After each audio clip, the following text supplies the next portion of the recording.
I see one critter.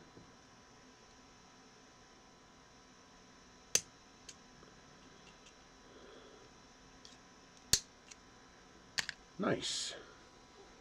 That came off better than I thought it would.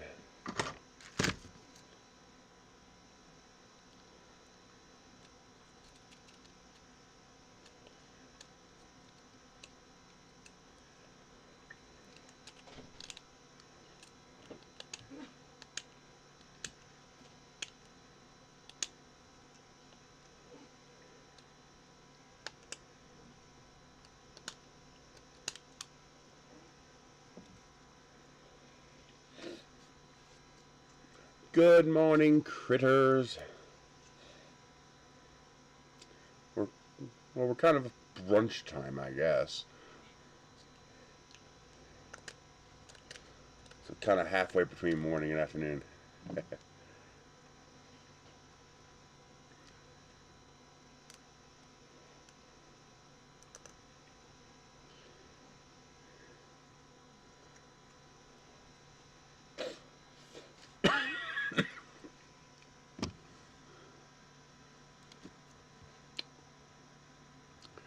Where is that folder? There it is.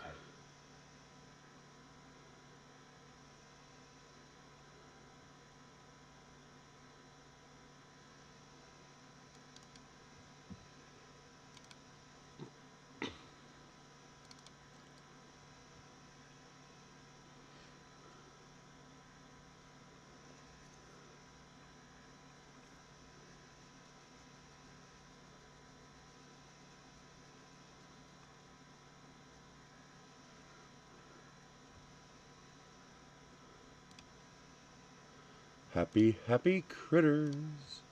Hungry, happy critters. Tasty, delicious critters. Check this out. That critter was printed on the Creality CR6 SE at 0.08 layer height. And it came out fantastic. Oh, very impressed by that.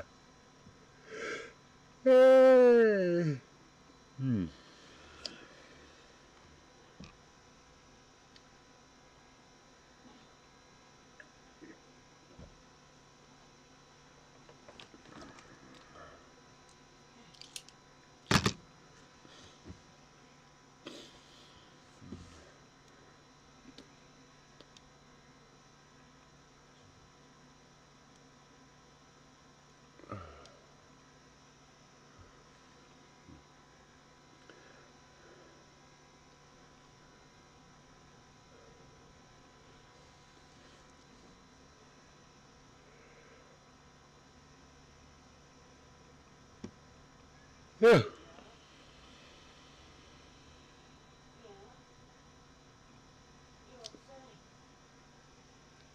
They're hungry. The kitties are hungry. They're saying, feed us, feed us. Hey, Matt's Makerspace. I'm doing okay.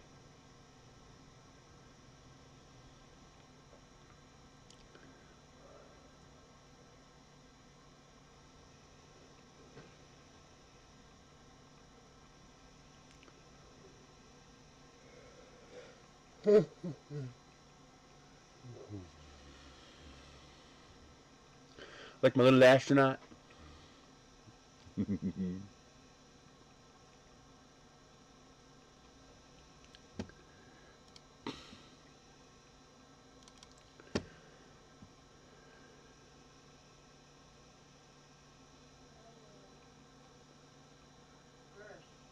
Yeah.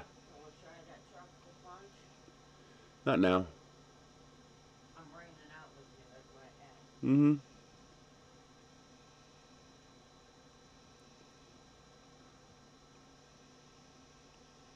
After I feed them, I'm going back to my room.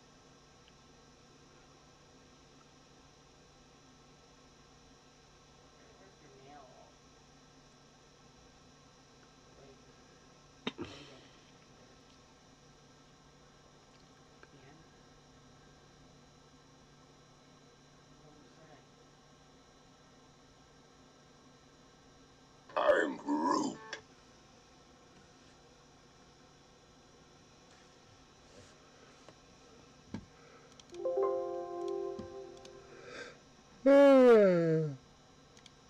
wonder where everybody is. Hey, Pygar.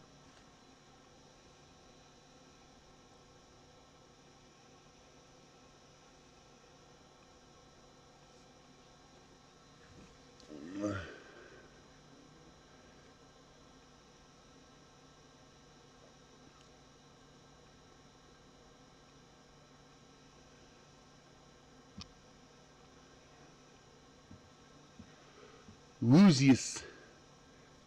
Or woozies.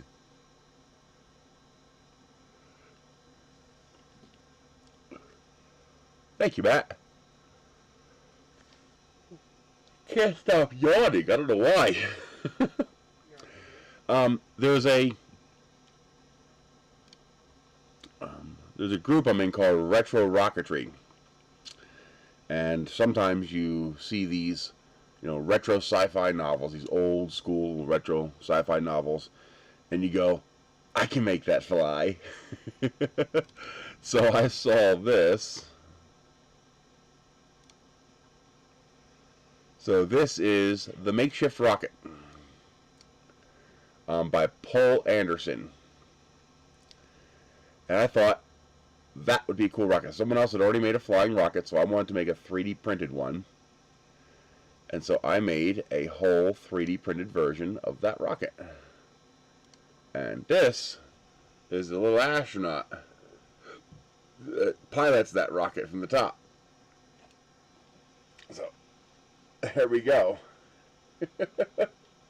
So I found a model of these barrels, and I found a model of this crate, and I found the model of that astronaut, edited them, put them all together to make the makeshift rocket. Paper tube going up the center. This is actually ABS. This is all ABS. You can see I got a little warping. The fins didn't quite want to stick to the bed. But you could get away with... Ooh. Oh my God. You can get away with a lot. We're doing okay, Rick. Thank you. You can get away with a lot when you're printing a 1.4 millimeter extrusion. ABS behaves surprisingly well when you print it that thick. So as you saw in the picture, there's a bunch of pipe work along here, and this is going to be part of that, because this guy here, he's going to sit right there on top of the rocket. He's the pilot. And that is the nose cone. So this will pop off, and your parachute will go in there. And this is all vase mode printed. Everything except the astronaut is vase mode printed. And 2 1/4-inch body tubes will run along the whole length of the rocket and actually interface with this, so as if his control lines are going down them. And they'll also be the launch lugs to launch the rocket to keep it stable during takeoff. And but yeah, I just gotta glue him into there, and he'll be all good once I get him glued into place.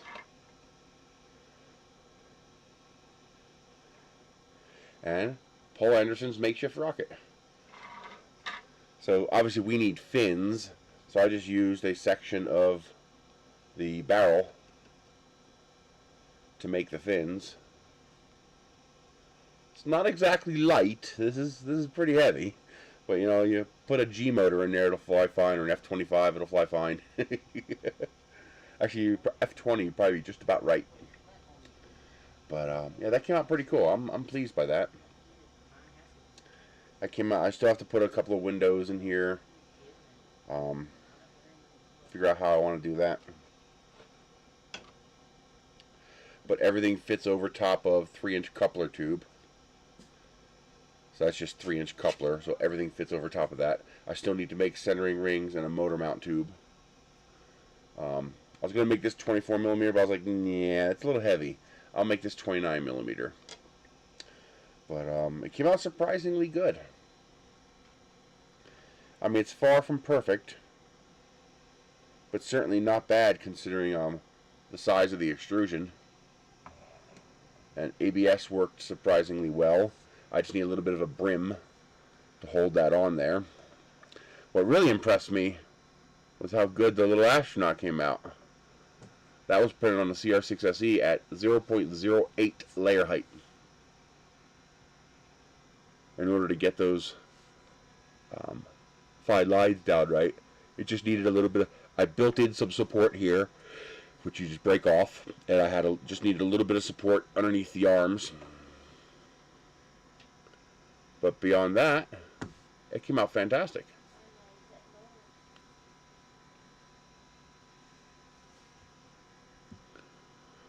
I want to talk about this. I got the, I'm still using the Weedo. That hasn't actually been released yet. It's going to be, next month it's going to be released on Kickstarter, I think. I'm assuming Kickstarter, or they're just going to release it on the website. I don't know. They told me they're about a month behind. So far it's been working well. I have a couple minor issues with the firmware, which I'm assuming they're going to sort out. So for example, no fan control. Like, I need to be able to turn off that fan. Because like when you switch to ABS, you want to be able to turn off the fan. Also, it's got an all-metal hot end, but I can't go above 260. So I'd like to see if they can bump up the limit on the firmware temperature to a little bit higher. Like 280 should still be within range of the thermistor and the heater cartridge they're using. And it'd be nice to be able to hit that 280, 285 range, because ABS would like that better, and especially at the thicker extrusions.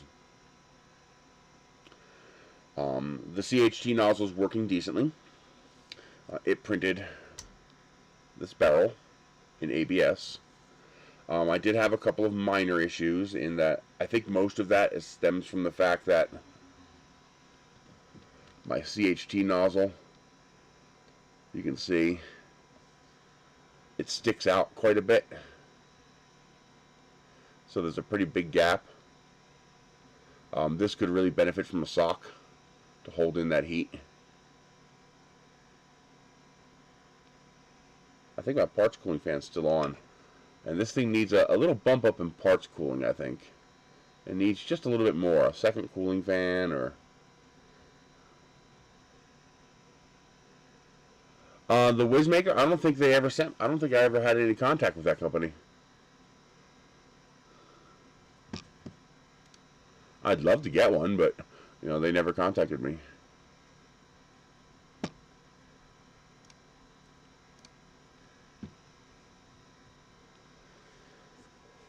So I think if I could have that nozzle go in a little further, I'd get better heat conduction. But even considering how far that nozzle is sticking out, and that I'm able to print a 1.4 millimeter extrusion, that says a lot about the CHT nozzle. That's pretty impressive. But I think what I need is a sock on there. The bed's been holding up great, no issues. Although I seem to have an issue with the nozzle being too far away from the bed, and I always have to baby step it down about 1.35 millimeters. And I can't seem to figure out a way to adjust the offset permanently so that I don't have to raise the bed, because I don't want to raise the bed, because that'll make the springs loose, and you really don't want that.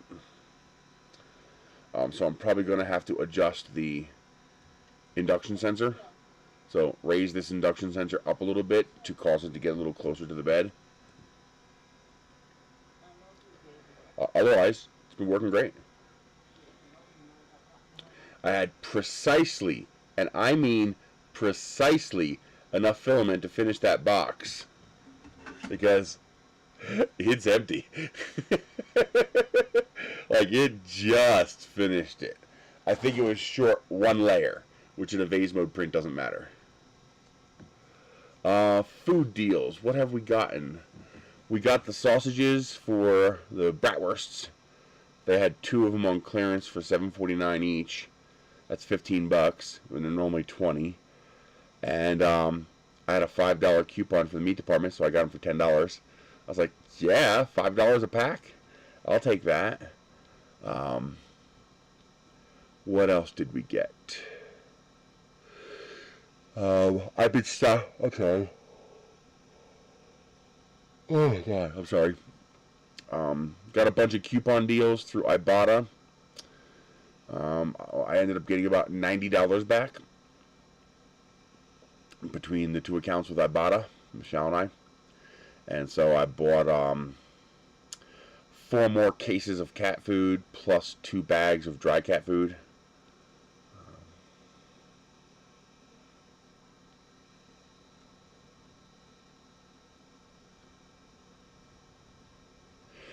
Okay, if you can crush the cube with your fingers, that means you're under extruding. There are obviously many reasons for under extrusion. Yeah, I was assuming you were printing PLA. The reasons for under extrusion: temperature too low, flow rate too low, gap between your PTFE and your nozzle. That's actually a pretty high probability one in this circumstance. You could also have a problem where your feeder arm here, your compression arm, it could have cracked, and so it's not actually gripping the filament and pushing it correctly. That can happen as well, especially on the enders with the plastic feeder unit. The only way to check that really is, well, if you pull on the filament when it's hot, of course, it should make the stepper motor turn. If it just pulls and the stepper motor doesn't turn, that means you don't have enough pressure on the filament, and there's a very good chance you have a cracked arm.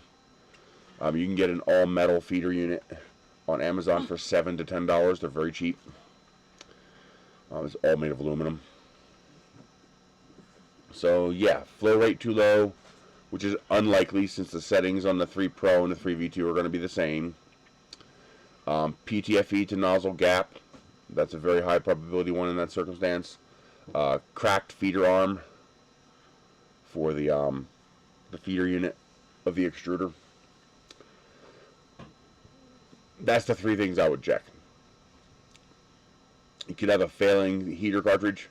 So when you try to make the print, make sure it's actually reaching the temperature it's supposed to reach.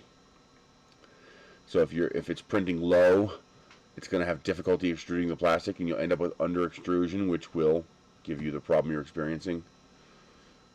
Hey, Joe. But yeah, I would say that make sure it's printing at the right temperature. Make sure the feeder arm isn't cracked, and then check for a gap in your PTFE to nozzle interface. One way you can check for that, it's not guaranteed to show it, but it's a decent way, is to do a cold pull. So get the temperature up around 200, start pushing some filament through, drop the temperature down to 170, keep pushing filament through. When you feel the filament begin to resist as you drop below 190, 180, when you feel like it's almost ready to stop, pull back. So push, push, push, push. I feel resistance. Okay, reverse, slide out. Inspect the end of the filament. If you have, can I show you? Yeah. So if you pull the filament out, this should be relatively clean. If you notice a,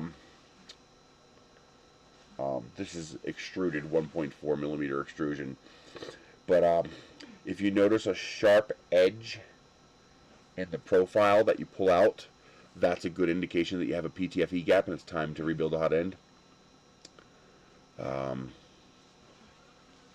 Yeah, go from there. Actually, I did print one piece of molding. I got a 10-foot piece of molding I printed for around the door, but I haven't tried to mess with it yet.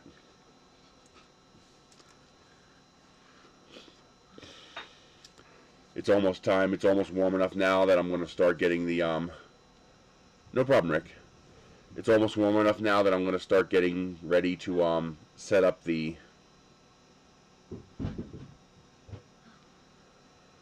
what was the heating problem you told me about a couple streams ago? I don't remember it.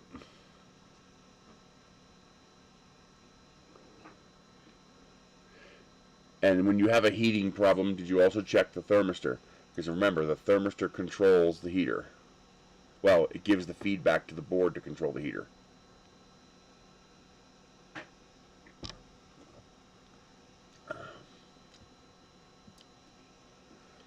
This Diet Dr. Thunder kind of sucks, but it's diet and it's cheap. I've been stocking up on canned goods. So Walmart has case deals for $5.88 a can, which is 49 cents a can for peas, green beans, and corn.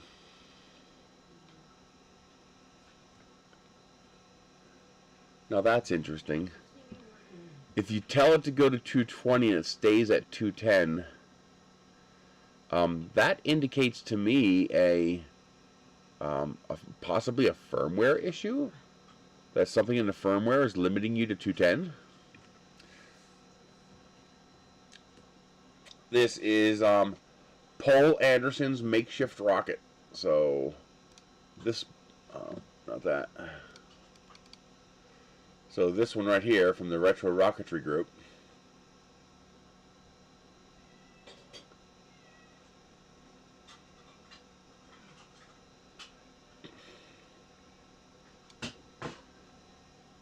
And I also printed the astronaut to go with it. So there's your crate, here's your beer barrels. Of course it's powered by beer fumes. It's got a 3-inch coupler tube going right up the middle. So the whole thing fits around that 3-inch coupler tube. Oh, that is weird. I use the barrel pieces for fins. This is all vase mode printed.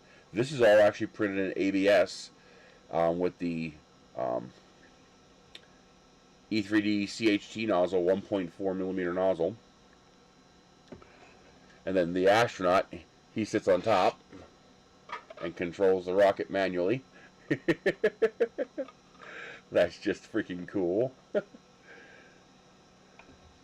And that was printed on the CR6 SE at 0.08 layer height.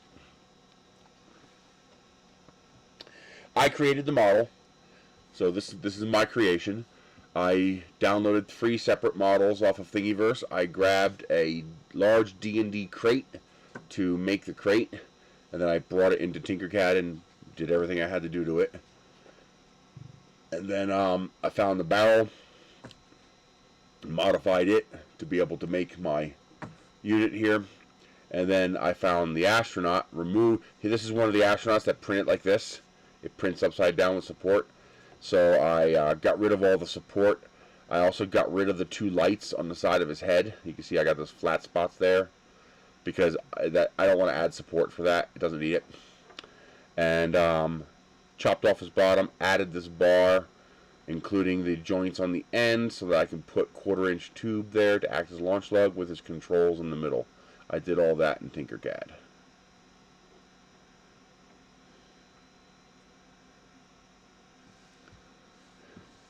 So I can show you that.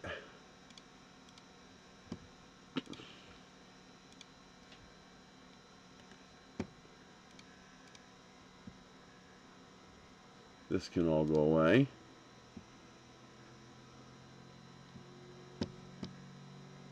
Let's bring that up. There we go. Here is the 4 parts that I made.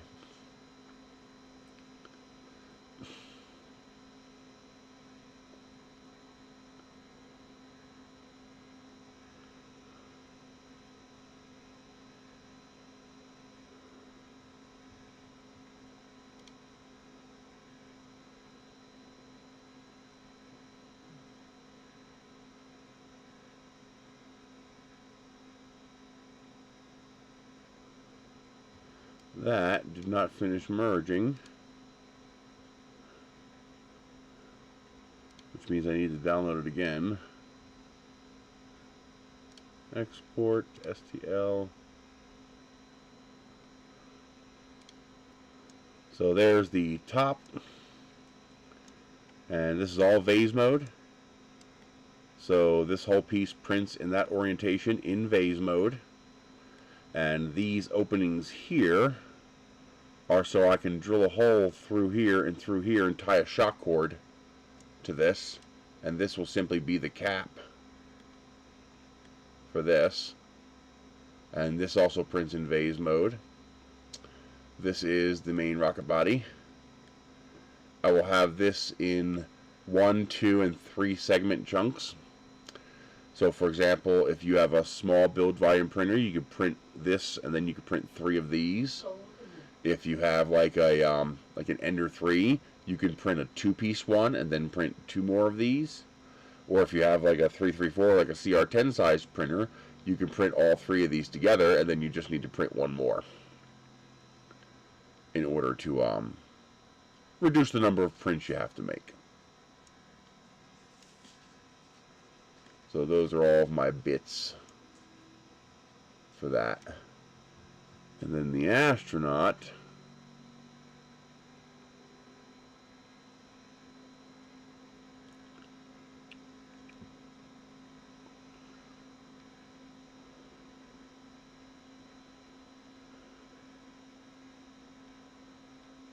come on.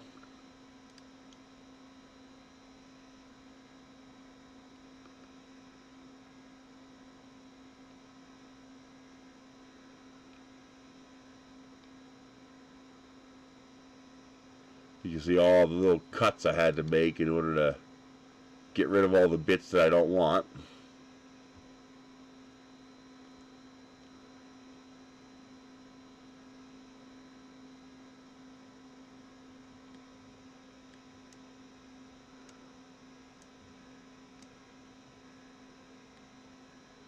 There we go.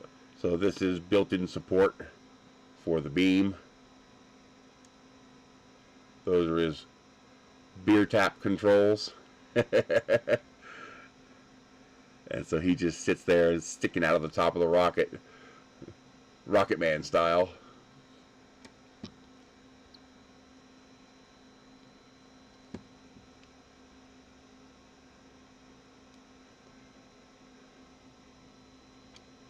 And there he is. Not bad. Pretty good, splotchy.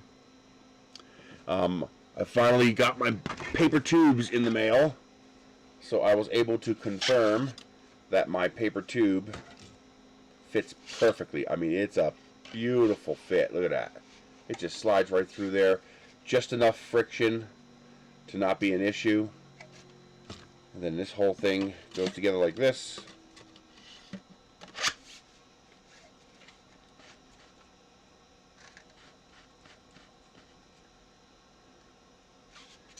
And then a little bit of wadding up inside the nose cone, wrap the parachute around here, and then when the ejection charge fires, nose cone clears, parachute comes out, and the whole thing recovers.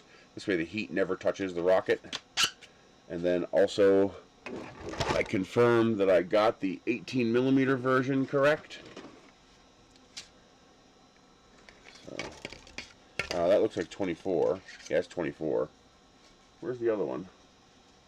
It's over there. But I also confirmed that the BT20 version works correctly and fits the hole correctly. I have an idea for making it so that you can build this whole rocket while only gluing one component. And I'm going to try it. I'm going to try to make the put threading in here and threading on the motor mount threads so that you'll actually screw the rocket together. Everything is built in. So shock cord mounts are built into the nose cone. Launch lugs are built in. Centering ring built in. Everything's built in except for the actual thread mount, including the shock mount right there to mount the shock cord inside the rocket. So with the exception of the motor tube, you don't have to glue anything. The whole thing just assembles. I'm gonna try to make this so it threads, and I'm gonna try to make the motor tube so it threads as well, so that you could, if you step on it, damage it, whatever, you damage a portion of the rocket, you can just unscrew it, replace the damaged part, and put it back together again. So, kind of pretty cool. But yeah, that's about 130 grams, maybe 135 grams. I'll have to weigh it. which is not too bad for a 2-inch, 25-inch long rocket. So that's pretty cool. I love the way these fins came out. The ribbing, which does not violate vase mode, makes them super strong, super stiff, yet still flexible. So when it hits the ground, it won't break, it'll give when it hits the ground. So that can give quite a lot without breaking. Hey, DeWitt! So that's really, really nice, because that means the rocket should be reasonably durable. You know, if this thing lands even without a parachute sideways, it should survive without breaking, which is nice. So the next thing is I got a roll of ABS coming in. I can get away with little tricks with ABS when using a thick nozzle. What I have not tried to do is print thin prints with a ABS open air. Obviously in an enclosure you'd be fine, but I'm not printing this in an enclosure. Although that might be a good reason to dig out the FlashForge Guider 2, since it's fully enclosed.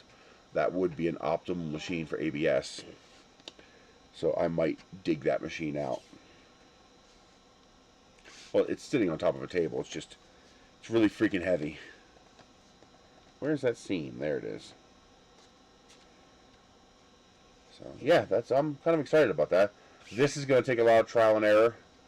That's going to take, because I have to make threads that work reliably, but the threads also need to be vase mode.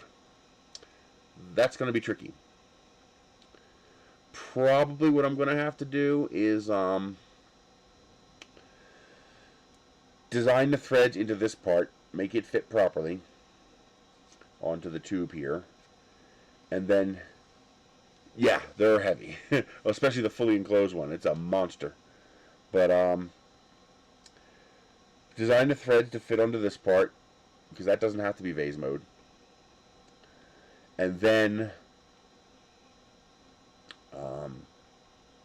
use that as a mold, increase its dimensions by like, I don't know, 0.15 millimeter, and then use that to cut out the threads in here.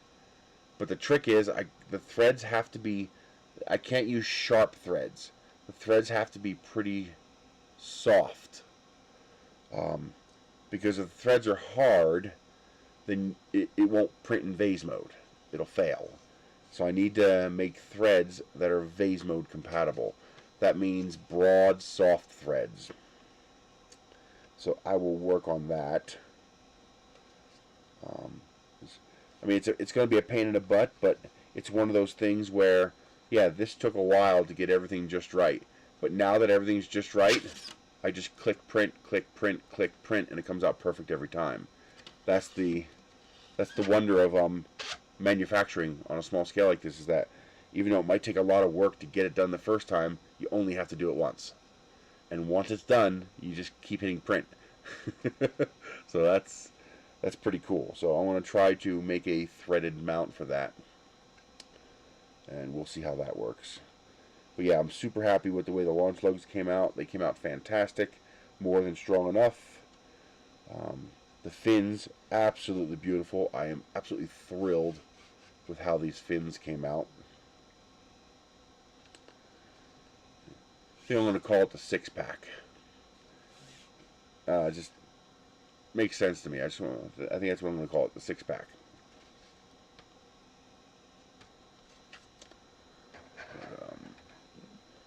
Yeah, but I'm surprised how well the astronaut came out, and took less than 6 hours to print, too.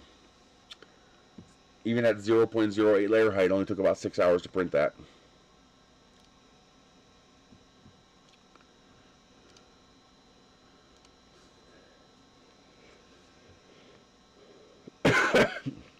Oh, also, the Weedo needs more fine control over feed rate. I can only pick, 25, 50, 100, 200, 400. What I really need is 25, 50, 60, 70, 80, 90, 100, 110, 120. I need more fine control over feed rate. Because a lot of times where I'm going just a little too fast, but 50% is way too slow. I'd like to slow down like 10%, 15%, And I can't do that, so I got to reslice. Especially when you're printing with the giant nozzle. Sometimes if you go a little too fast and you can't transfer enough heat to the filament, you get shearing. I could probably show that to you.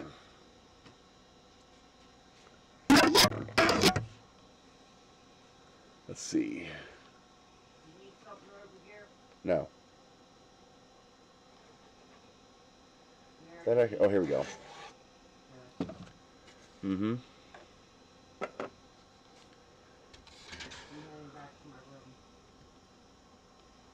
Okay, let's see if we can see this.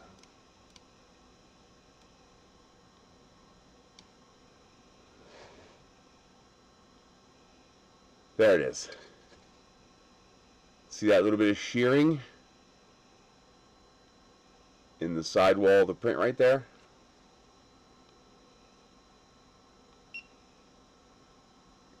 You can see it right there. See, that's got a little ripping or shearing texture on the skin there. This is because I had to trim this. I had to cut it with a pair of cutters. But you can see that little shearing there.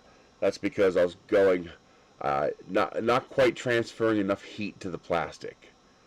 And so that big fat extrusion was shearing a little bit as it was coming out of the printer. And that's what happens when that happens. Now when you slow down a little bit, no shearing. You can see that came out nice and smooth. So this one, I slowed down a little bit and I was able to transfer enough heat to the plastic and no shearing.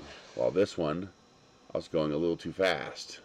So this was 30 millimeters per second and this was 23 millimeters per second. Keep in mind at 1.4 millimeter, it still prints pretty fast. And this is in vase mode, of course. But that shearing is from going too fast without being hot enough. So the plastic is on the verge of tearing. Instead of smoothly extruding, it starts to tear. And that's bad. You don't want that. Hello, WFO Rider. And then, of course, this whole piece all prints in vase mode. This is your seam to move from inside to outside. I added these shapes here as a strain relief for fitting on the tube. Also gives me a space to add nose weight, although I don't think this is going to need nose weight. This is a pretty heavy part.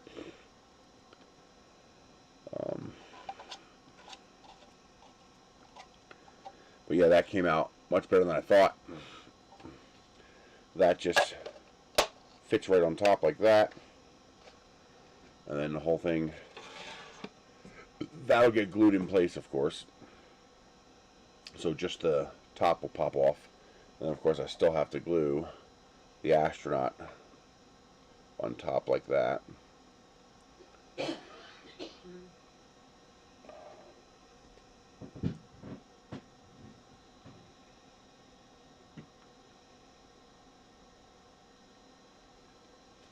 But yeah, that came out much better than I thought it would. I love my little like satellite fins there. Hopefully that'll be enough for stability. I mean, it is kind of like having this fin be 3 times the surface area, because you have all this surface area plus you have all this surface area. So it should be enough fin area. We'll see. This is going to need a heck of a kick, because this weighs over a pound. It's pretty heavy. This is not lightweight. So it's going to need a pretty beefy parachute. Might even need a pair of parachutes. I might have a shock cord run down here and have it come down sideways with a pair of parachutes. But yeah, nice clean. So you just have your motor mount inside there. And your 29 millimeter motor will go in there. And this is the way I like to design my rockets. I like to design them to fit over a cardboard tube. This way you don't have to worry about heat. So yeah, that'll work pretty good. This is actually going to sit up a little bit because there's actually a section here. Oh, God. There's actually a section in between the barrels and the crate, but I can't quite see what it is, and I haven't found another. I'll show you. You can see there's a section here, but I can't quite make out what it is. I also have to add the stovepipe. Oh, hell yeah.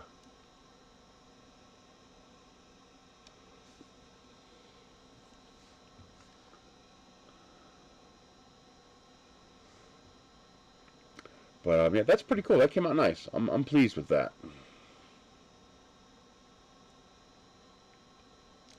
I'm surprised how well the ABS printed, considering I have defects in the print, and those defects are slicer defects, and I can't figure out why it's doing it.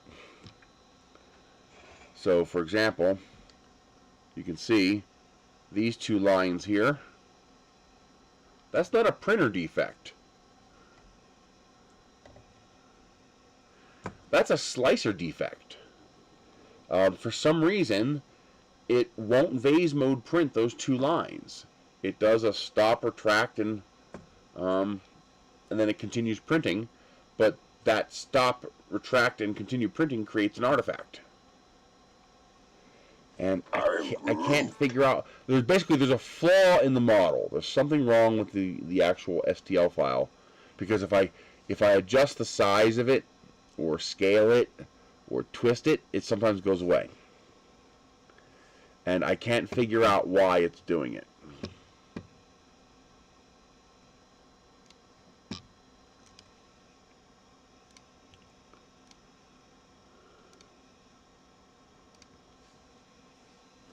But there's something in the model architecture that's causing that.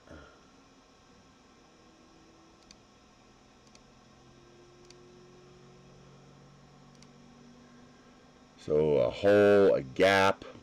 I tried bringing in a 3D builder. It did find stuff and it fixed it, but it still doesn't. So I'm not entirely sure what's causing it. I'm going to see if the guy who made the original barrel can make me one that's solid. And because if I had a solid model, then it would be less of an issue. I also want to make this for double wall vase mode like I did with the other rocket, because I can reduce the weight by half by doing that. So it'll be the equivalent of a 0.8 millimeter wall thickness instead of a 1.4 millimeter wall. It'll be almost half the wall thickness. So it'll be about 60% of the weight. The barrels, I might be able to get away with making them single wall instead of double wall, especially if I do ABS, so I don't have to worry about warping, post-print warping, because then I can reduce the mass by quite a lot. It'd be 30% of the mass. And better, it'll be lighter where I need it to be lighter. It'll be lighter in the bottom of the rocket. And that's where you want it to be lighter. You want it to be lighter in the bottom. But yeah, we'll go from there.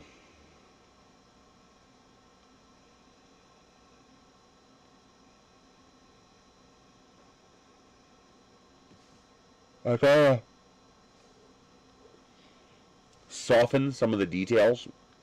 Some of the details are like the lines for the barrel are a little bit too deep. At a 1.4 millimeter extrusion, that's no problem. But at a 0.4 millimeter extrusion, you're going to have overhang issues that might cause a problem. So I need to soften those details so the overhangs aren't as dramatic. That would be very hard for me to do, but should be relatively easy for the original modeler to do. So I'm hoping I can get him to modify the model a little bit to make it a little easier.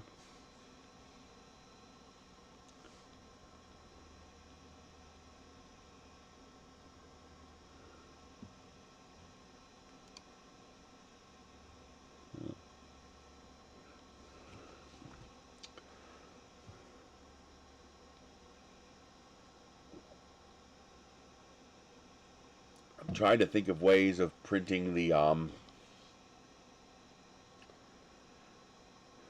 it'd probably be just easier just to use like dowel rod for all the little details on the outside of the model instead of trying to print them, because those details would be very annoying to try to print.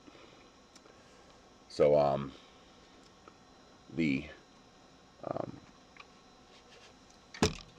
this sticks out here a bit along here, so I should be able to model like basically launch lugs into the sides of these, and the dowel rod would just run right up the side of the rocket and into a little hole here. So that's all. Hey Joe. That's all little details that I got to add to the model to finish it off.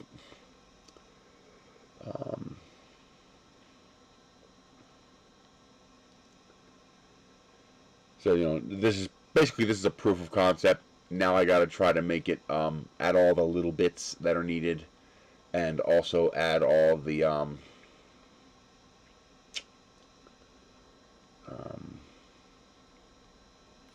minor details, lighten it, make it lighter, and go from there. I'm going to have to get more into ABS when it comes to printing rocket parts. If for no other reason than I'm tired of rockets melting in the car when I forget to leave the windows open, or it gets just too hot. That just sucks. So ABS solves that problem. Also ASA, I got to grab a roll of ASA and try that too. The problem is I've noticed that printing fat probably won't be a problem, but printing thin, I notice ASA likes to delaminate. It's kind of like silk filament, where the layer bonding isn't as strong when you're printing thin wall, single wall components. While ABS doesn't typically have that problem, it seems to be strong enough. I give this a squeeze, and this is a 1.4 millimeter extrusion, so of course that's going to be bulletproof.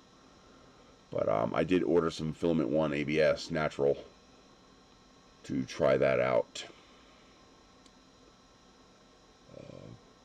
Things like this, you could print PLA. God damn it, this yawning is driving me crazy. Things like this are no problem in PLA. They're dense enough, 3 walls, 25% infill. Things like this have enough density and structure that they can handle a lot more heat than a thin wall tube. So I should be able to keep printing things like this with PLA. I just have to use ABS or ASA for the structural parts of the rocket, fins, tubes, etc.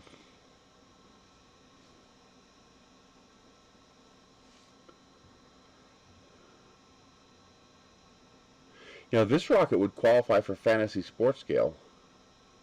That's kind of cool.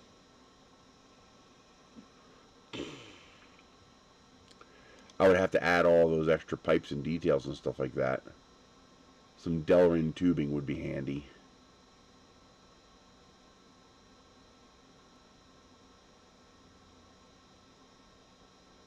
Huh.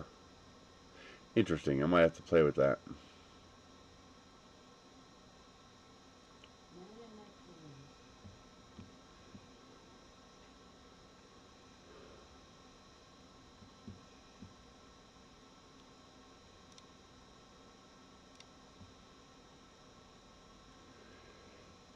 So I want to do a different.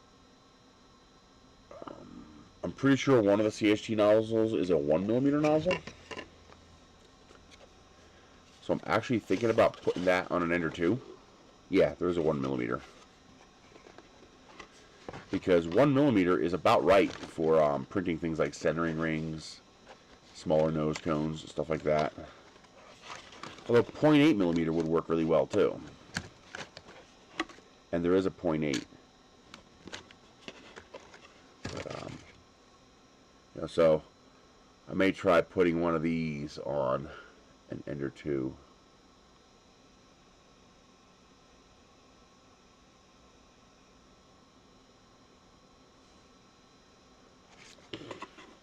For field printing.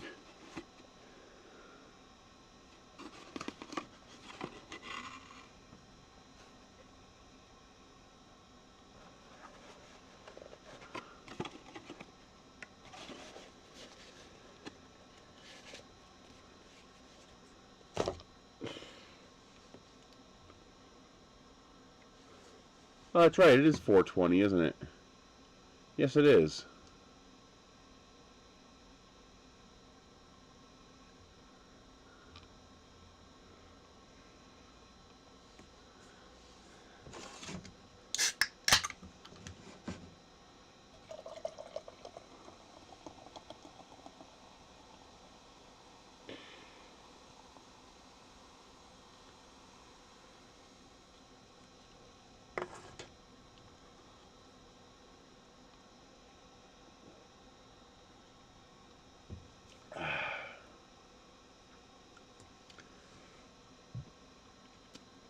So you guys have any questions? You have anything you guys want to go over? Any troubles you're having you want some help with?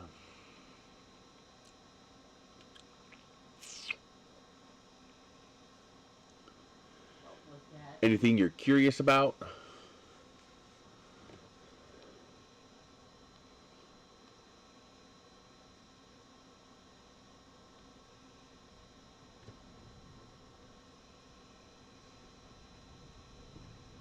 I've seen it online, but I haven't actually interacted with it now.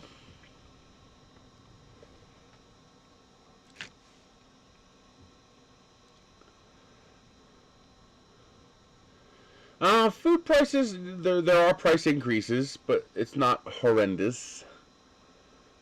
Especially if you're buying small quantities. If you're buying larger quantities, the prices are still pretty decent. So, for example,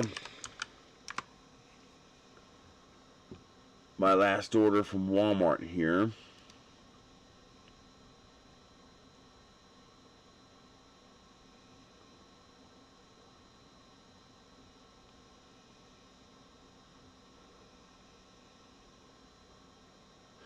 Not yet. We have a ton of wind, though. We're in windy season right now, so it's like continuous wind, which would tend to blow any smoke away.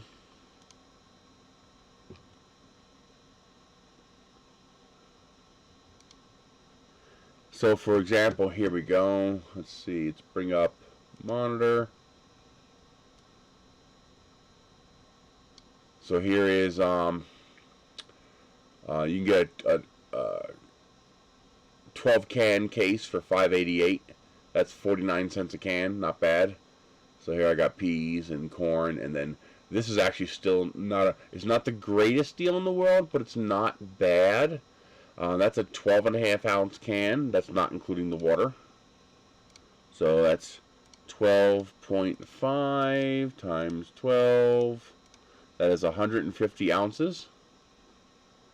So 19.94 divided by 150 ounces is 13.29 cents an ounce times 16 is $2.13 a pound.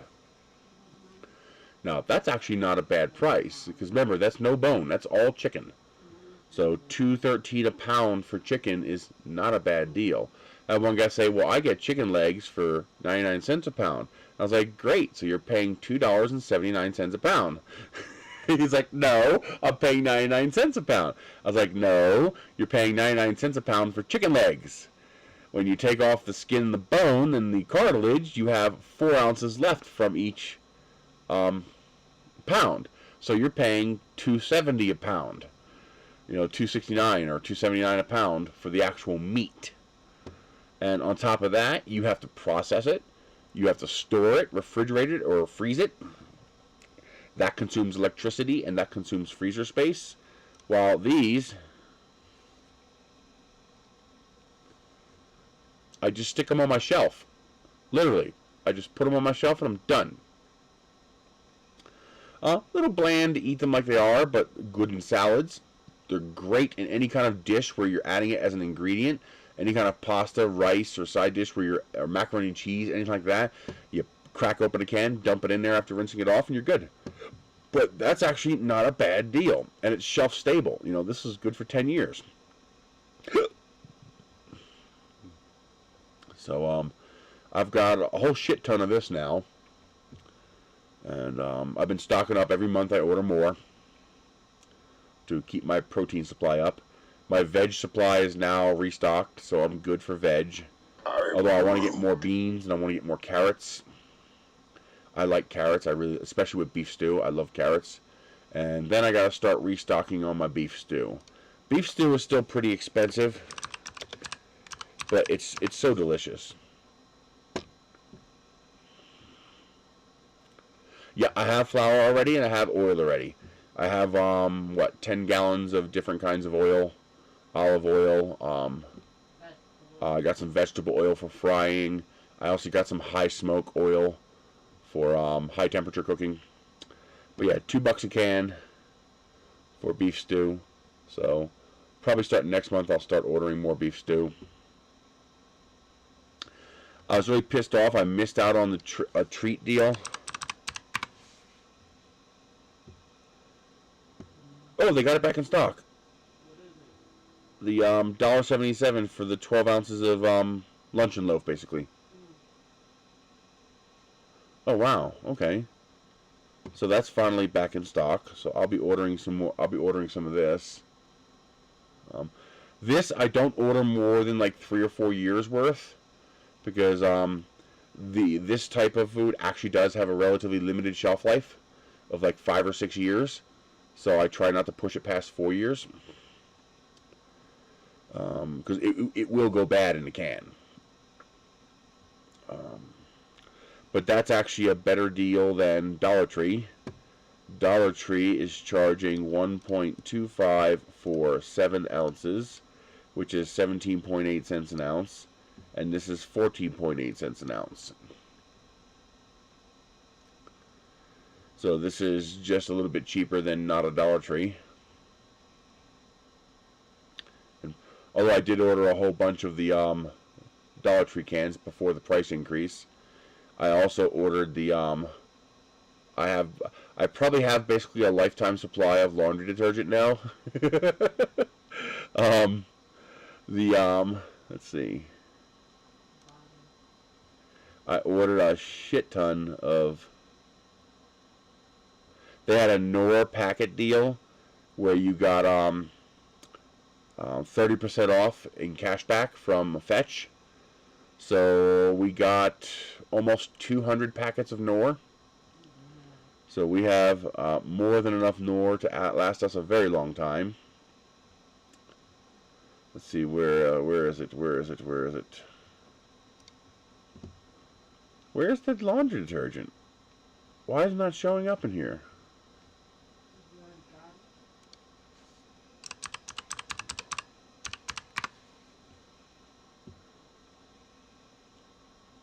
Oh, it's mixed in. That's why.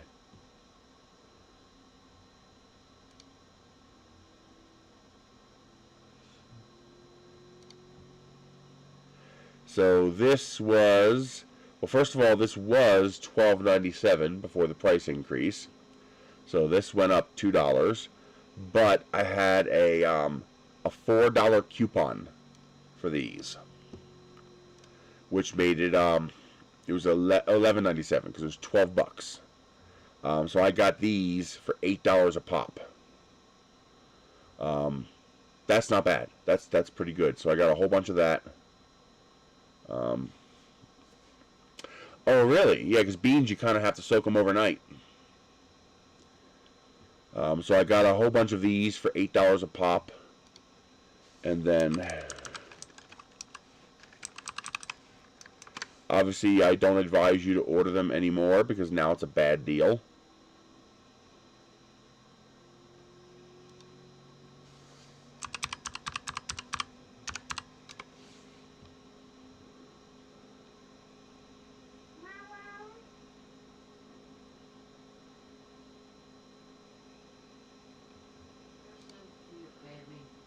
So let's see here.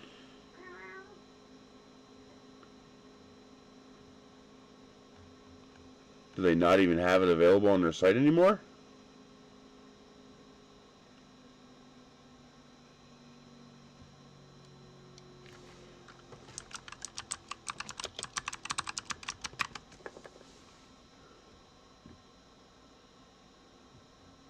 Huh, they don't even have it available anymore.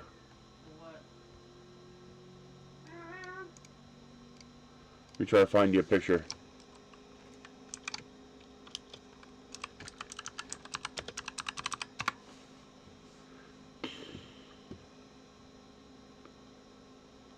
There it is. No, that's not it. Images. There it is. That's what I order. I guess it is totally awesome. I didn't realize it was totally awesome. Okay. So this is the detergent I load. I get. Except this is a small. Yeah, this is 64 ounce. So this is what you used to be able to buy at Dollar Tree. You used to be able to buy a 64 ounce bottle of detergent for $1. Now they've raised the price to $1.25, and they've shrunk the bottle to 42 ounces, which, if you run the numbers, means they are charging twice as much for detergent now. So that is a 200% price increase on detergent. It's like, really? Yeah, you had to fuck over the entire population that hard on laundry detergent? I mean, like, the only affordable detergent around, and you had to fuck everybody over on it. Like, how much more do you profit by screwing people over like that, you know? So, I went around to all the Dollar Trees in the Albuquerque area and bought up every bottle I could find that was 64 ounces for $1 before they raised the price and shrank the size.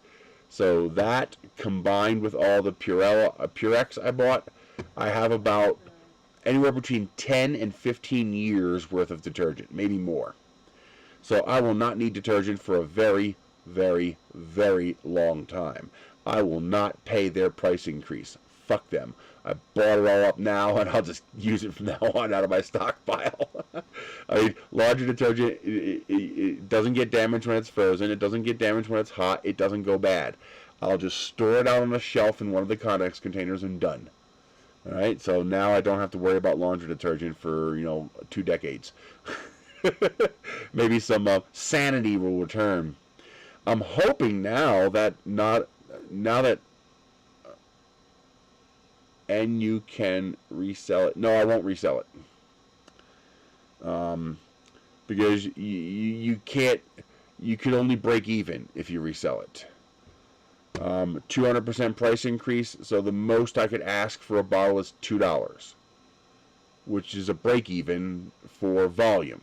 For having detergent, meaning I can't sell it for enough to then go buy more detergent for a better price. Because anybody's going to look at me and go, wait a minute, more than $2, I could just buy it from Dollar Tree and pay the same price. And so yeah, that won't work. The whole point is I do not have to pay the higher price. That's the whole point. Dollar Tree has increased the price of detergent 200%. I will never have to pay that 200% price increase, because I bought enough detergent to last 20 years. Well, at least it'll be a very long time before I have to pay that price increase, and hopefully some sanity will return in the next 20 years, and the price will become more normal. They tried to offer another settlement, which basically said that, we win, you lose, so of course we turned it down. So now it has to go to trial with the T-Tab. So we're waiting for that process to happen. That Pygar asked about the lawsuit. And, but yeah, that's a crock. That's a bunch of crap. What are you gonna do? That's the same reason I bought up all the spam that I can get.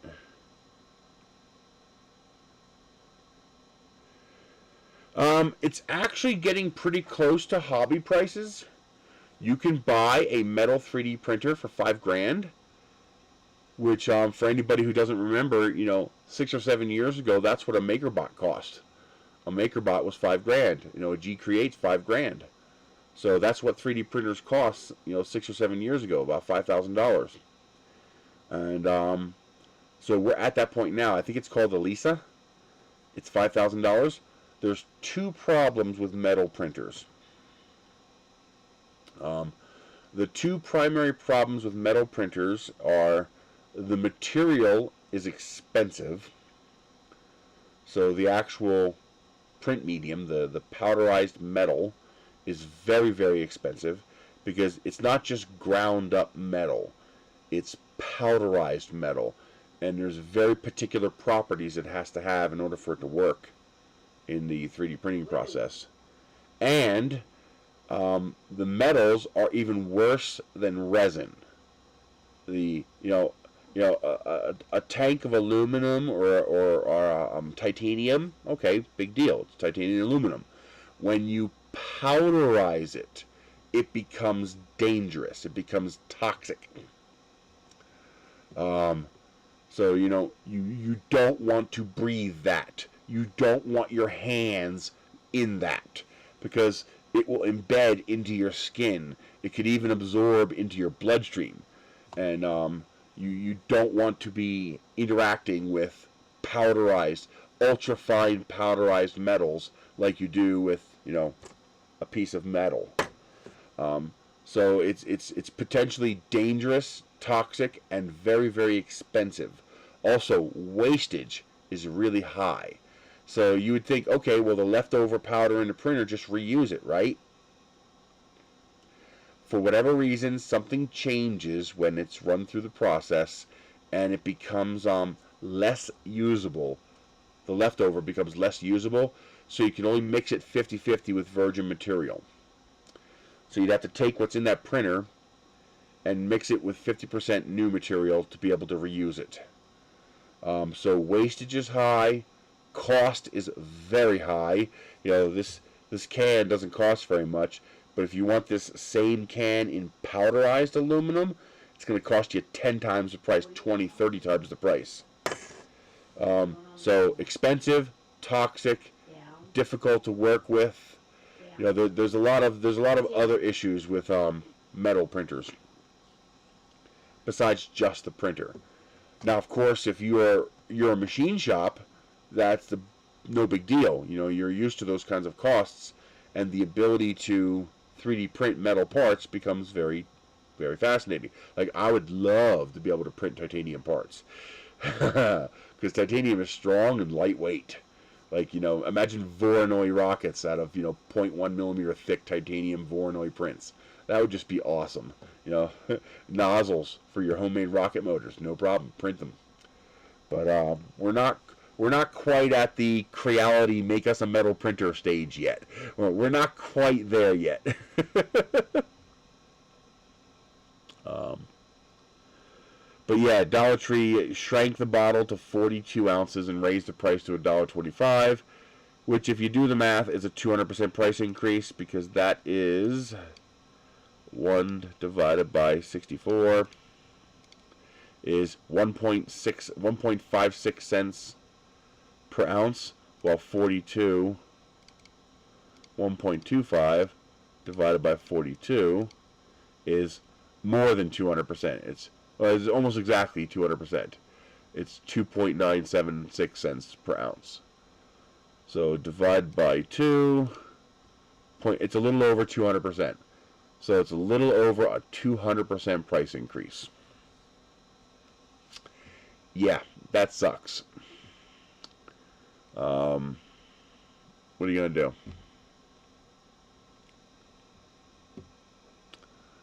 Same thing with their luncheon loaf. You used to be able to get a 12-ounce can for $1, which is 8.3 cents per ounce.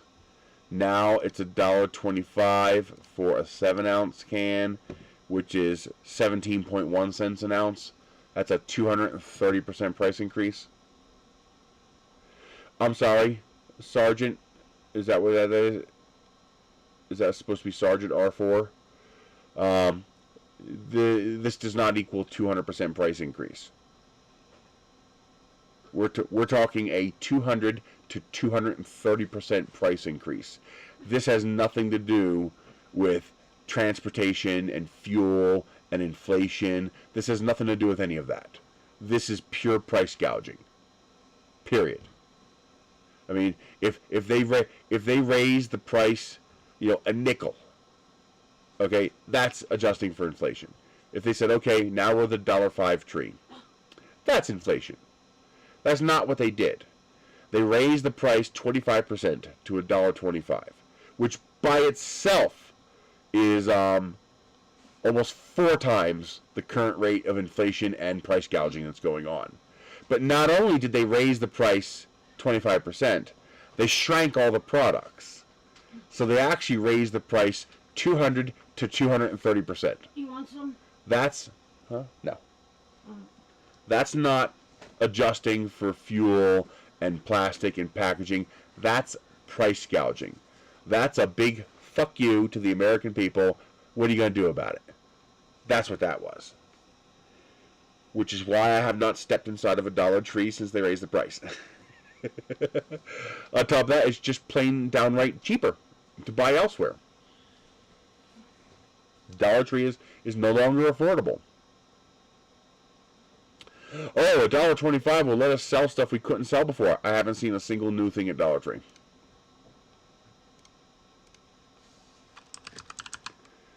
I've seen things be shrunk. I've seen smaller versions of what they had before, but I haven't seen anything new. I mean, there's nothing here they weren't already selling. I mean, this is all the same stuff they were already selling. Oh, now they can sell Gain. Whoopee! I'm gonna pay $1.25 for an even tinier bottle of detergent. Sure, that's a great idea. I mean, it's price gouging. It's just unmitigated, unrestricted price gouging. It's not inflation. Inflation is political monetary decisions that devalue the currency. That's inflation. That's about 2.5 to 2.8%. Everything else you're seeing, price gouging. Pure, unmitigated greed. And no, that's not capitalism. Capitalism would have the opposite effect. Capitalism would see prices coming down. This is feudalism. This is the feudal lord saying, fuck you. Pay what we say. We need some makeshift astronauts to put these guys in place is what we need. But yeah, it's pure price gouging.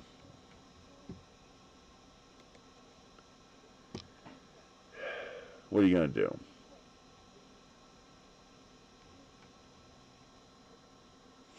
Well, the problem is that doesn't work. If we stop buying, doesn't work. You know, if we stop buying, works when you have a single store with a couple of hundred customers. That works. When you have a nationwide chain and you have 330 million people in your population and 60% of them are living in poverty and they're going to buy the cheapest stuff available regardless of what it costs because it's the cheapest stuff available, stop buying doesn't work. Making your own conventional detergent is very possible. What I haven't figured out yet is an equitable way to make HE detergent. I have a front load washer, which works substantially better than a conventional washer. You can't put regular detergent in a front load washer. That doesn't work. So I have not found a valid recipe that's also cheaper than what I can buy off the shelf. I've found some recipes for high HE detergent, but when you do the math, it comes out to more than what it would cost to just buy the detergent, so there's no point. I don't make detergent for shits and giggles. You know, I want to make it to save money. If I can't save money, there's no point. It'd be nice because detergent doesn't go bad. You know, I can make up, 30-gallon tanks of it. And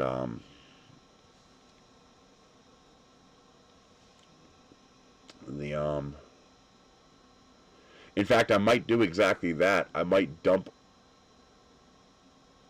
I don't know. It also has to fully dissolve. If it doesn't fully dissolve, it starts to coat the parts inside the machine, and you have a buildup issue.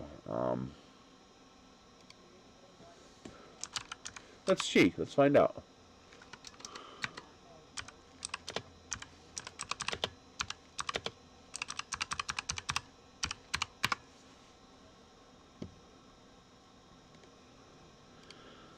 Let's see here.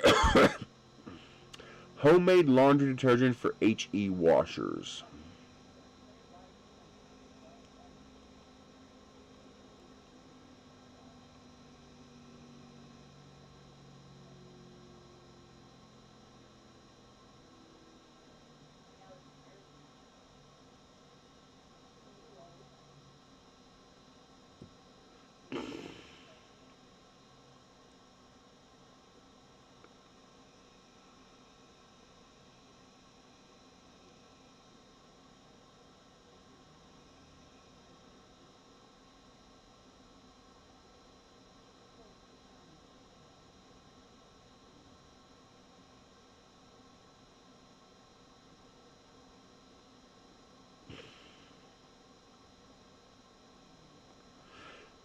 Well, it looks like as long as it's liquid, it should be okay.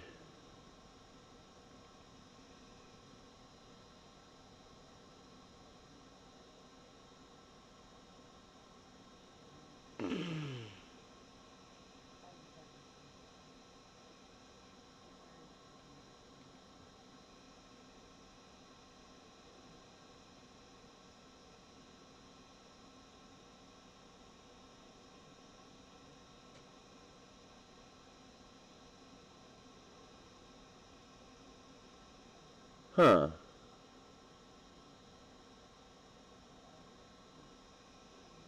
And they seem to say that liquid versions, as long as it's smooth, as long as it's not clumpy, that it should be okay in a front loader.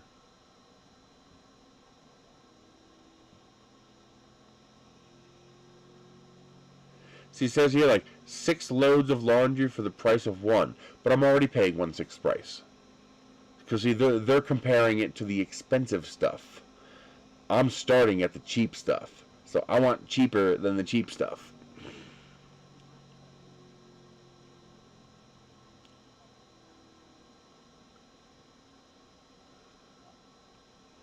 See, most of it's based on baking soda and borax, which is just not going to work.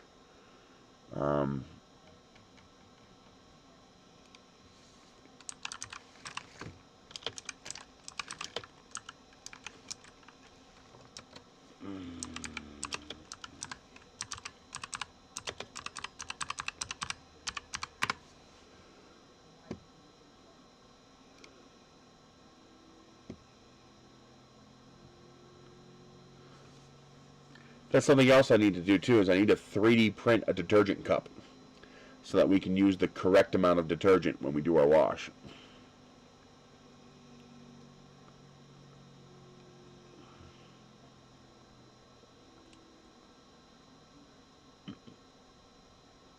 Now see, 5 gallons for $2, that ain't bad.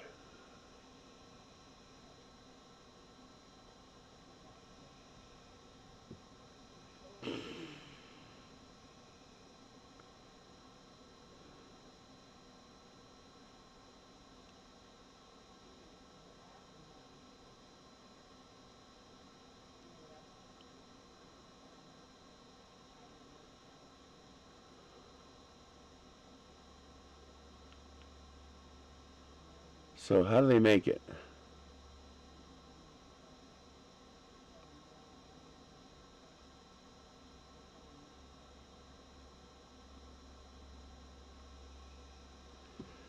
So borax, washing soda, and Fells naphtha. Alright, let's look these up.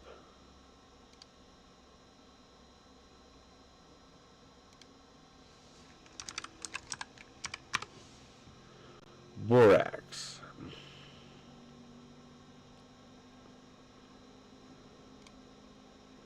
Well, borax is not $2.99. Borax is $5.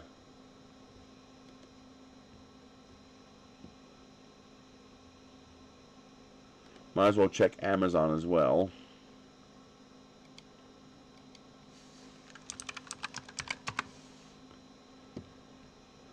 Sometimes heavy items are usually more expensive on Amazon, but not always. See, like here it's more expensive. Borax is $10 here for 65 ounces, while at Walmart it's $5 for 65 ounces.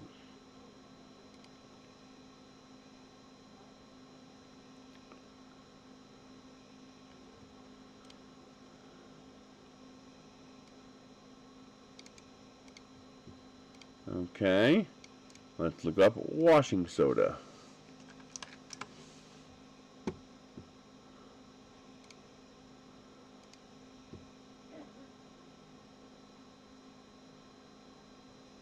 I'm going to guess it's this one here. $4.17. And then Fells Naphtha.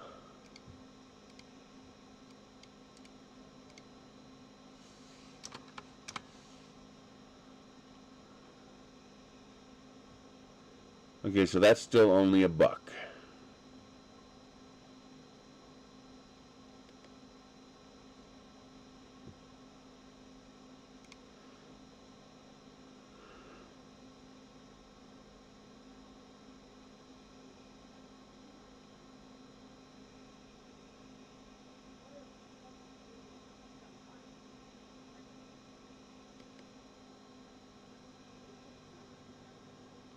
I absolutely will do that.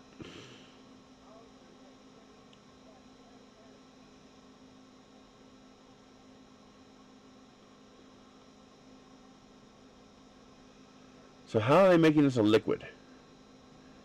Yeah, I was right. It is these two big boxes, 65 ounces and...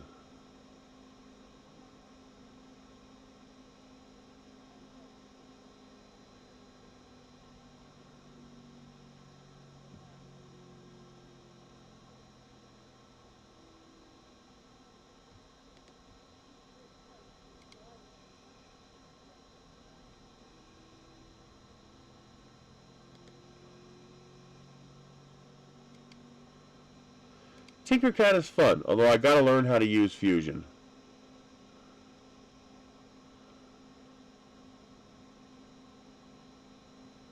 Okay, so you melt it in water.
Well, that is pretty cheap.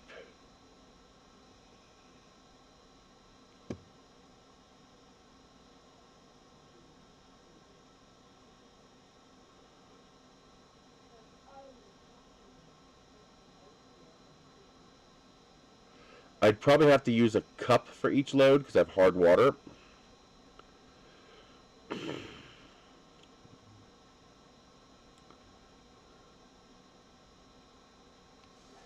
So you need a cup of washing soda, a cup of borax, and 1 bar of naphtha soap.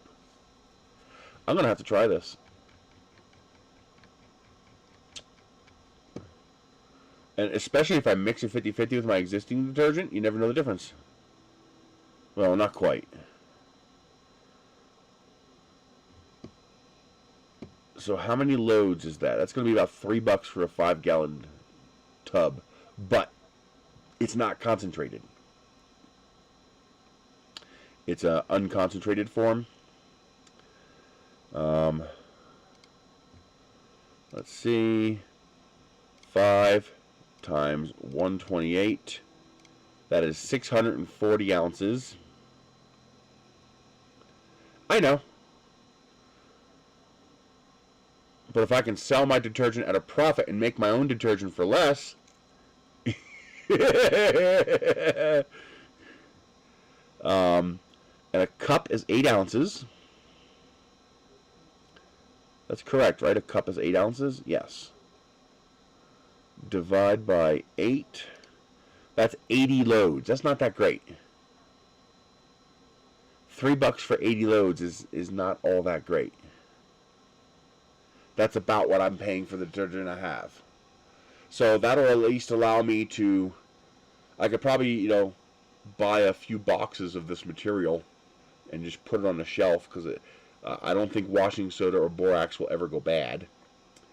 So that in 15-20 years when I run out of detergent, I can just make my own. That might be worth doing. Because again, it's only going to cost me like, what, $100? And it'll sit on the shelf for years. I use a dryer. You can't really air dry here. Not unless you want sandpaper for clothing. Well, once I have one idea I did think of for air drying, because I like the idea of air drying. I used to do air drying at home back in Pennsylvania. Because, you know, again, it's okay. There's for me there are two primary reasons and one secondary reason to air dry. First reason, you get a little exercise. You've actually got to go out and do it, which is a good thing. Number two, you use less electricity because you're not running a high temperature dryer, which doesn't actually cost me that much. Three, less wear and tear on your clothes. Drying, the process of drying is actually damaging to your clothing. Your clothing will not last as long. Although, reality is, I'll probably personally wear out. Let me turn this off. I'll probably wear out my clothing faster than the dryer will damage them. But every time I do a load of wash, the lint trap in the dryer becomes full, and I have to clean it out every time. All that lint is fabric from your clothes, so it does wear out your clothing. It does wear them out a little bit. Now, one advantage of drying is that you can naturally soften your clothes. So I don't use softener because softener is bad. It makes your towels less absorbent. Basically, you cover your clothes in wax. That's why it feels so smooth and silky soft. So I use natural mechanical softening. I have these wool balls. They're about softball size, baseball sized. And there's 6 of them, and I just toss them in the dryer. And those wool balls mechanically soften your clothes. Without hurting them, without chemicals, without having to buy softener. None of that bullshit. Now, drying does not cost me much here because we live in a dry climate. The humidity is 20%. And it's probably less than 20%, but most hygrometers don't go below 20%. So it's always 20% humidity here. So I use sensor mode on my dryer, which uses a lower level of heat, a lot lower. It uses about half the power. So instead of consuming 6 kilowatts, I'm only consuming 3.5 kilowatts when I run my dryer. And they're purchased, and they're cheap too. They're not expensive.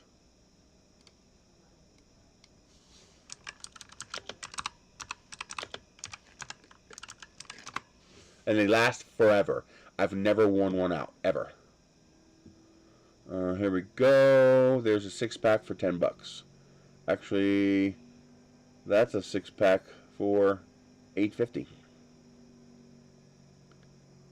That's a 4-pack. We don't want that. We want this one. There you go. Those don't... Yeah, they look okay.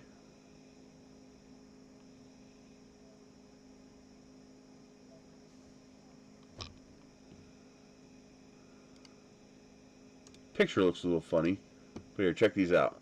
You just basically leave these in your dryer. In fact, the fun you'll have when you dry your clothes is you got to dig these out of your clothes because they end up inside your clothing. So every time we do the dryer, we count 1, 2, 3, 4, 5. Ah, crap! There's still one inside a shirt somewhere, and why? For $8.50 prime shipped, you have 6 of them delivered to your door, and you just throw them in the washer. Done. Another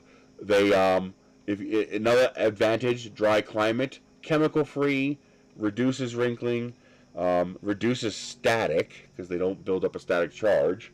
Because otherwise, I no longer reach into the dryer and get zapped by my clothes. There's nothing in it. It's just wool, no fragrances, no coloring, nothing. But literally, you just toss them. If you saw the damage that fabric softener does to both your washer and your dryer, you would never use it again. This is natural wool. This is organic premium New Zealand wool. No fillers, no additions, no fragrances, no chemicals, nothing. It's pure wool. And yeah, this 6-pack is only $8.50. And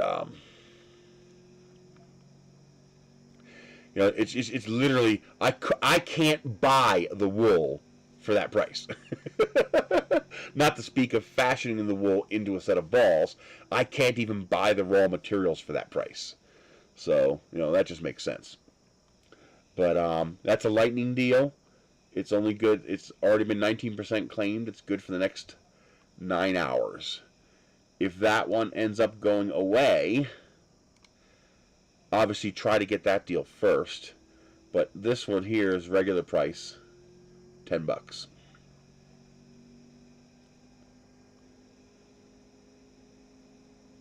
Yeah, same thing. 100% premium New Zealand wool. No additional crap.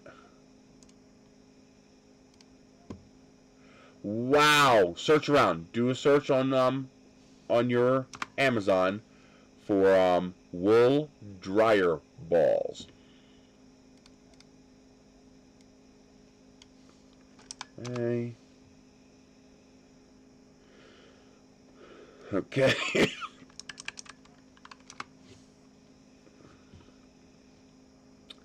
Hang on.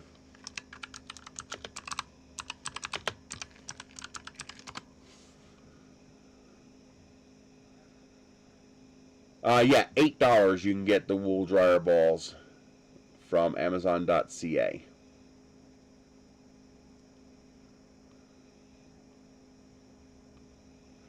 Well, on Amazon.ca, it's saying, now maybe this is being weird because I'm in the U.S., but it's saying it's $8.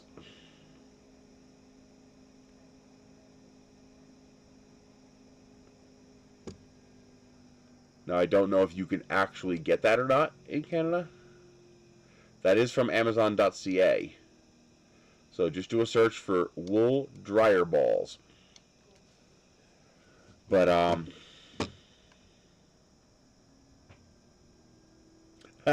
like the ones with the dinosaurs. I want the dinosaur ones. Oh, now I want these. But I'm not paying $38 for dryer balls. But that is cute. Oh my god, that's adorable.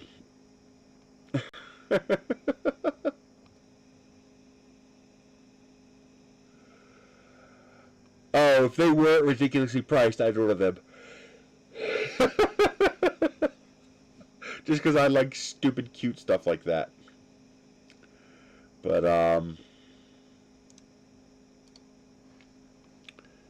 there you go. I wonder why I can't create links for Canada.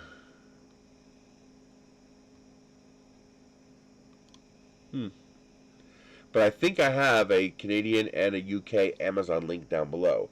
So if you click on my Amazon UK or Amazon Canada link and then search for wool dryer balls, I'll get the affiliate credit for that. That's cute. That I would even be willing to pay double normal price for that, but I'm not willing to pay $40 for that. More, $6 shipping. Yeah, I'm not willing to pay $45 for it. I'd pay like $20, but I'm not willing to pay $45. But that is cute. But yeah, I've been using these for 10 years, and it's wonderful. My towels come out soft. My clothes come out soft. I've had zero issues, no static, and I've been using the same dryer balls for 10 years. But I brought them with me from Pennsylvania. Yeah, just chucked them in the dryer, and they live in the dryer. I never take them out. And you just hear a little thump thump thump thump as the balls bounce around inside the dryer. But I would like to, yeah, well, they probably do, but not in any quantity that I can notice. I can't tell a difference. So, as far as I'm concerned, anything past 10 years is bonus. So I'm happy. When did I buy them?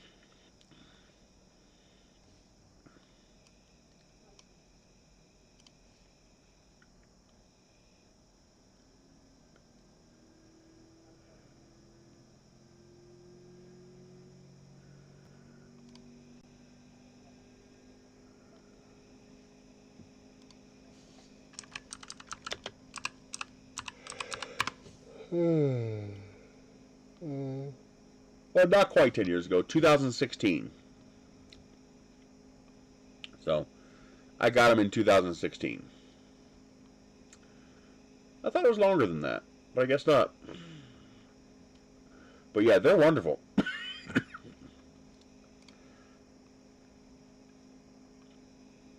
Those are the ones I bought. How much did I pay for them?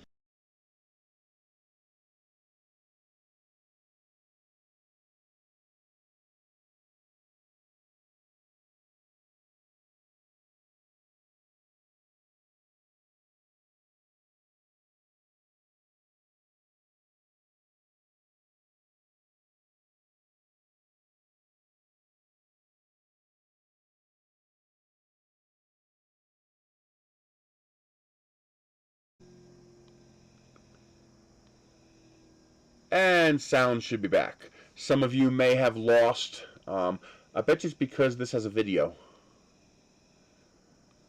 All I have to do is restart OBS and the sound comes back. I wonder if it's because this has audio and it took control of the audio.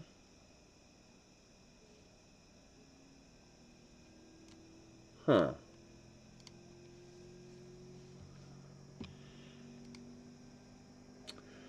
But yeah, they're cheap. They're dirt cheap.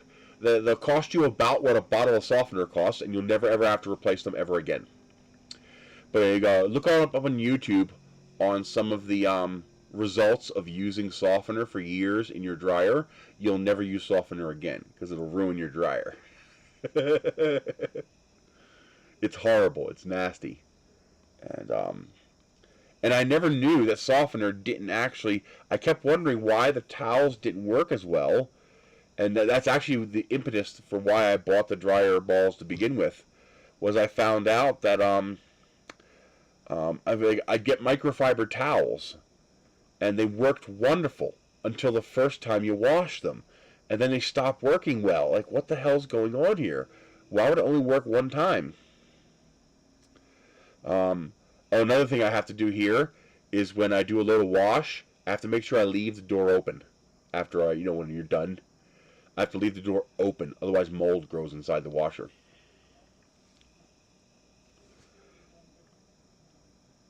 And because of the moisture. Well, what's happening is they coat your towels in wax. So what they're literally doing is they're making your towels waterproof. They're making your towels waterproof, or at least water resistant, which means they're not as absorbent. And I found that out. That's why 2016 I switched over to dryer balls, was because of that. I found out that's why my towels stopped working properly when I washed them. It's because we were using fabric softener. So about 6 months after I started using the dryer balls, I guess it took time for all that fabric softener that was already in there to go away. It stopped ruining my towels, and they remained absorbent after I was done. And they were just as soft using these. Now, there is one way I might be able to hang up my clothes. I can't hang up my clothes outside. I wish I could. I can't. And why is that going so fast? Why is that even on?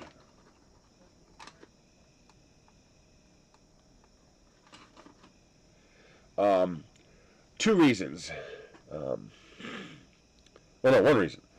The reason I can't hang up my clothes outdoors is because we live in a dust bowl. Yeah, dust and particles are constantly being blown through the air. So if you hang up your clothes outdoors, they're going to fill with the dust and dirt that's in the air from the wind blowing. And it'll turn your clothes into sandpaper.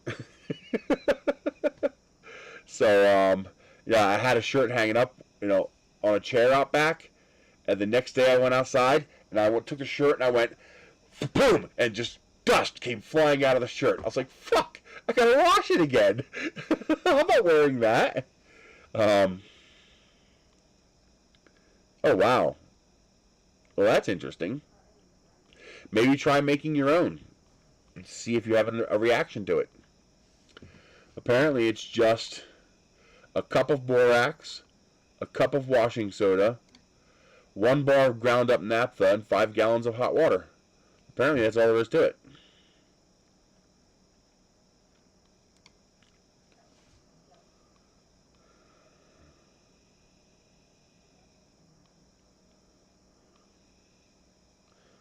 What I might try doing, it might be an interesting experiment. Try making my own laundry detergent and selling it. Huh. I can make 10 bottles of detergent out of 1 5-gallon jug. That means my cost would be about 30 cents a bottle.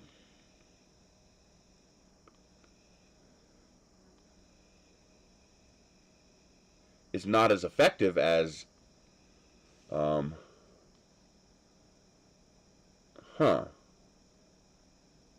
Oh, here, let me give you a link. Here you go.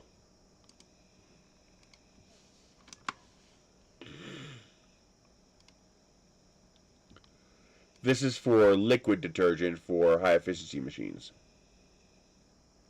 What I'm wondering is, can I use double the ingredients?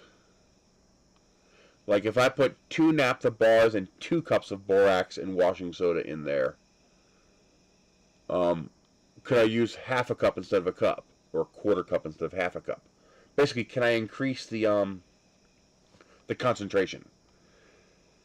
Because what I would like to do is fill a 35-gallon tank with detergent and just have a spout on the bottom, and then we only have to keep a single laundry detergent bottle in the house, and we just go to the big 35-gallon tank and fill it up whenever we need it.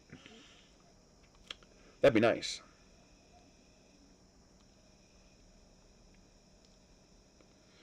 Add a little orange essential oil to it to get that nice orange citrus scent that I like.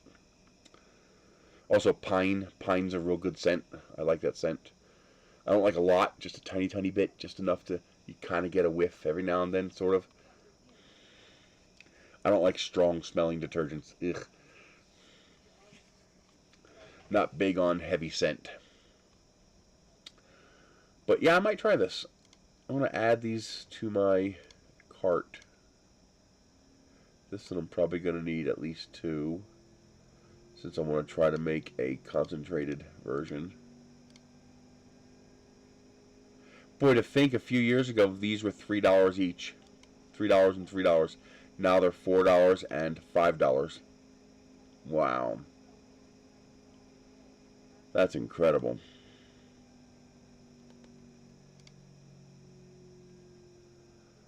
Yeah, it's only $6.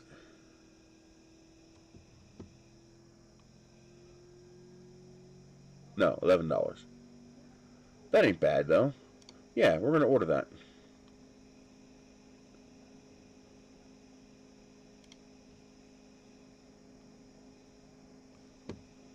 Probably should turn that off so I don't expose all my deets. Yeah, I'll order that. It's only $11. It'll be a fun experiment. Question is, can I use hard water? That'll be the real test. I do have a barrel heater. I want a heater that you plug it in, you stick it inside of a barrel, so I can actually heat up the water in the barrel.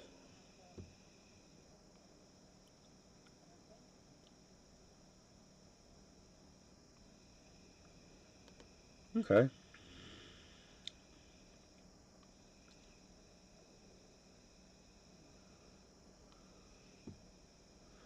But it might be interesting to try selling my own detergent, especially if I do a little bit of find out what pinon trees smell like.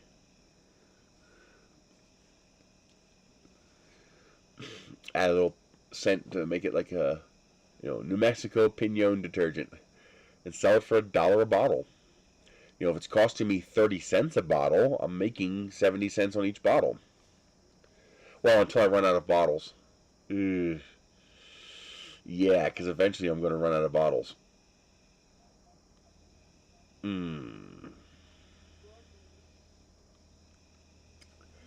That's kind of annoying.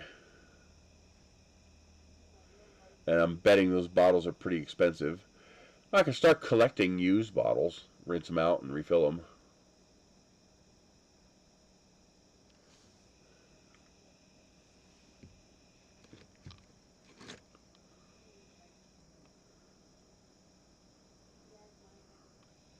That might be worth something. Start collecting. Because around here, it wouldn't be that hard. I don't know. I was about to say something as a fact that I should not be stating as a fact because I have no idea if it's actually a fact. I don't think it'll be that difficult to get people to leave out their detergent bottles for me. Because around here, you have to pay for trash disposal. So if I were to bring them a can and say, just put your empty laundry bottle detergent in here, and then I could use those bottles, peel the labels off and just reuse the bottles to print to make my own laundry detergent to sell. What I would love to see happen is I would love to see another Dollar Tree come out. I'd like to see, maybe now that they're doubling their prices, maybe that'll open up room for competition. Like maybe another capitalist, another entrepreneur can start another set of dollar stores to compete with Dollar Tree. Because at $1 it was pretty hard. Because it was a pretty good deal what you were getting at Dollar Tree. But now it's not such a good deal. So maybe that'll open up room for competition.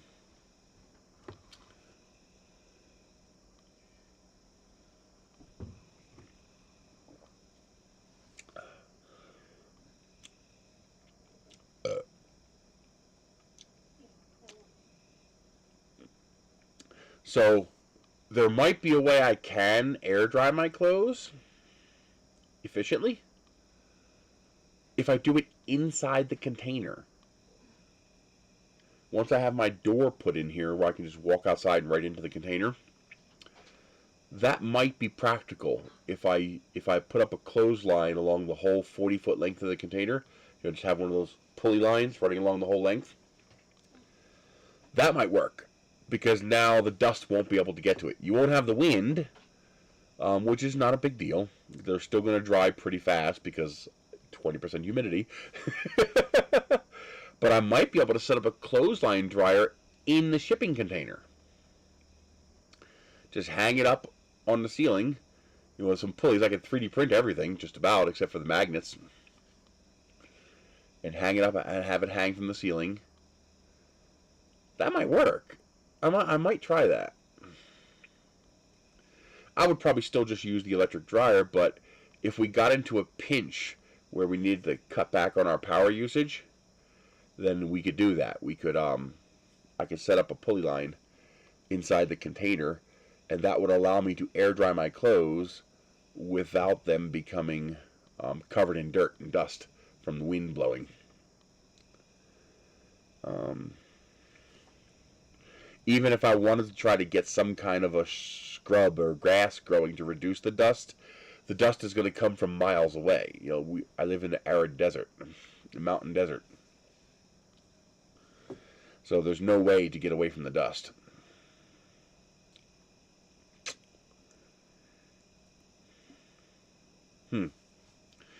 Interesting. I could 3D print the pulleys. That'd be pretty easy. In the container, it should never get hot enough for PLA to be a problem, so I should be able to use PLA without a problem. I've got to get my damn bidets running so I can stop buying toilet paper.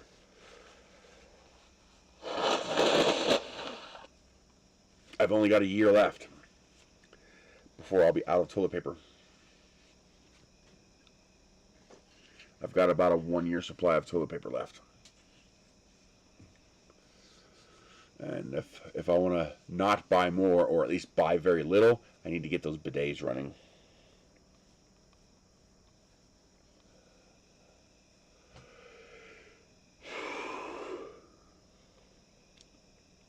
Yeah, Ender has started catching mice again. We've had some mice start moving in again, and Ender's caught them. Noel likes stealing them from him. He waits until Ender catches it, and then he takes them from him. It's like, what the hell? Catch your own mice, you lazy cat.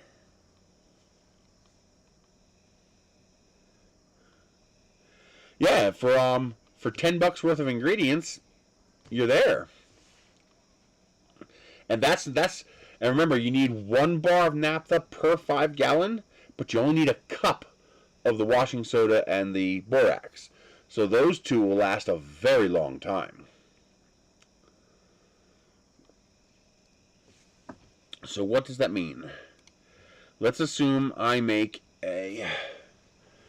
Well, it'll be half the water, so it'll still be the same price. So 65... This is approximate because I'm doing volume and liquid conversion here. So there's about 8 cups in that box. So 4.97 divided by 8. That is 62 cents worth of borax.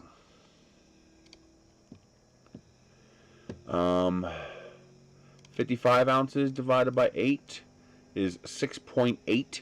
So let's call it 7. So 4.17 divided by 7. That is 59 cents worth of that stuff plus $1. So each 5-gallon tub of detergent will cost 1 plus 0.62 plus 0.56. $2.18. So she's right, $2.18. A little bit more than that, times 1.08 for tax. So $2.35 per 5-gallon bucket. Divide by 80.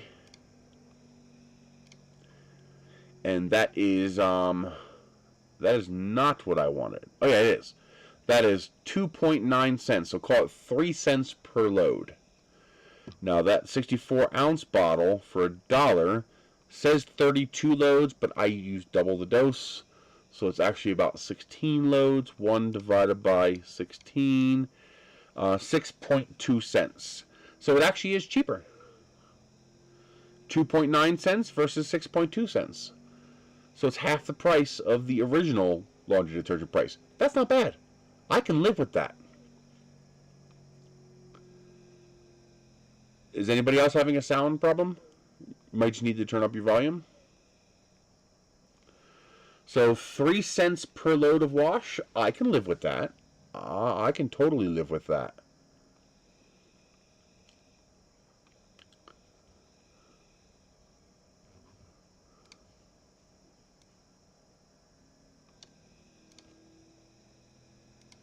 Now there is more cost to it than that. You also have some electricity. So let's see. A gallon of water is probably going to take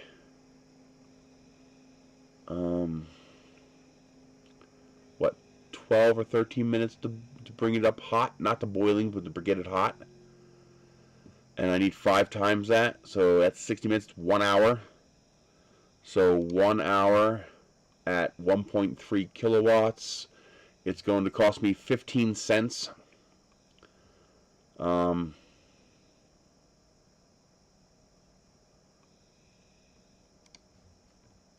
see. So what was it? 0.62 plus 0.56 plus 1. 218 times 1.08. $2.35 plus about 15 cents worth of electricity. So $2.50 per 5-gallon bucket. And divide by 80. And that is still only 3.1 cents per load. That's not bad. That's not bad at all. Even with electricity, that's not bad. Because you have to factor in power, especially when you're paying a lot for it. Now, if I make a high concentration load, meaning I use half the amount of water, if it'll let me do that. I'm not sure if I can do that or not.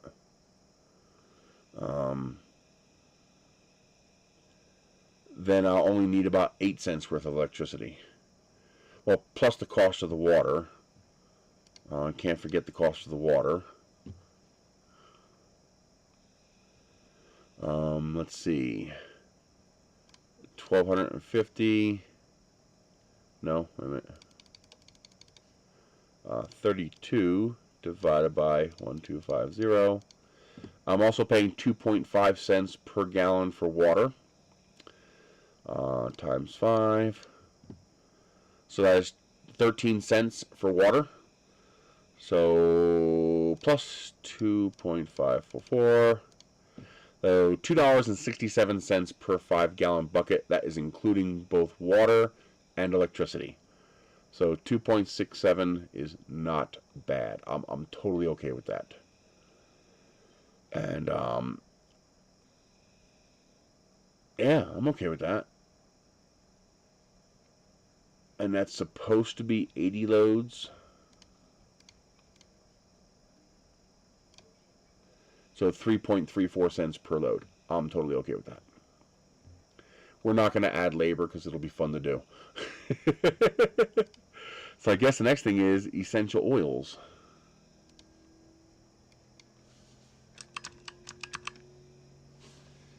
Essential oils. Because I would like it to smell nice.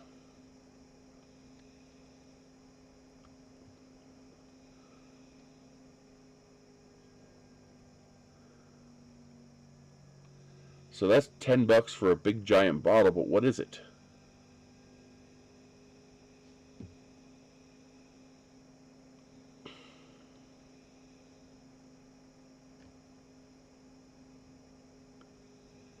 Okay, none of this is available for pickup, so we're going right to Amazon. Orange essential oil is not available. I'm Groot.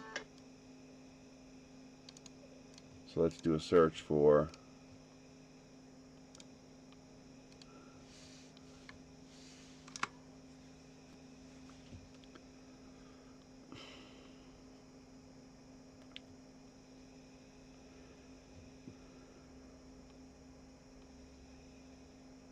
there's Sweet Orange, $9.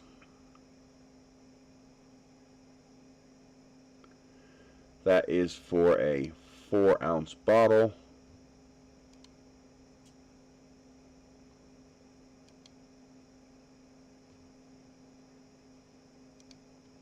Let's just add it to the cart so I have it saved. I saw another one on here. Boy, this thing's being slow today. Come on. No, I have not. I can't afford to buy any, so if they don't send me any, I can't get any.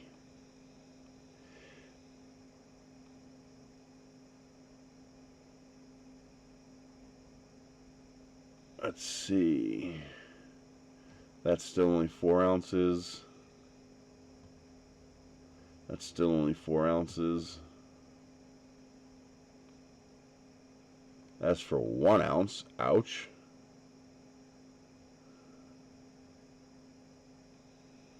Four ounces. I'm seeing if there's a better price. So far, that looks like the best price.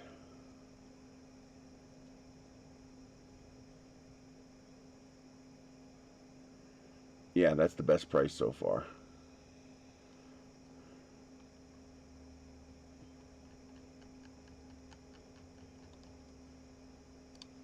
Here's some stuff I haven't bought yet, but I'm looking at. Here's a pair of Nautica clogs for $23. That's actually a pretty good deal, because I only have 2 pair of clogs left. I do need some nickel metal hydride AA's, so that's not bad. With the coupon code, that would only be 15 bucks. And that's 8 batteries plus a USB charger. I think this was actually a good deal. I was looking at getting some more olive oil.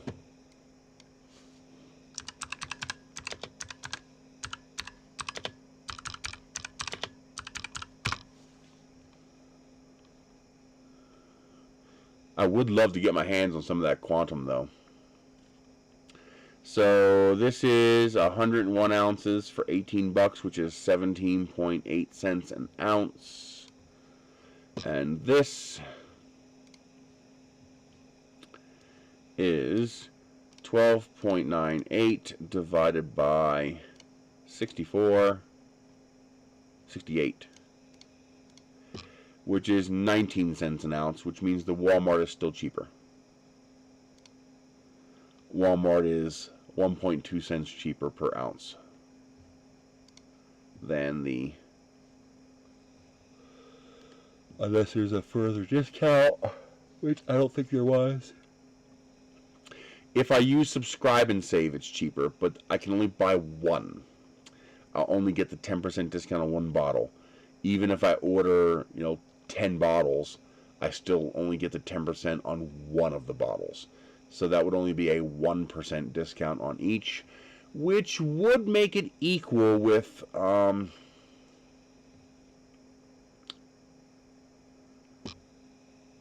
the Walmart price. But I'd have to buy 10 bottles for that to work.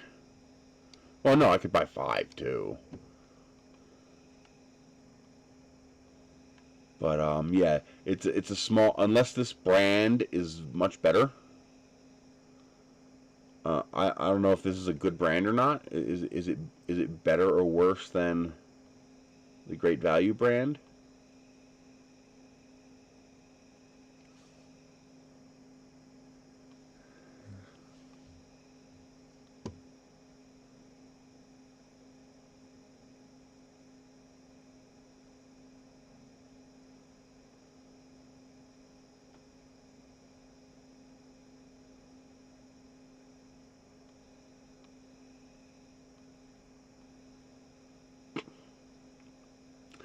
Actually, I would get 15% because you're going to get the 5% subscribe and save plus an extra 10%. Interesting. Might be worth getting at least one. I mean, it's cheaper if I get one. And then these Anchor Hawking 8-ounce triple pour measuring cups are only $3.50 a piece. That seems like a pretty good deal. I like that. And this Jif 16-ounce Jif creamy peanut butter and honey, $2.42. And it's 80% peanuts. So that's not bad. I like the Jif Natural brand. I mean, that's a lot more than I normally pay for peanut butter, but that's a good price for this particular peanut butter. So if we go here,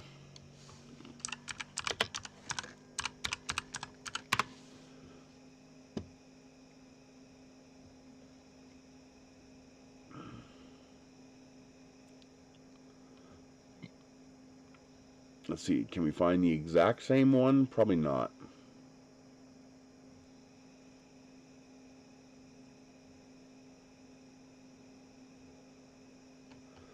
Close enough though. But as you can see, it's $6 each. And that's at Walmart. Although this one, wait a minute, no. It's only $2.42. It's the same fucking price as Walmart. Although that's the honey one. But still. Oh, you sneaky bastards. It's the same price. Oh, it's a subscribe and save. You get a discount if you use subscribe and save. That's why. Sneaky, sneaky little bastards. So not as good a deal as I thought.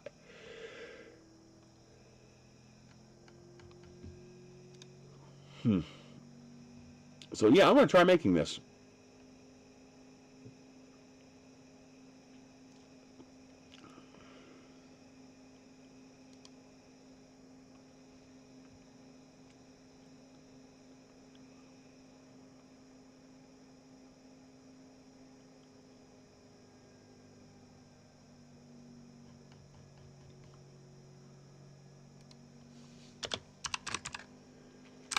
I wonder, has anybody done any testing?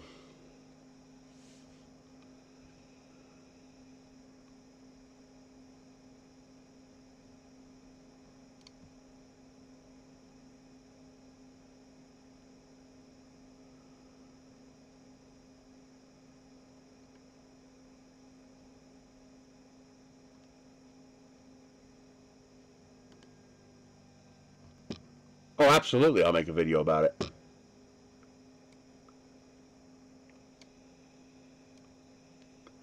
That is a given.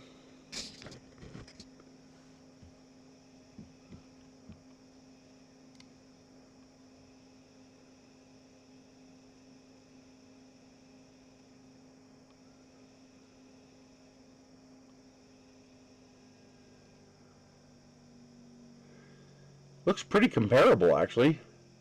This is the Tide, and this is the homemade, and this is the homemade with Oxy.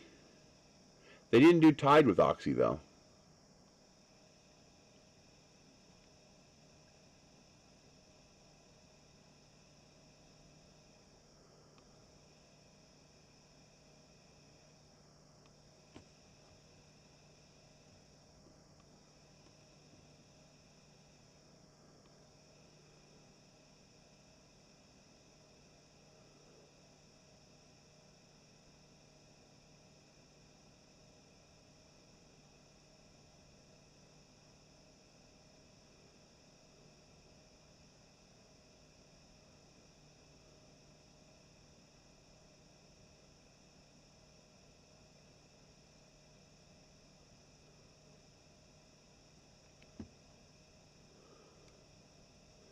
What is sun oxygen?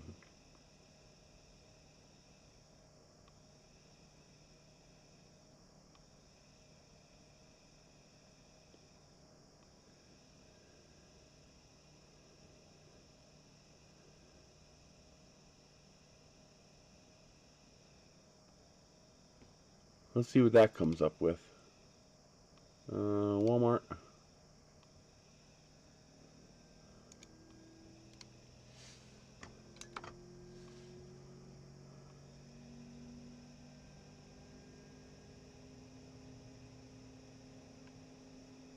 Okay, that didn't work.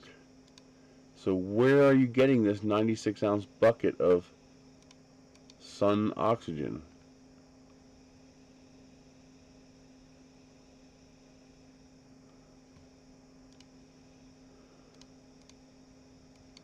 Let's do a search for OxyClean. But I think that's a trademark. So that's going to bring up a specific brand, I think.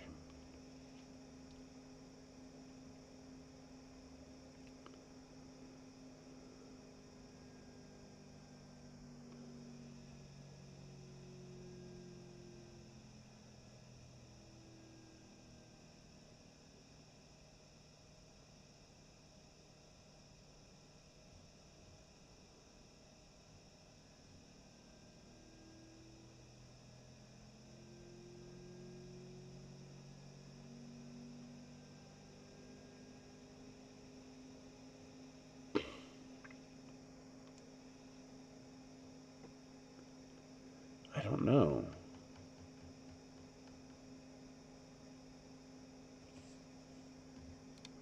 What are the options?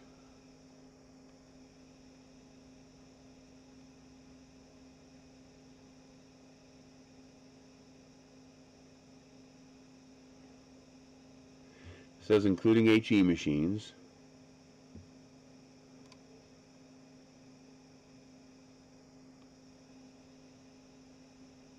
Huh.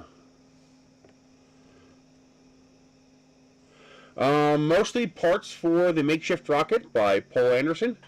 It's an old science fiction book, and it had that rocket in it. They made it out of beer barrels and crates, and the guy sticking out of the top in a spacesuit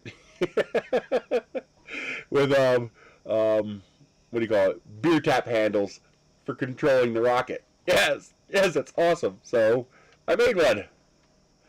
So this is going to be my makeshift rocket, paper tube up the center. This is actually ABS. I printed ABS on the the Weedo, no problem. Now keep in mind, by printing with a 1.4 millimeter nozzle, I can get away with things you normally can't get away with ABS, such as open air printing with a 60-degree bed, which you normally can't get away with. And that's just PLA because I ran out of ABS.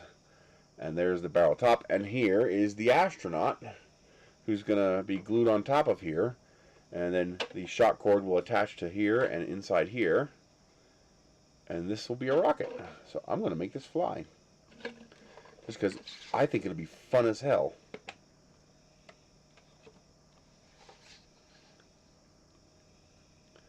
So yeah, that's going to be cool.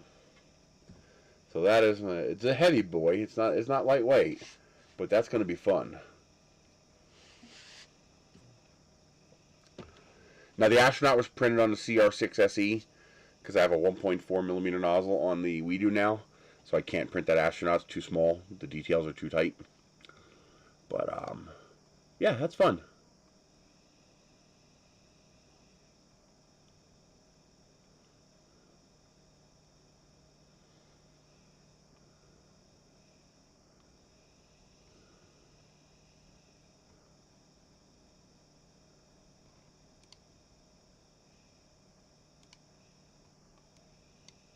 How much do you need?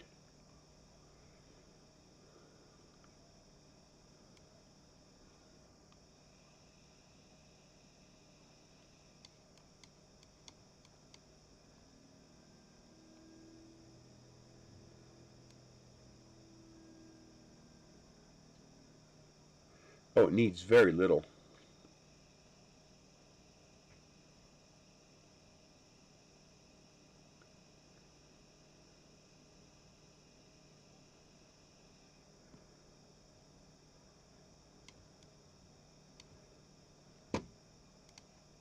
I'm not sure about that yet.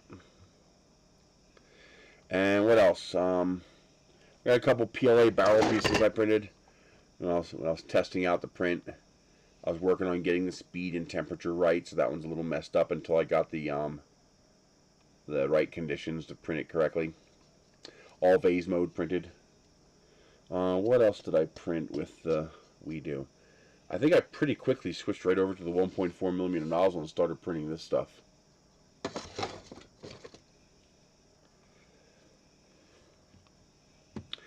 I just said, YOLO, let's go.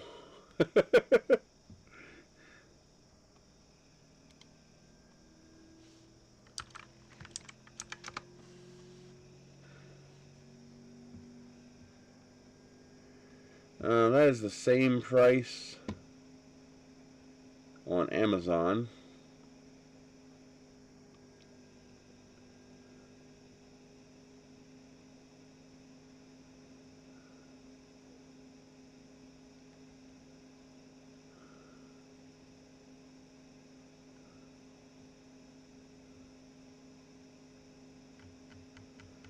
Wonder is that cheap brand on here? Sun.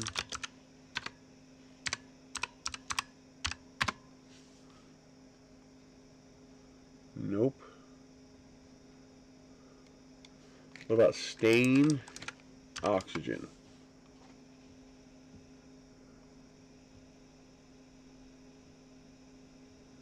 No, Oxy seems to be the common one.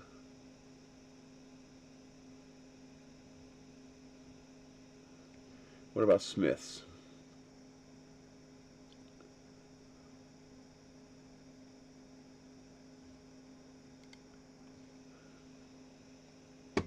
Oh, for Christ's sake, come on. Whatever.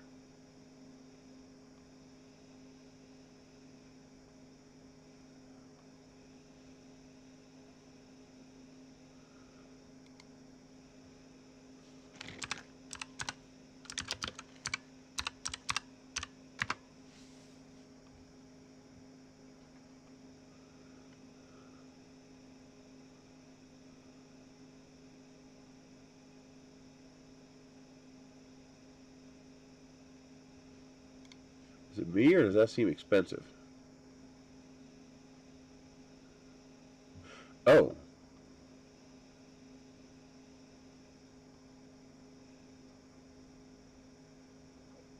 No way. That's a pack of 12 of them?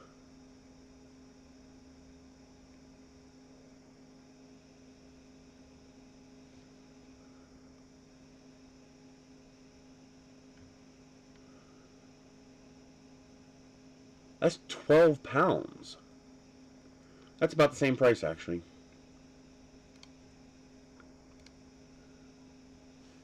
$27.83 divided by 12 times 5, $11.59. So that's the same price.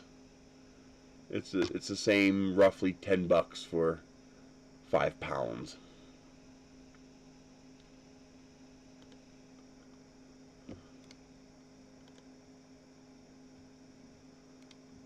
So this is still the best deal at $2.09 a pound.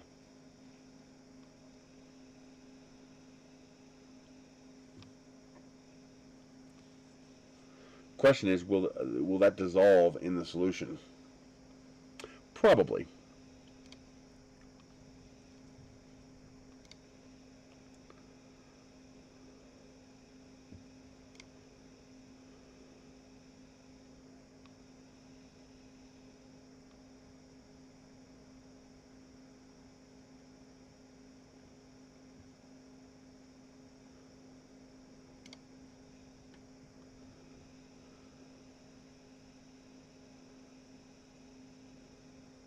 I'm Groot.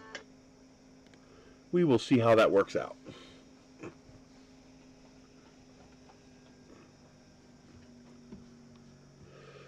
Oh, I tried printing. This was interesting. I wanted to try the ABS, and I was running out of ABS, or out of the PLA. So I let the PLA run out, and I fed in the ABS, and cranked up the temperature, of course, right before I switched over to ABS, and it worked. I actually had a print that was half PLA and half ABS, but they don't bond together well at all. I mean, this looked perfect, but when I grabbed it to pull it off the print bed, it popped right off. The ABS separated from the PLA. So you can't bond PLA to ABS in the print process. It doesn't work, which is a pity, because that would have been pretty neat. It might have been interesting to make a print with a PLA shell and ABS infill, so that the ABS infill would have the temperature resistance to hold the part together and prevent the PLA from warping if it got too hot. That would have been pretty cool. Think IDEX printer, where the one is PLA and the one is ABS, and you print the model out of PLA, so you can use whatever color you want, and you print the infill out of ABS. So the ABS infill would stabilize the PLA print and make it more tolerant to temperature change. That might also allow you to anneal it in the oven, since again the ABS would hold the model together and allow the annealing process to happen. But at least in my first test, even at a 1.4 millimeter extrusion, the ABS did not adhere to the PLA. Now maybe that might be okay for infill, since the infill will be completely enclosed. So where would the ABS go, even if it wanted to detach from the PLA? So I might still try that. I might still make a go at using my IDEX printer to, if I can do that. Can I use a different print head for infill? Can I even do that in the slicer?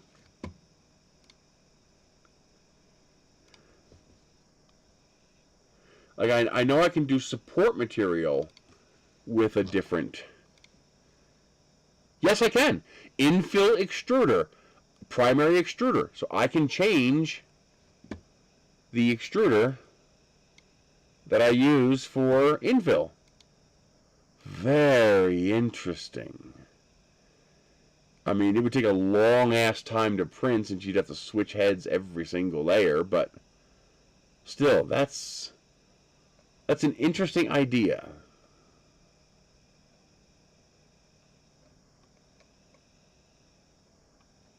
Huh.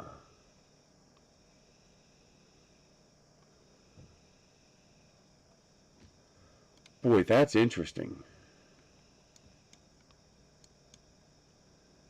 That is really, really interesting. I don't know if the benefits outweigh it being a pain in the ass. Because it would be a pain in the ass, to be fair. But the idea is kind of cool. It might be worth doing once just for shiggles, just to try it and see what happens, you know?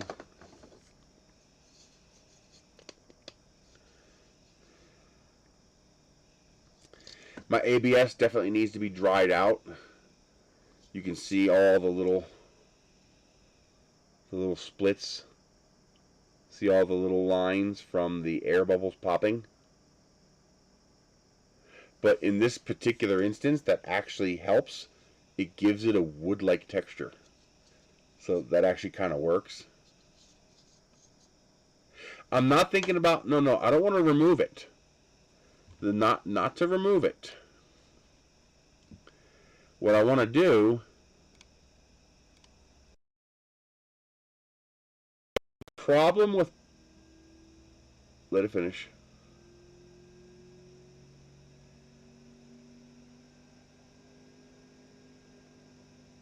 The problem with PLA is it can't handle the temperature.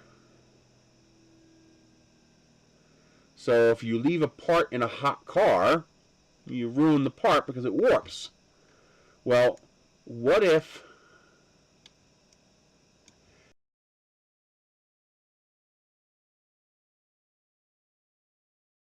this infill was ABS? If the infill is ABS, then the infill will act as a skeleton inside the part and keep it from moving. So even though the PLA would still soften, it couldn't go anywhere. It would have no place to go because it would be held in place by the ABS skeletal structure inside. It's like, I mean, your arms are all floppy and fleshy, and you know you got all this flesh. So why aren't you a blood bag? Because you have a skeleton inside holding everything up.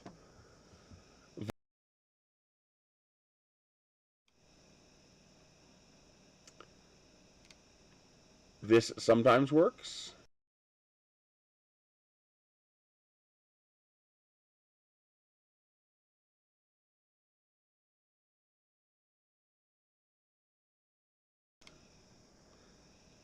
Alright, how's the voice sync now?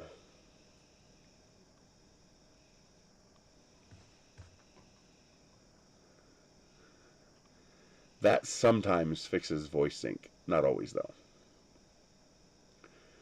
Or do I sound like a kung fu movie? Exactly. Alrighty, the audio sync should be back in again. Some of you might have seen your video go down to 144p. You'll have to change it back to 720p. But otherwise, the audio should be back. It's because I told it to slice. But if I made the infill dense enough, you know, like this 25% would probably be more than dense enough, and I made it, you know, a solid structure inside, that might hold the PLA in place and keep the PLA from warping. You know, for the same reason this PLA part will survive longer in the car than this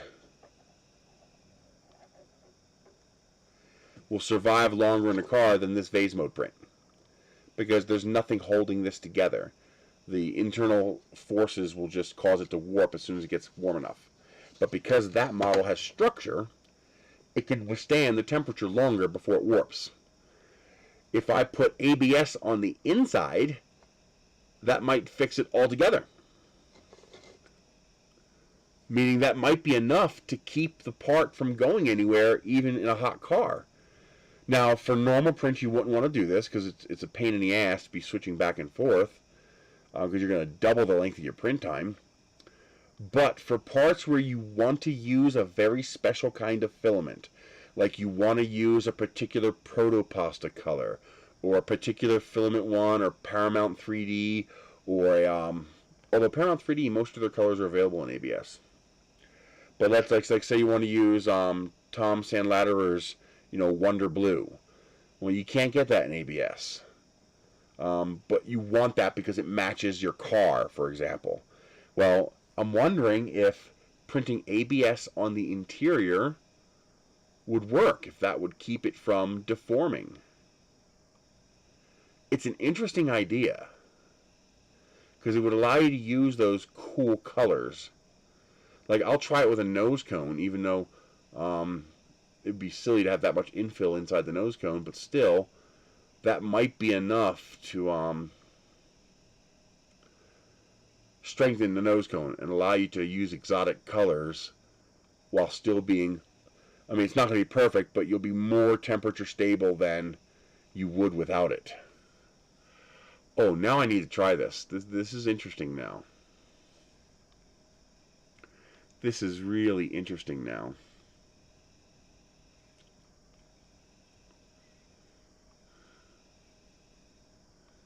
Now I gotta clear this off and get access to my Artist D here, because now I really want to try this. I really want to try this now. I wonder if that would be enough.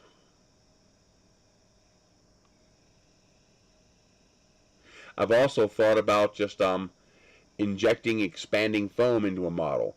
So treat your PLA model like a resin model, meaning you have a hole in the top and the bottom. The hole in the bottom will allow you to inject the expanding foam, and the hole in the top will allow the air to come out and fill the entire... same thing, ASA or ABS, doesn't matter. I would probably try ABS just because it's cheaper. But yeah, that would be the same. The point is, the infill, whatever material you use, would be structurally stable at the higher temperatures. That's the point. Now, you'd have to have pretty strong infill, because otherwise you'd get pillowing. So if you didn't have a high enough density of infill, the PLA would just soften in between the cells of infill. So you would need at least 25% infill. That's actually closer. Yeah, that's about 25%. You would need at least 25% infill in order to probably have enough structure to keep the part from visibly deforming. That's interesting.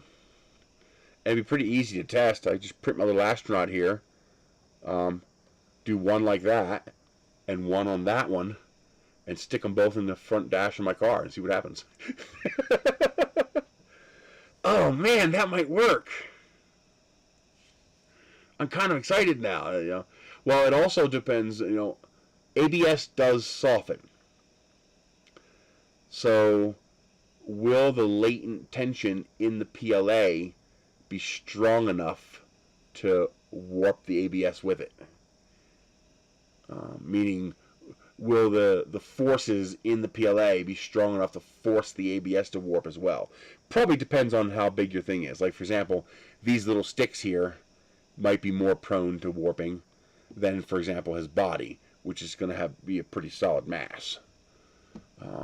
Yeah, I'm going to try this. This is interesting now. Now I'm really interested in seeing how this would work.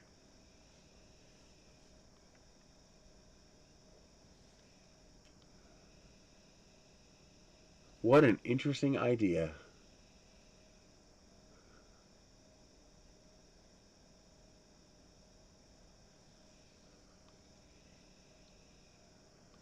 Huh.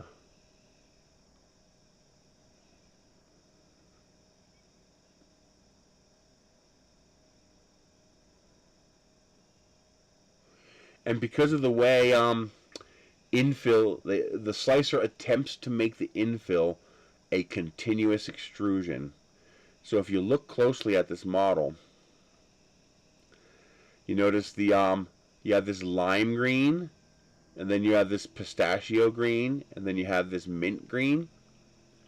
If you're colorblind, you might not be able to see this, but there's 3 shades of green here. This is almost a yellow. Actually, this would be a pistachio green, and this would be a lime green.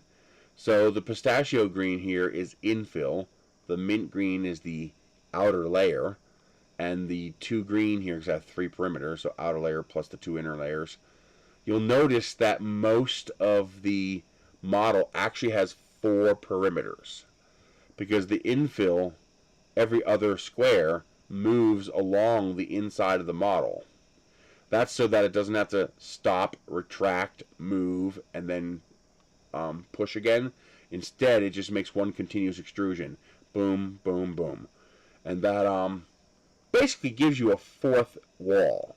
So this is basically a 4-layer outer perimeter when you factor in the infill. And because that 4th layer covers, 60 or 70% of the model, that might actually keep the PLA in place and allow you to do PLA in higher temperature environments. Oh, that is cool. I mean, the PLA and ABS do not adhere together very well, but they don't have to. Unless you're doing an open model, it doesn't really matter if the infill adheres to the... If it adheres poorly to the PLA, it doesn't really matter, because it's going to be encased inside the PLA. So even if it detaches at a small point somewhere, it doesn't matter. It can't go anywhere. It has no place to go, because it will stick to itself. So it's not like it's going to fall apart into pieces. This only broke apart because it was a single perimeter. So that single layer detached, the whole thing detached. But this, for example, his head would never come off, because the head outside shell is all PLA and the inside infill is all ABS. So it would stick fine.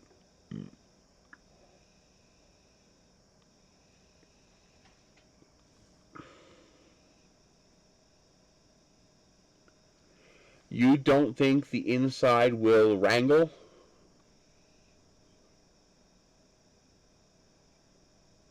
PLA is about 10 times stronger than ABS, so I don't think those internal stresses will be a problem.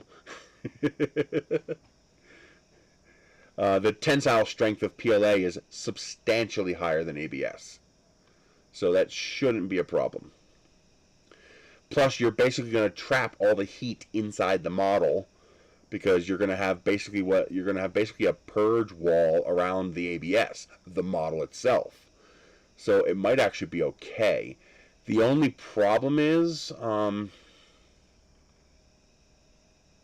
actually I don't think it'll be a problem, because there'll be no ABS attempting to stick to the bed. It'll be a PLA, the outer shell, and so the ABS will be sticking to the PLA. And because it'll be attached to the PLA all the way around, the PLA will also be like a structural shell to prevent those thin ABS layers from warping. And by the time the ABS builds up thick enough, I don't think it'll pull that much. I mean, PLA, ABS, they are still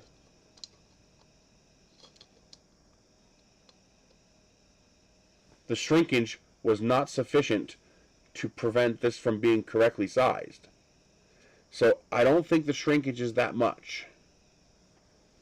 Warping is high, but not shrinkage. Not the ABS we print with. It doesn't shrink that much. Put it this way, it doesn't shrink enough that I have to scale my parts to compensate for the shrinkage. So the shrinkage is that small. And again, even if some delamination occurs, that's okay, because it can't go anywhere.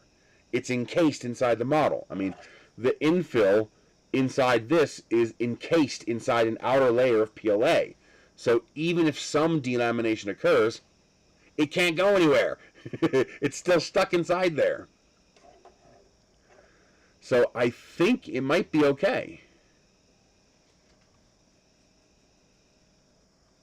Oh yeah, I'm gonna fab something up to try this.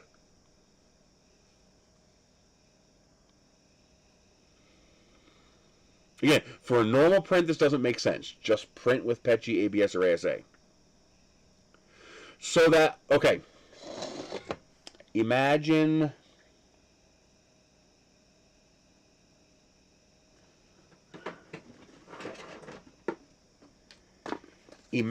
I want to print a set of ears for a pair of headphones. And I want to print those ears in Sakura pink. Okay? Because I want that material to match this.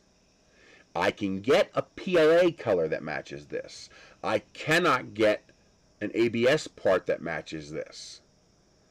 So I would have to print with PLA in order to get a color match without having to paint. Okay? So imagine you want to use some exotic specialized color for a decorative part in your car. Like, for example, you want to use Azure Blue. You want to use Protopasta's Winter Blue. You want to use Protopasta's Apple Red. You want to use Filamentum's Vertigo Gray. And those aren't available in ABS. But you want to use the part in an environment that PLA can't survive, such as in your car, where it gets too hot. Well, if I were to print that part with the PLA shell and ABS infill, the ABS infill might allow the PLA to tolerate a higher temperature. Now, the PLA will still soften. So if you were to grab that PLA part, you might deform it, but put a dent in it, okay? But just sitting there in your car, the ABS skeletal structure inside might be enough to hold the PLA shell in place and keep it from warping and deforming. Maybe. Not 100% sure, but it might work. So I want to test it. I have an IDEX printer, so I can test it. So what I'll do is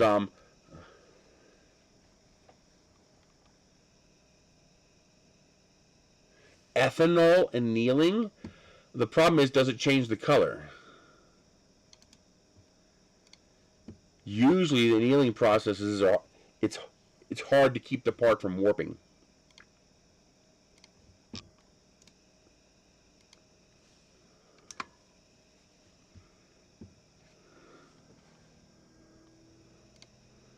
Oh, interesting. Yeah, but will it alter the color?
There we go. Sound should be back now. I wasn't muted. Loading YouTube took control of the audio. So I shouldn't have done that.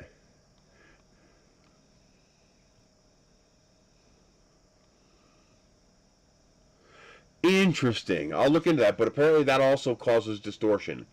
So the interaction with the ethanol probably also generates heat. And so the part is still going to distort. And that's what I'm trying to avoid. I'm trying to avoid the distortion. Well, it says right there it does still distort. There's a research paper on ethanol annealing, and it says distortion still occurs. Exactly, which is the glass transition temperature of PLA. It's still going to distort. You know, something like this might not distort. Something like this will.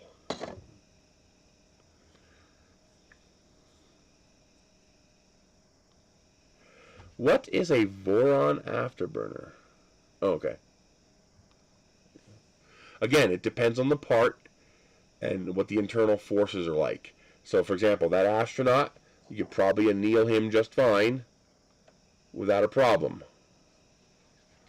But annealing, you know, this single wall vase mode print probably would not work.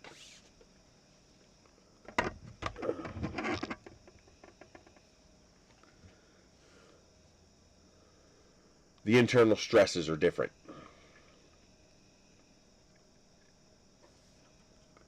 But it's definitely something to try out, though.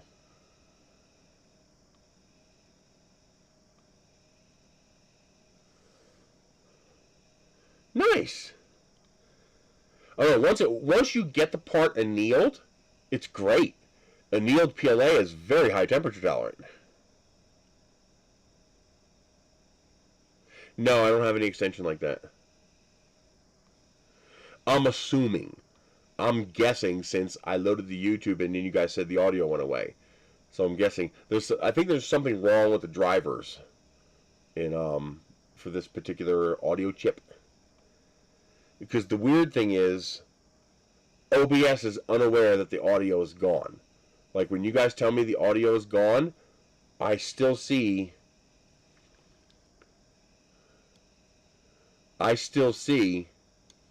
this little audio thing here.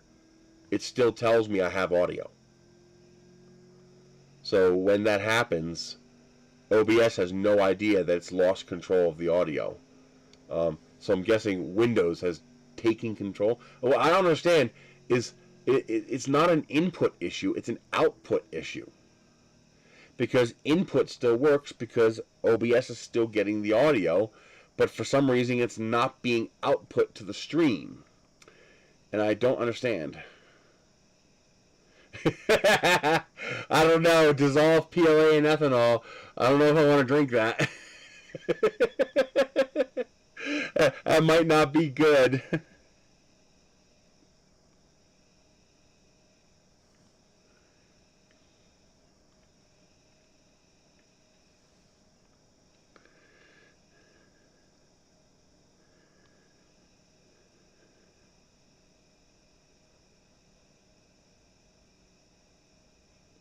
Cool. Good idea, too. Good idea using the heat bed to heat it up. Or you'd be blind. Ethanol's no joke. You gotta be careful with that shit. Oh man, this is a lot of neat ideas.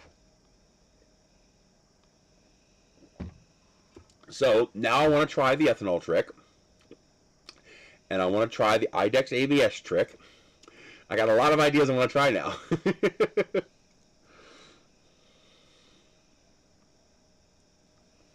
That's smart using the heat bed, though, is basically a heating plate. Smart idea. Safer than using your stove.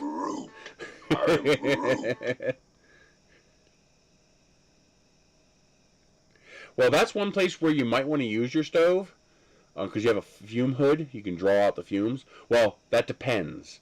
Some fume hoods exhaust, some recirculate through a filter. The recirculate through a filter probably would not help with the fumes, but the exhaust obviously would. So it depends on what kind of fume hood you have. But also, use an induction cooktop, and then get yourself a disc, a little steel disc, okay? And then you just take that steel disc and toss it in your bucket, and now to work with your induction cooktop. And it'll keep the bucket from getting hot. No, not open flame. Induction cooktop, no flame. Now, if you have a gas stovetop, yeah, you're asking for trouble, But we're talking about an induction cooktop. I wouldn't even use an electric cooktop because you're applying heat to the container. But if you use an induction cooktop, you can put a small heating disc inside the bucket, and the induction cooktop will make the heating disc hot without making the bucket hot. It's actually pretty cool. You can even put little tiny feet on the steel plate. You gotta watch you don't get too far away or the induction cooktop won't work. And this way the hot plate isn't even touching your bucket. You're just heating the water up from the inside. Induction cooktops are pretty cool. Well, it's not about temperature control. Is that your heat bed can't get hot enough for it to be dangerous. That's the nice thing about using the heat bed on your printer. It's going to take longer. It's going to be less efficient, but it's going to be a whole lot safer because that heat bed cannot get hot enough to be dangerous. You know, to be an actual immediate danger. So that's why I said it's a good idea using your heat bed to do that. It's much, much safer as long as you can extract the heat, the fumes. Because remember, well, alcohol will burn. Yeah, that makes sense. You don't want the temperature shifting.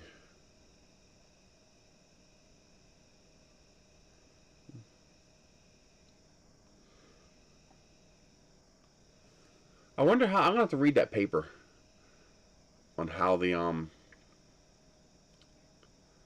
process with the ethanol works. Because what I'm wondering is, does it change the PLA? Like, will a shiny PLA stop being shiny? Something like that. Oh, absolutely. It'd be fun to try.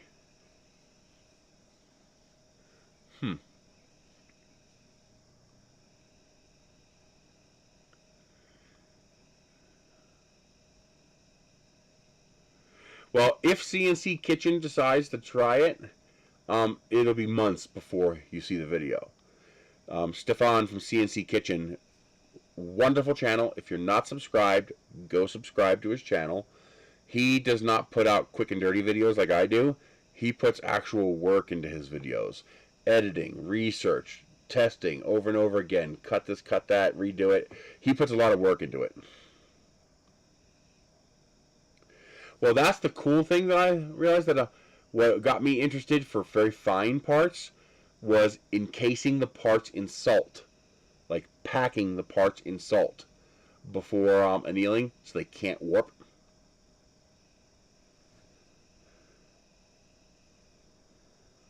So that salt packing method is also another interesting way of preventing distortion while annealing a part. Well, if you pack it tight enough with salt, it can't. It has nowhere to go.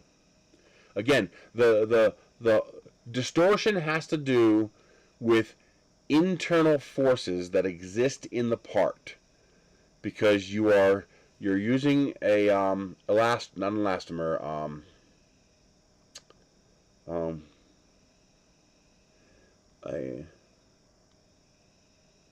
what is it called?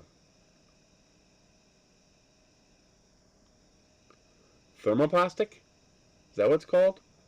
A thermoplastic, whatever it is, whatever this is, it expands slightly when heated and it contracts when cooled. Believe it or not, PLA warps almost as much as ABS does. PLA can warp nasty if you let it. The reason, you know, like your edges will curl up is because the parts, that strand you just laid down is trying to contract. And so when the part is still soft, it's allowed to contract. That's why you have a parts cooling fan. The idea is you're literally freezing the part, like actual freezing. Not just freezing the motion, but freezing as in changing from a liquid to a solid. You're freezing the part in place. And that's why you can't use a parts cooling fan on the... Although, this was using a parts cooling fan. The 1.4 millimeter extrusion is so goddamn thick it couldn't warp. Well, not with PLA. With PLA, with PLA, the cooling has to happen fast enough before it can warp. Like, you almost want to be freezing it as it's coming out of the nozzle. And if you do that, you end up with, you know, much better parts. That's why lower layer heights sometimes print better, because the overhang step angle is lower and the parts cooling can more rapidly cool the thinner layer than the thicker layer. So just like me wanting to print the inside of the part with ABS to act as a structure, if you use sufficient infill, or you can get the salt to fully encase the model, you can't just use table salt. You have to actually grind the salt up until it's more like a powder. So it becomes like confectioner's sugar, but of salt. Now, the interesting thing is when salt is ground up that fine and packed tightly, it almost turns back into a solid shape again. It interlocks and becomes a solid that can actually be difficult to take apart again. So you can't just use table salt. You got to grind up the table salt into a powder. And it has to be a very fine powder. But if you can pack it under enough pressure, the salt, and of course the inside also has to be supported. If you support the outside, if I support the outside but don't support the inside, the PLA part will just distort to the inside. So for example, this part would have to be packed inside and outside.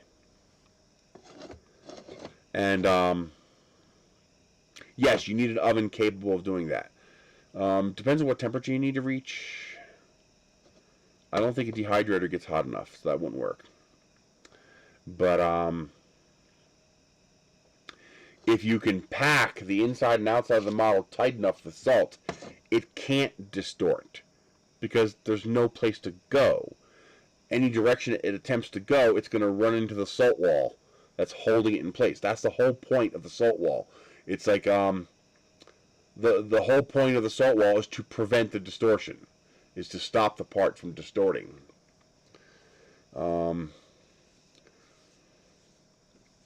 So that, in theory, salt encasement would prevent distortion. That's the whole reason you encase in salt, to prevent distortion. But it's a little harder for hollow parts. For hollow parts, that doesn't work as well because, well, you got to fill the inside too.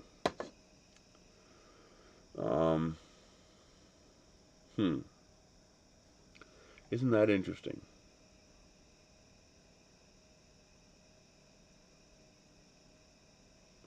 So that's 3 different methods. You have annealing, salt annealing, ethanol annealing, and ABS encasement.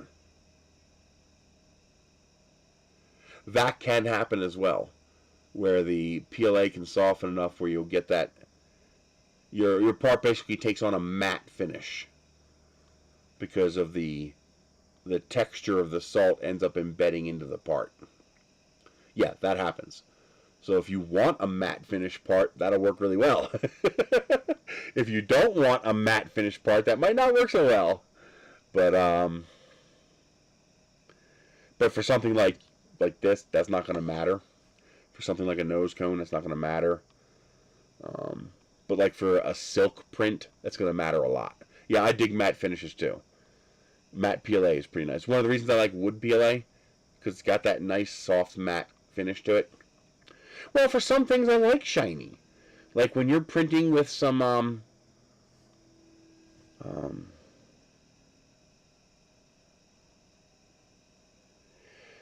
what's the company that makes all the really nice silk filaments? They have the really nice blue and they have the really nice purple.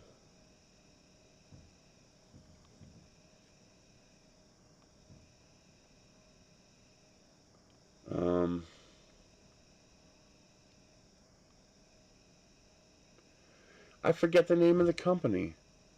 I think it begins with a P.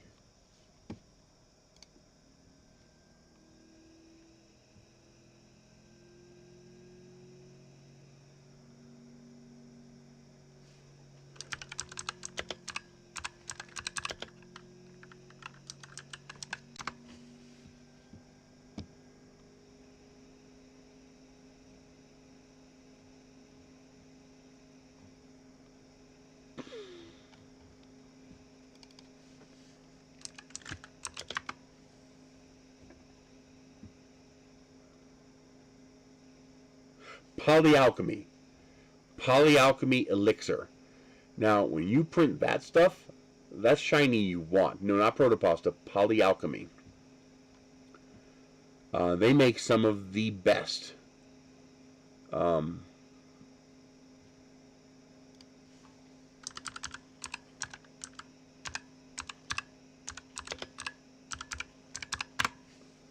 silk PLAs in existence. There it is, polyalchemy.com.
So it's got to be a Windows thing. Something to do with the Windows driver.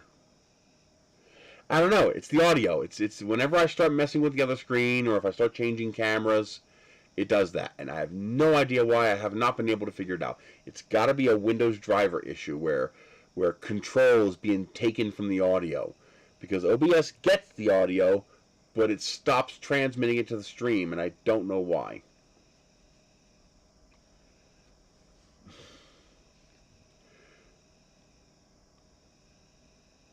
I was thinking about getting a USB microphone, but now that I think about it, I don't think that'll work.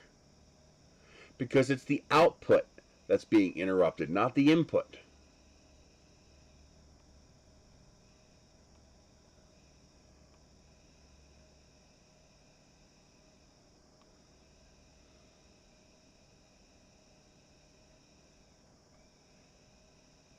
I don't know. I wouldn't even know how to begin to... If it was input, it'd be easy. Just give the input its own separate channel. But it's the output that's the problem.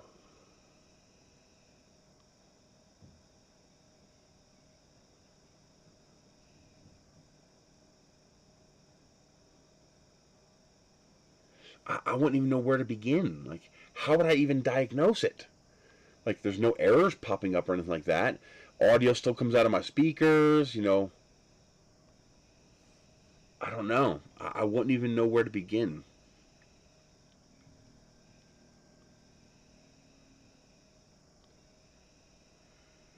What if I mute all audio?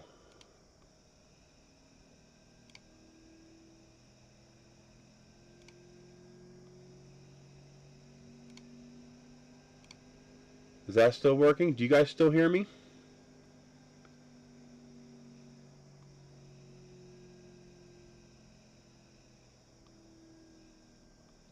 Can you guys still hear me? Okay, so what I've done is I had two audio outputs. I had Intel display audio, and I had Sony TV because my audio's HDMI through the TV. So I just muted the audio output. So let's try something.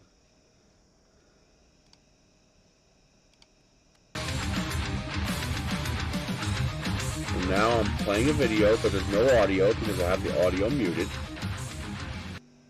Do you guys still hear me now?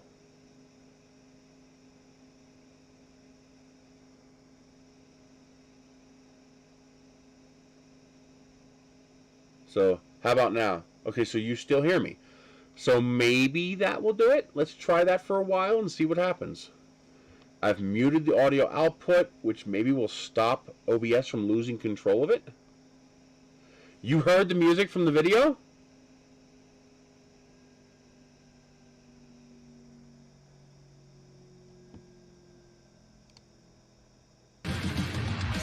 Oh yeah. So I should be able to stop that. Okay.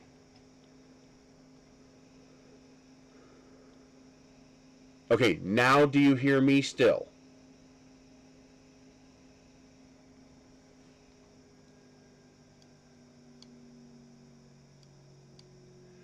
Okay, now I'm going to try the audio here again. Do you hear him talking now? Did you hear him talking just then? Good. Okay. So I muted desktop audio. That's interesting that even when I muted my outputs, you still heard that. So I muted that, and I also muted my computer's 2 audio outputs. So we're going to see if I get to keep the audio now. We'll see how long the audio sticks around. So I'm okay with a workaround if that's what it takes, you know. Let's go through a couple tabs here, since that usually pisses off the audio.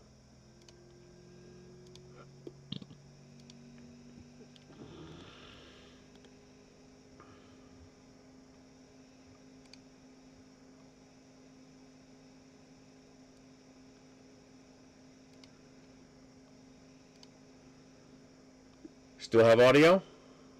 Well, you guys will let me know when you stop hearing the audio.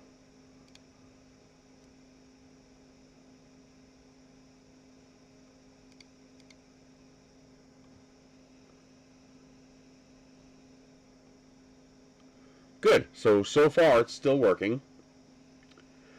That is interesting. I'd never thought of that before.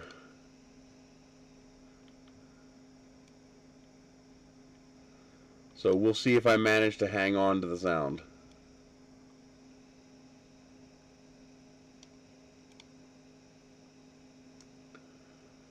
I still can't believe how well this printed.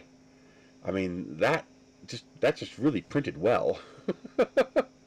And to give you an idea of how tiny that actually is, there's an SD card. I mean, he's really small. It's amazing how much detail you can get out of an FDM printer when you print a layer height low enough.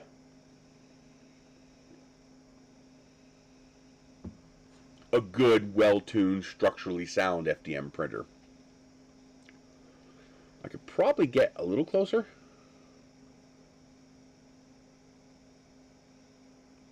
Yeah, it's still focused.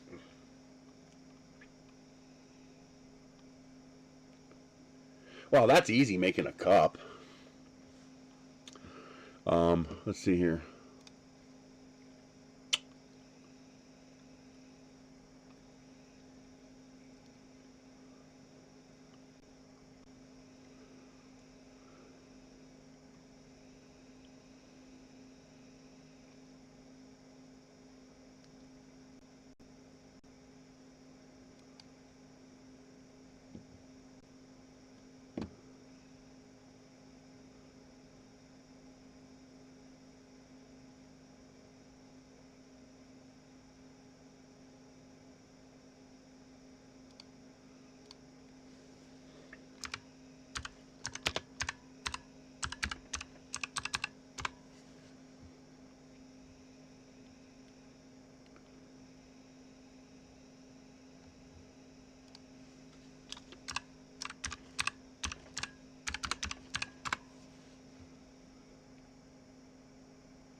So a 2-inch by 5 1/4 inch.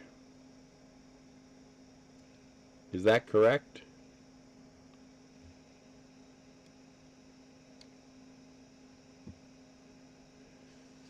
Fluid.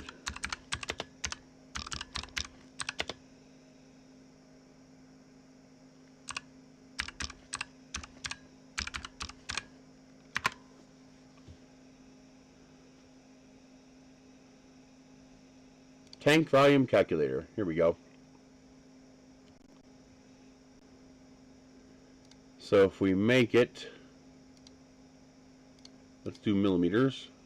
Well, actually, let's do inches, since I'm pretty sure 5.25 by 2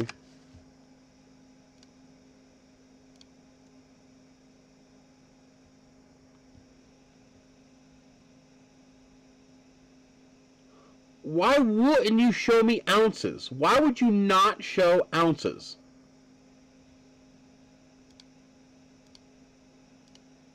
Oh, it does not change it to,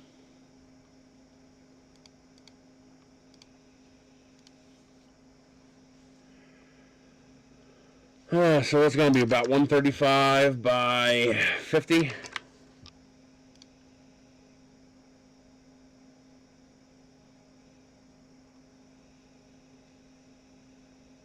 Why wouldn't you show me ounces? Gallons and liters are useless at this scale.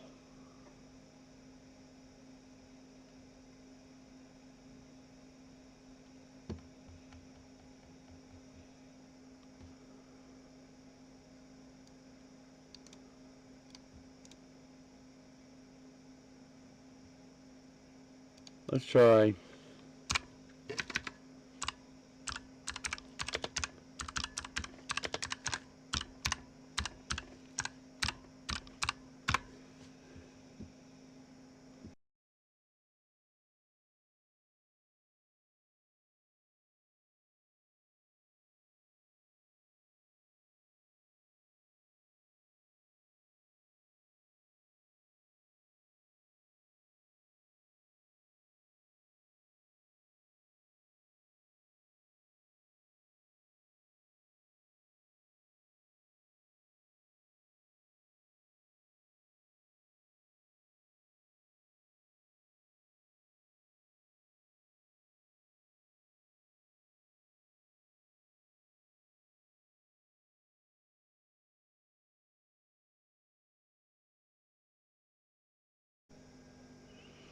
Okay, so muting the audio does not work.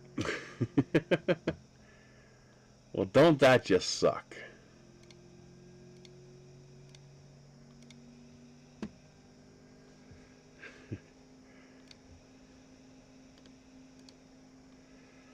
Why would these things not give me something?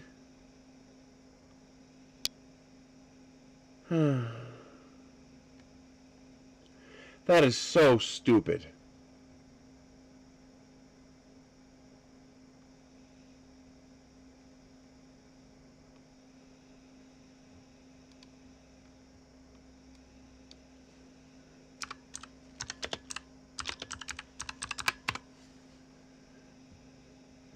So I need 0.23 liters. That is so freaking stupid.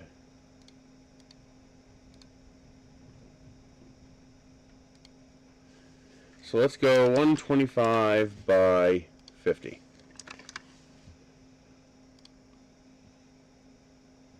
.245, that's good enough. So now we know we need a fill space of 125 by 50. So I'm going to make a donut with a radius of 25. No. You know something? It's going to be easier to not use a donut.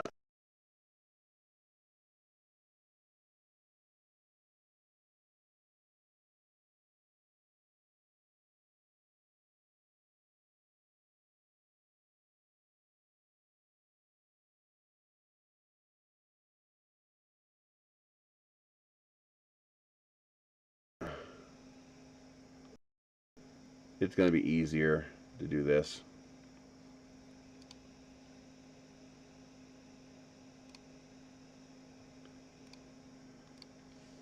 $125.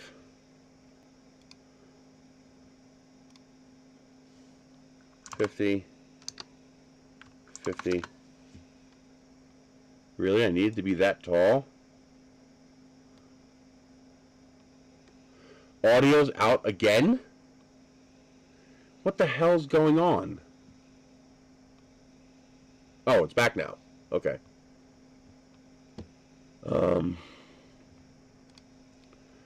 Let's make this 100 by 75. Nope. 75. 0.3. 65. 0.249. Good. 75 by 65. Of course it's out of sync.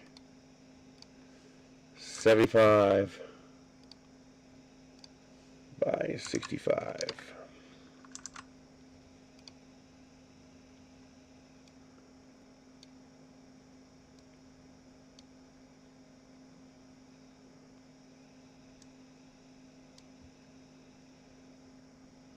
Yeah, I know, I'm not worried about it.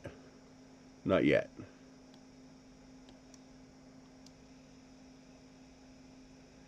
Okay, that's the volume I need.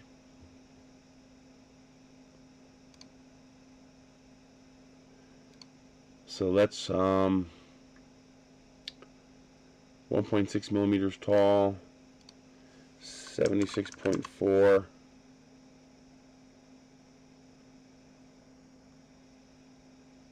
Wait a minute. 4, 8, 12, 16, 24, 2 millimeters. And we're using a 1.4 millimeter extrusion. I want to use 3 perimeters. That's 4.2.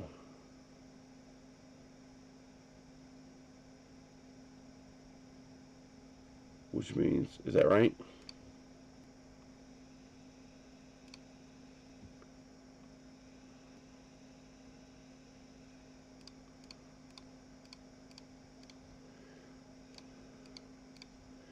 .4. So it's 65 plus 8.4.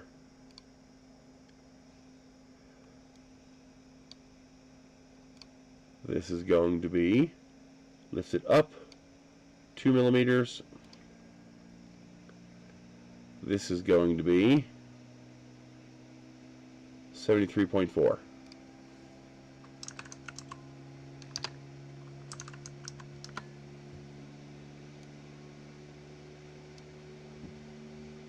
And we are going to center these.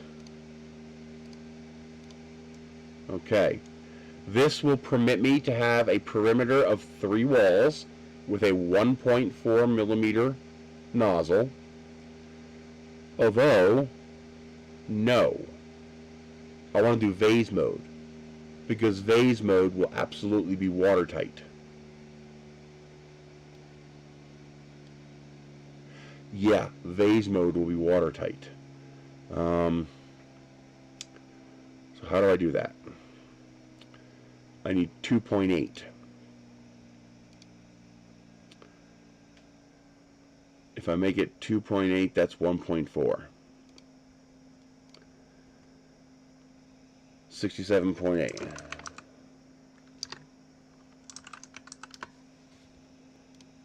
Okay. Center.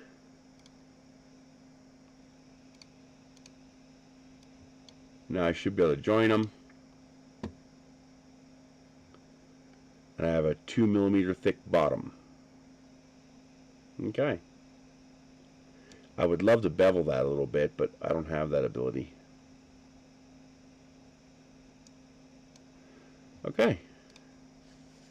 8OZ cup. Export. Where's my memory card? Yeah, we're doing piss poor kung fu dubbing. I'm not fixing it because it's going to keep breaking until I stop using the browser.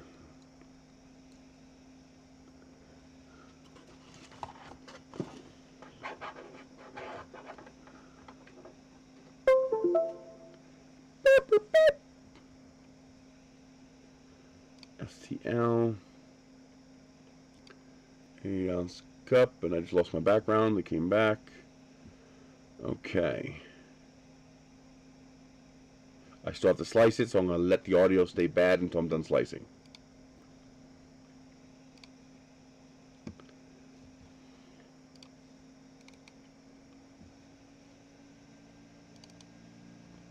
Eight-ounce cup.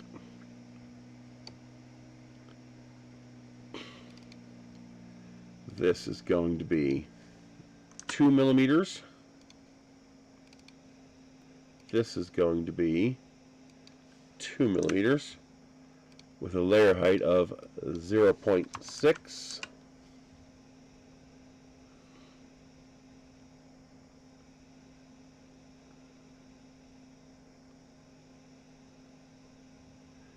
And a temperature, 45 would be plenty.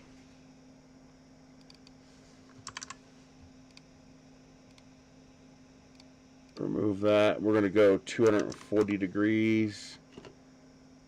Oh, wait a minute. I'm on the wrong Weedo. No. There we go. Yeah, we're going to do 240 at this big fat extrusion.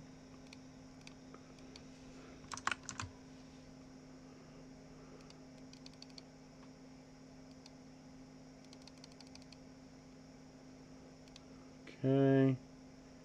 1.4. Leave it at 1.0. That should work. This one is going to be 0.4.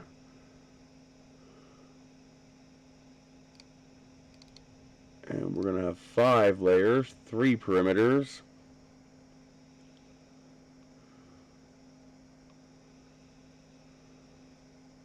That should work. We're going to do 20 millimeters a second. Oh, wait a minute. I didn't change this. No to save changes. 240. 0.4.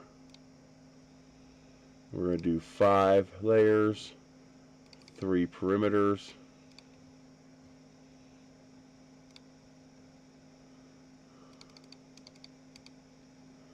.4 millimeter, 0.4.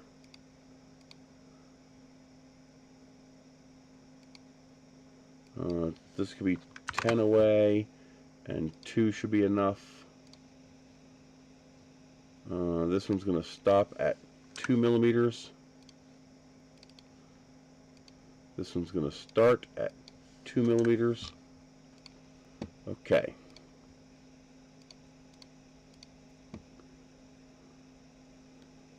That did not work. Oh. Both. Still didn't work. What did I do wrong? Start at 2. Stop at 2. What's the problem?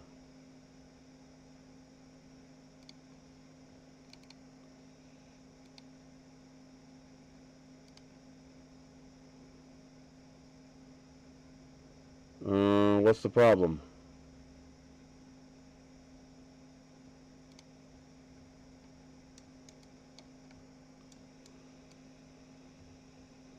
Why isn't it printing the rest of the model?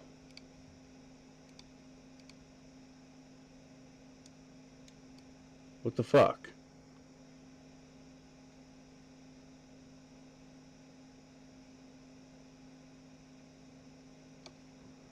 Did I mess up the model? That looks like 1.4 to me. And it is 2.8 millimeters thick.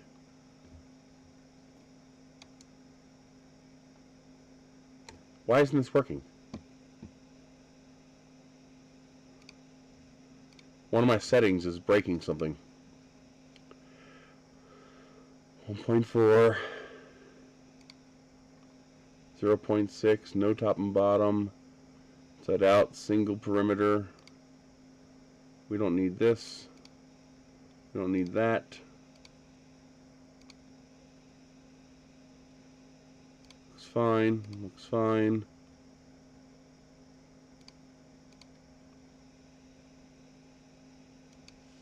Slow that down a little bit.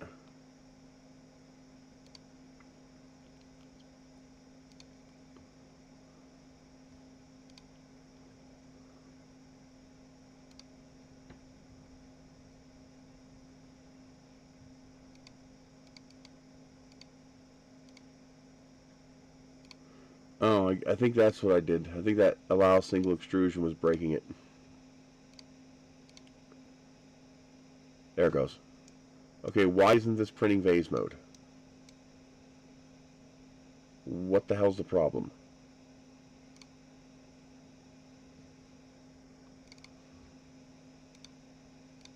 I know this will fix it, but I'm wondering why it's not working.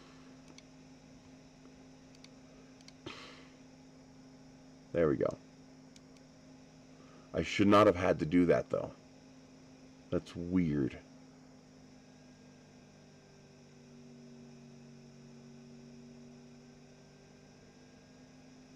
Okay.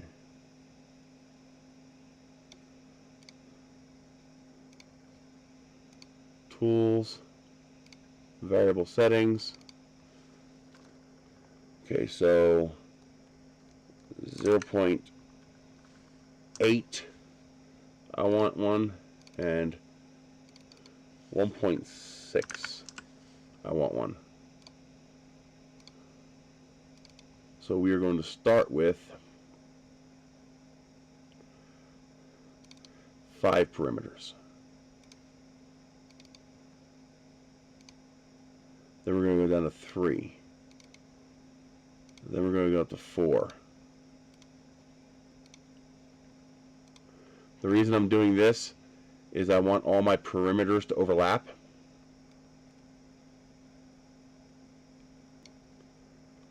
So here's the first one. See how the number of perimeters changes? See how there's this little gap here? Okay? You can't avoid that gap when printing with such a fat nozzle. So I have to make sure I have perimeters that overlap infill at varying amounts. So that's got 5 perimeters. And then I go down to 3. This way, these perimeters take care of this little gap. See how that gap has perimeter underneath it? This is how you make them watertight. And then it goes the other direction, and then it goes more perimeters again, so that it seals up the little ends of each of these setups. This is how you make a print watertight. And then you go to vase mode. And with a 1.4 millimeter thick wall, it's plenty.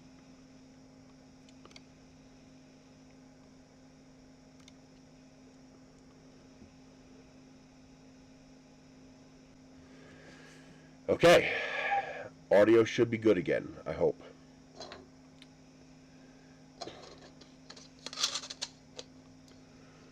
Okay, I need this. We're going to move this over here.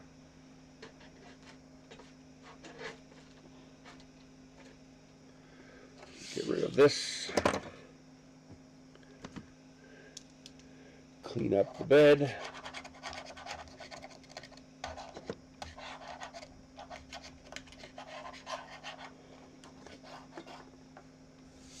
Okay.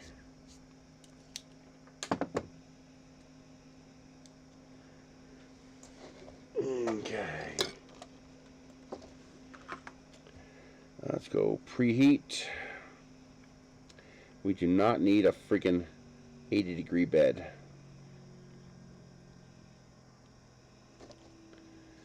Okay. All right. I got some green PLA here. That should work just fine.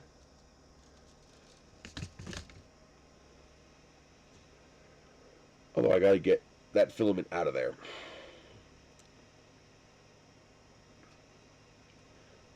I love my cat picture. I just love that picture so much.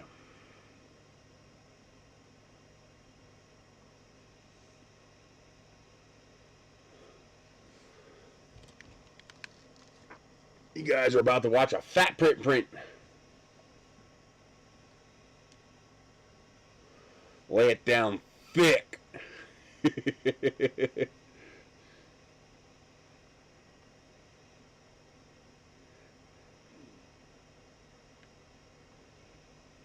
Okay, we are at 200. Let's extract the tube here. And that should allow me to pull the PLA out. It's not good to do that kind of a pull, but I don't have a choice.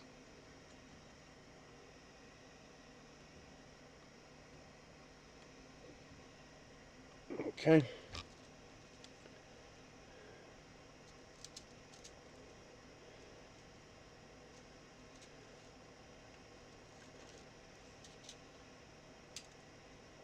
Am I tangled? Nope, we're not tangled.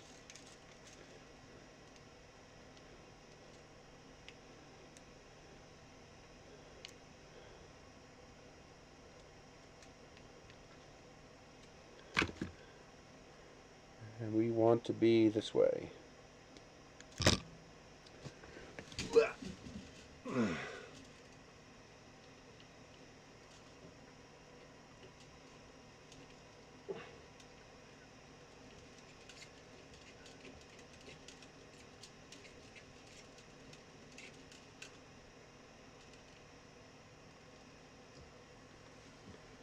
There we go.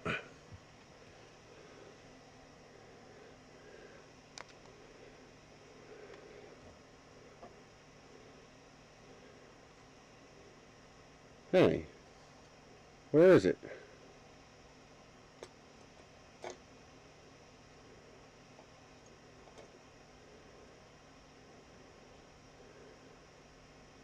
Where's the print at? There it is.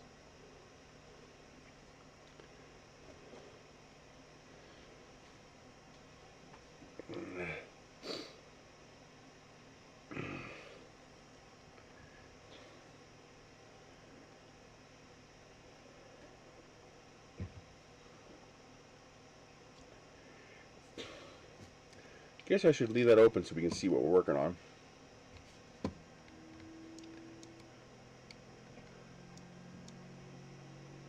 Just don't slice it.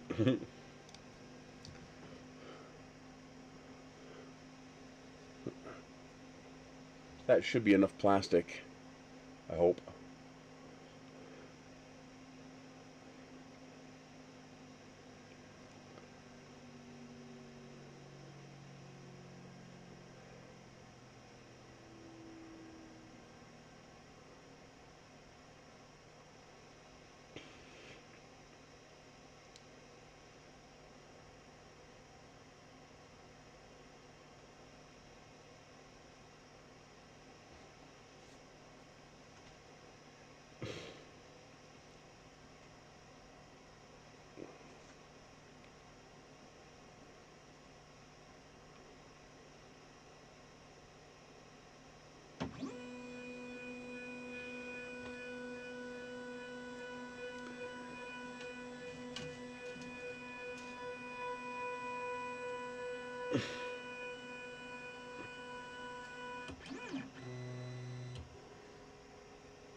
There we go.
I should have done concentric fill for the first layer. Yeah, I should have done concentric. That would have looked nice too. I will do that for the second one. External infill, concentric.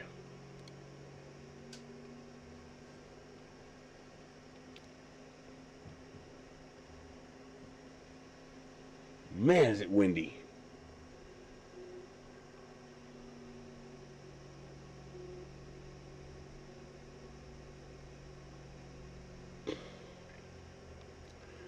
That be some fat layers right there. Let's get you over in here a little closer.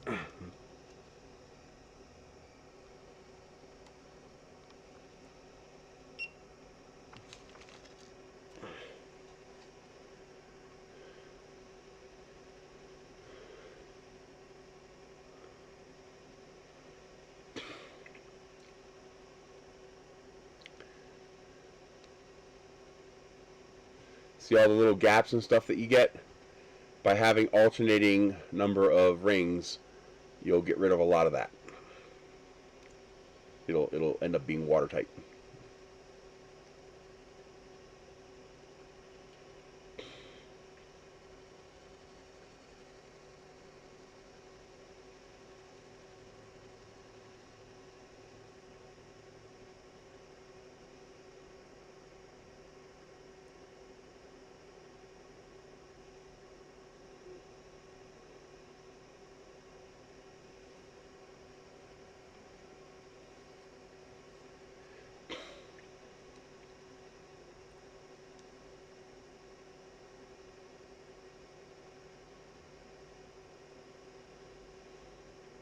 So what I did is I used the fluid calculator online to figure out how big of a space I need in order to make hold the amount of fluid I want to. I want to hold 1 cup, so 8 ounces. I then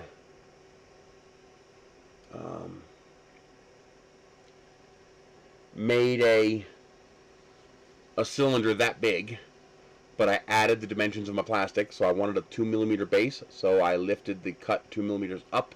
I could actually do this with a solid cylinder, because I'm using such a thick nozzle, I can get away with that. I didn't even need to do a cutout. I could have just made it solid. Matter of fact, that's what I did. I told it to make it solid. So literally, all I needed to do was make a 75mm tall, 65.8 or 67.8mm diameter cylinder. That's all I needed to make. And then everything else I do in the slicer. But I can do that because I'm using such a big nozzle. A 1.4mm wall is more than thick enough.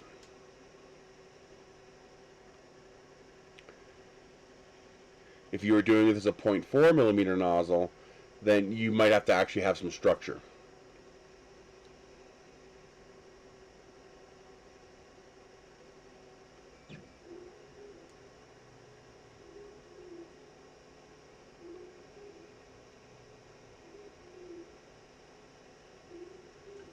Man, that is some fat layers.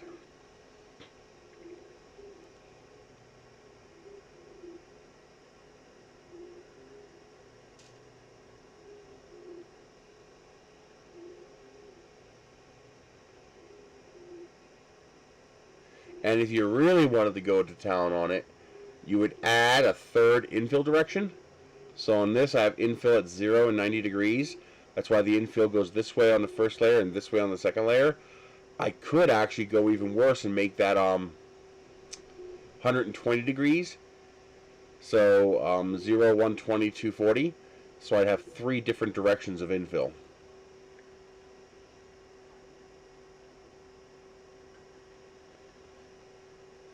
The whole point is to make sure any gaps that might allow liquid to transfer are covered up by the next layer of infill or perimeter. And that's how you get it to be watertight.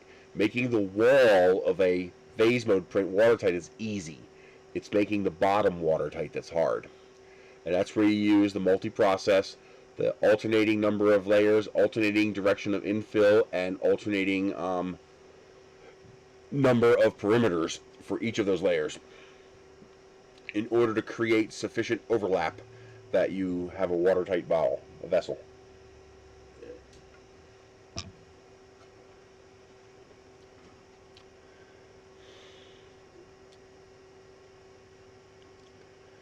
As you can already see, even by the second layer here, we are sealed up a whole lot better.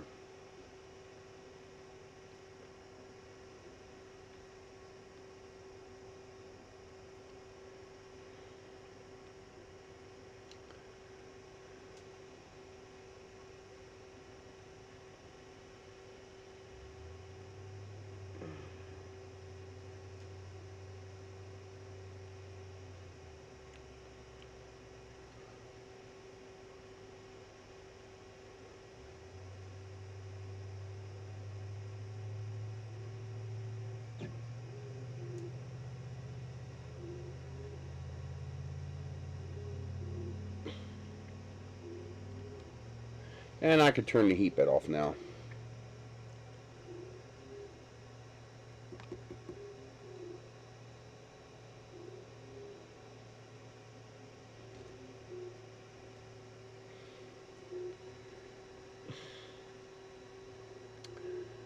You can also program that in the G code. Matter of fact, let's do that. So let's tell it temperature. Hello, Isaac. So temperature heat bed 45 at layer 1, and then at layer 2, 3, let's go to 0.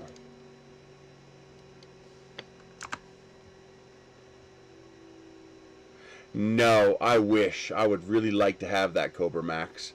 It's basically a Viper and a Chiron had loved together. And I would love to have that printer. We did a whole bunch of things today. We did makeshift rockets using beer barrels and shipping crates. And we also printed little astronauts to go on top of the makeshift rocket. And now I'm printing a 8-ounce measuring cup that I just designed. And at layer 10, we're going to go to 0.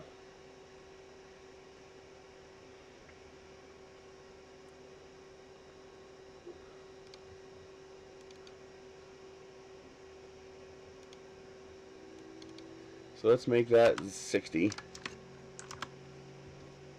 Come on. 60. Temperature 60. Temperature 60. There we go. So now I've updated it to concentric on the first layer. For the outer layer, and then programmed in a temperature drop so that the heat bed's off by the time it's done, and I don't have to worry about fighting with it to get it off.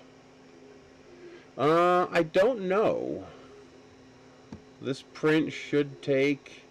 This might cause my audio to get weird. Okay, that was easy. 40 minutes. So now, as you can see here, my bottom is concentric, which will be smoother, and it'll also look nice.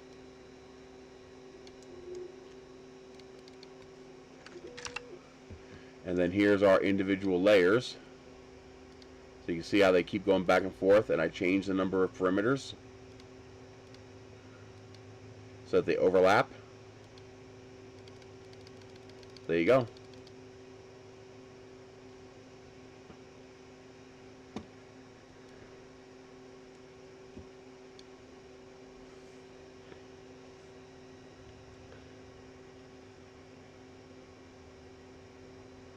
Yeah, I would love to have that Cobra Max. It's literally a Viper and a Chiron put together. That would be nice. I might just reach out to my Anycubic contact and see if they're willing to send me one, because I would really like that.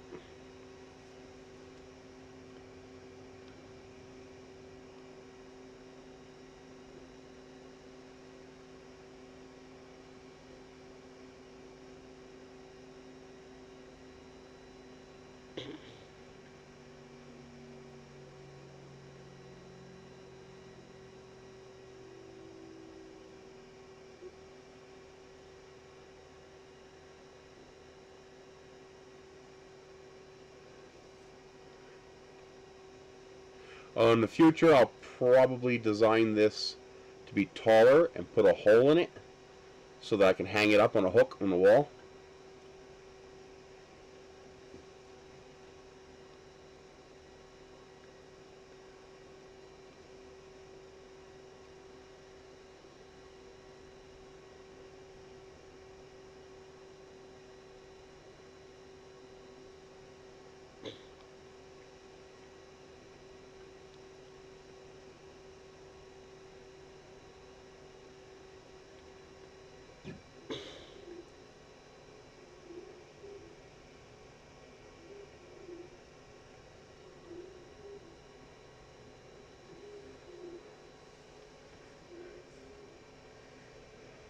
I love thick layers. These layers are 0.4 millimeters thick. When I switch to the vase mode, we're going to do 0.6 millimeter. In theory, I could do a 1 millimeter thick layer since it's a straight cylinder, and I might actually try that. That might be interesting to try, a 1 millimeter thick layer. I'll probably have to slow down even more. Let's try 16 millimeters per second and raise the temperature up to 245. That might work. That's all right, man. I don't mind. I appreciate it. I strive to keep my victims happy.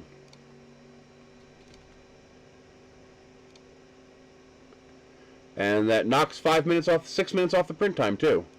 Oh man, look how thick those layers are! Oh, I want to try this bad.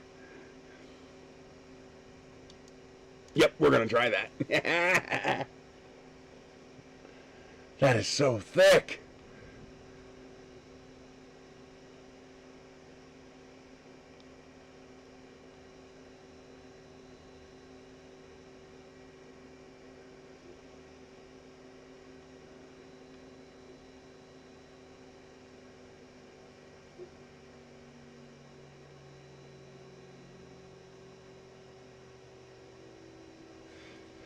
Actually, you know something?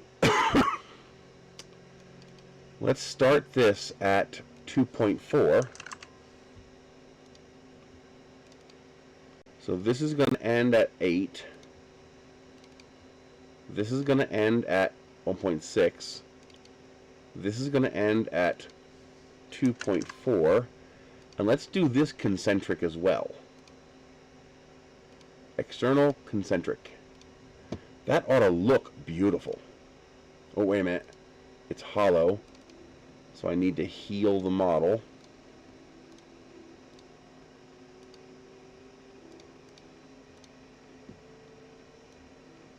Oh, yeah. Now, why is it doing... What?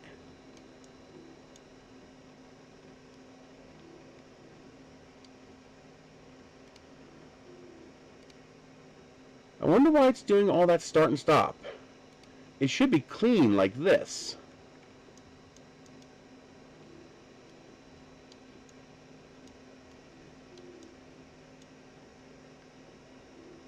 So why is it going dirty like this?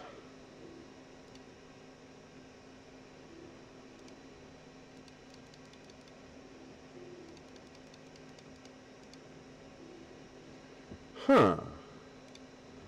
Maybe because of the model? Let's go back to 2.0.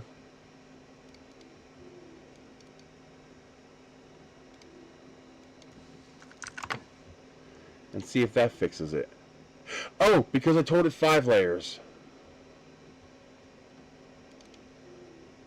That's why. That's my bad. I bet you that's why. I need 6 layers.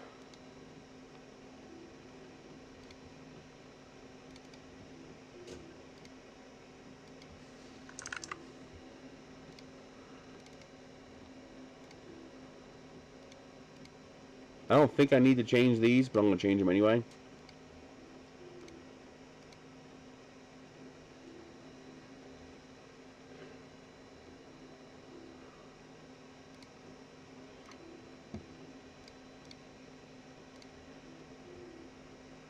Well, I would hope so. There we go. That's nice and clean. That's what I want. And that brings it down to a 37-minute print. Yep, that's what I want right there.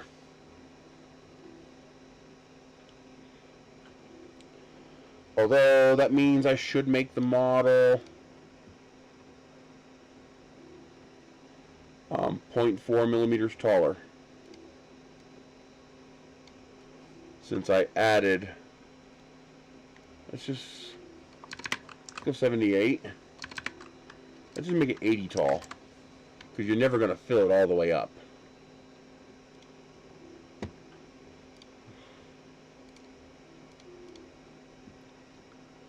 There we go.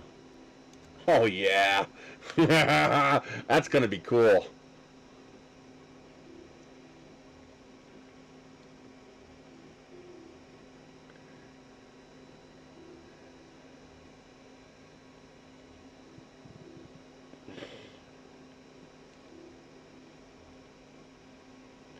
That's beautiful.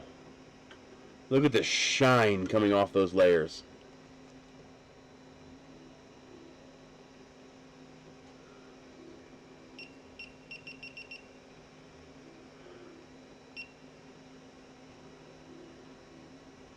Oh man, that's downright shiny. FL7 Q5, excellent Delta printer. If you're gonna get a Delta printer, in my opinion, that's one of the best ones you can get. Good printer. I was very pleased with mine. Yeah, the Cobra Max is basically a love fest between the Viper and the Chiron. They basically took the Chiron and put Viper parts on it. And that's the Cobra Max, which is why I want it really bad. Like, I really badly want a Cobra Max.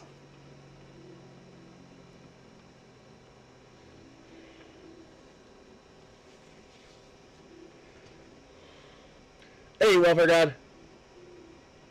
You see the beer rocket?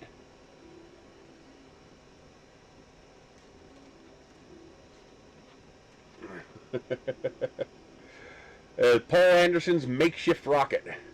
So it's made of beer barrels and a crate on top, and then the astronaut sits outside in his spacesuit and pilots it using beer taps as control levers. How's that?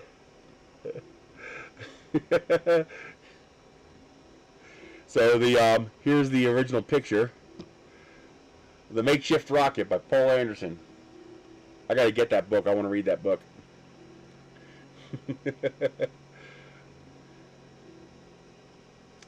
So this is my version of it.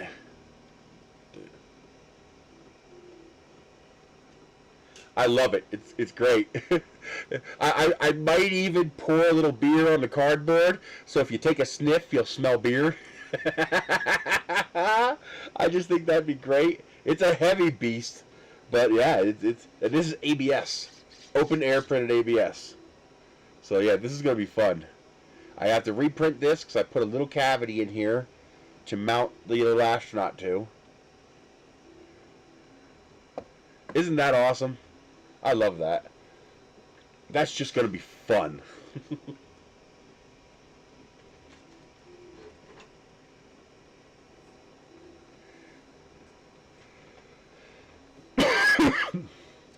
This is a 1.4 millimeter nozzle. It's that CHT nozzle from E3D that they licensed, that CHT technology. So you have those beautiful 0.6 millimeter spiral layers. That is perfection. And I'm going to reprint it again. I'm going to try to print it with 1 millimeter thick layers, just because I think that'd be cool as shit. Although I don't think there's going to be enough plastic on here for a second one.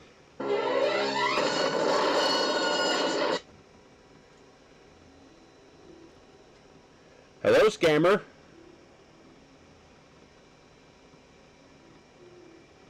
Hello, scammer. Try using the mouse. You get that little twisted reference?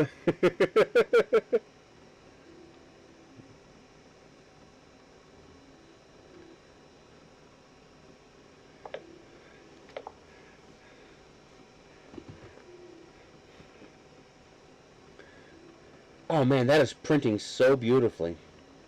I'm Groot. I'm Groot. No.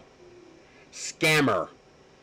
Okay, I have a Pennsylvania phone number because I come from Pennsylvania. I've had that phone number since 1996. I'm not changing my phone number. So, I now live in 505. The area code here is 505. So if I get an unknown number from 215, it's 99.9% likely to be a scam. If the next 3 digits also match my phone number, 100% scam. So my phone number is 215791.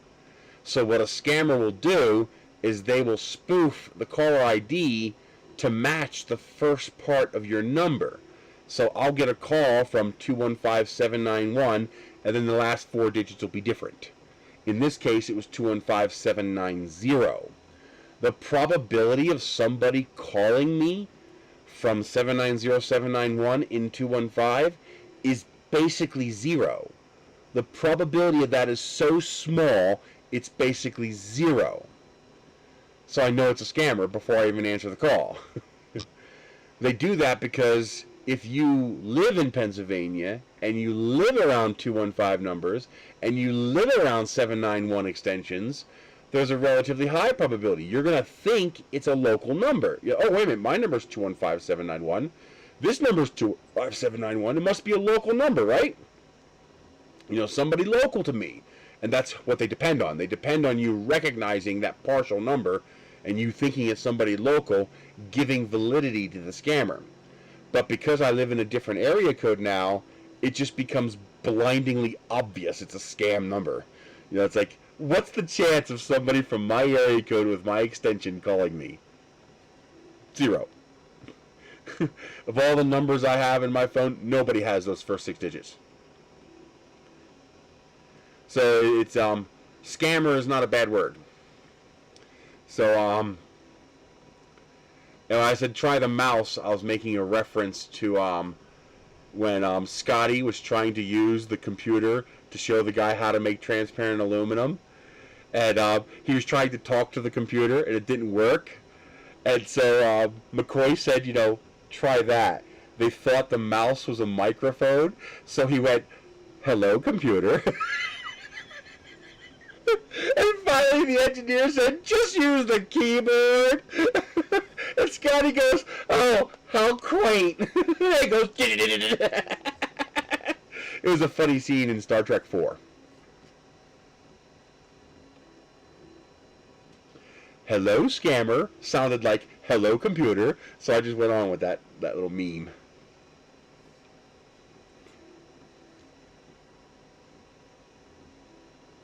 You want to hear a bad word? I mean a real bad word. You ready for it? Politician.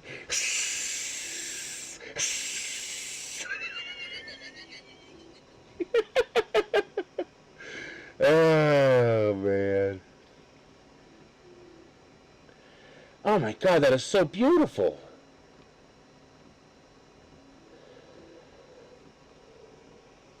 Look how absolutely gorgeous. You could barely, I'll have to wait till I have it on the big camera to show you, but those layers are simply stunning.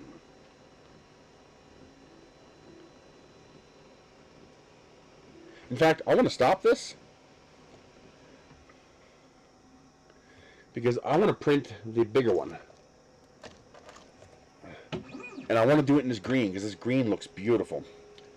So I think there might be enough filament. Oh, no, there isn't. That is not enough. See you later, Isaac.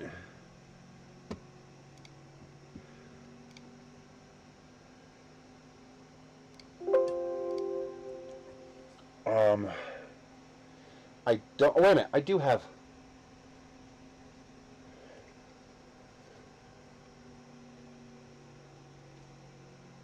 No, I don't want to do carbon fiber through a CHT nozzle. That's a bad idea. That's a really, really bad idea.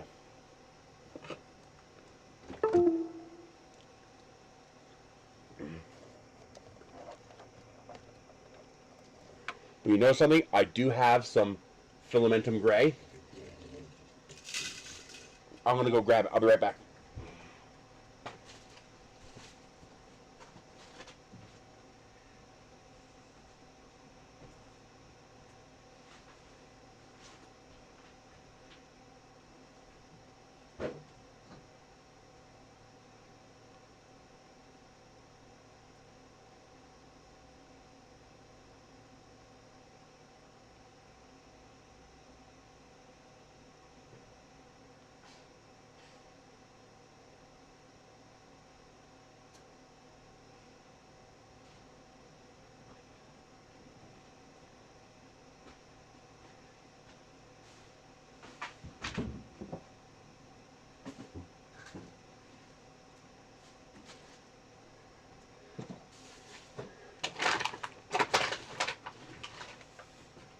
Okay.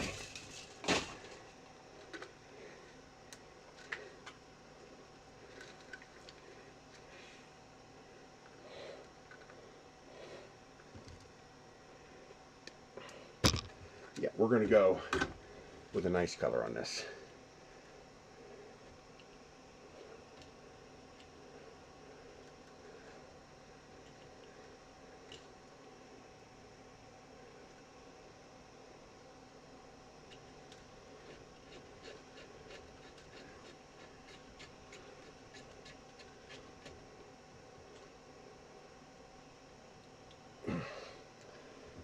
Okay.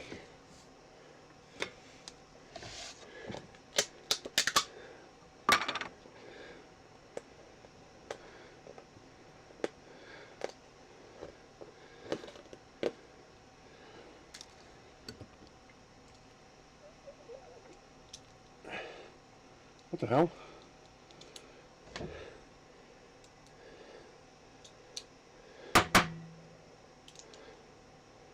Why won't this extend? What was jamming it?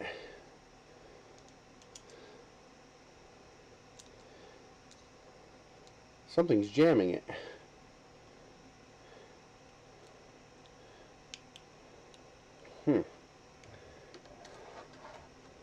Okay. Yeah, we're gonna do some nice colors. Some vertigo gray.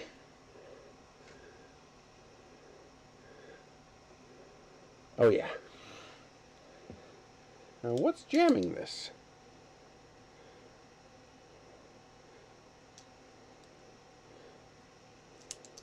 There it goes. Something was in the track. It was keeping the knife from coming out. All titanium. I love this thing.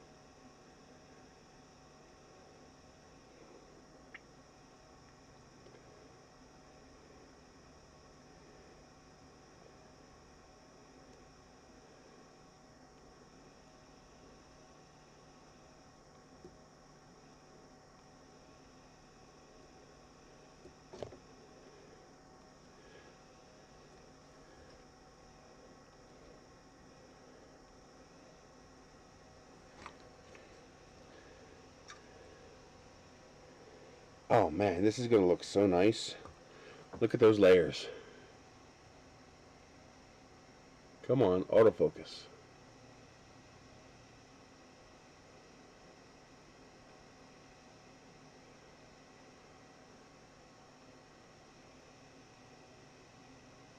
Come on.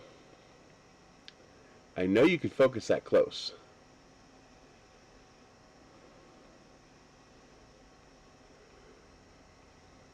I can show it to you on this one.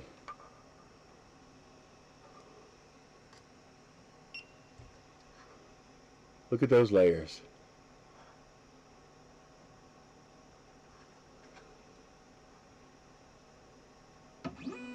Beautiful. Absolutely beautiful. And let's get this shoved through. Yes. There it goes.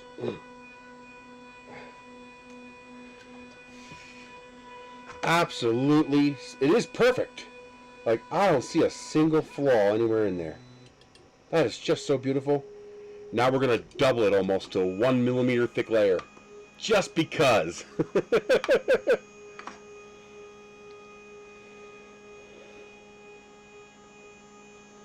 I might as well see if it's watertight. This might not be watertight, but let's try it.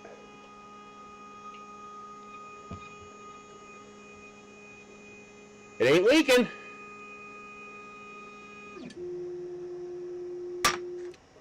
.4 millimeter nozzle, watertight print.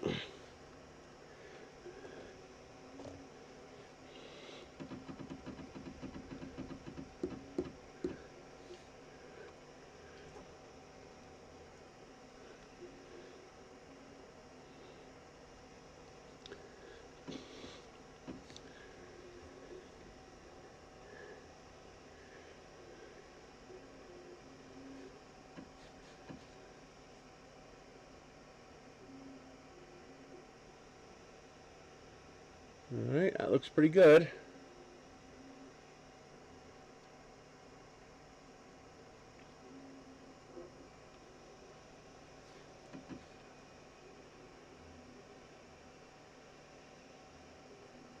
Yeah, that looks good.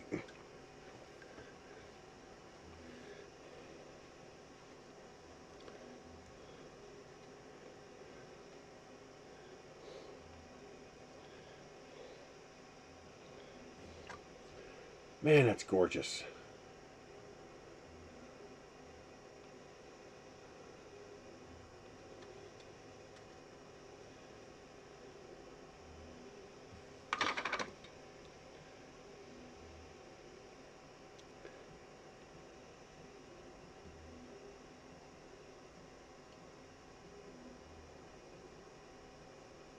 So it is a continuous extrusion. Good.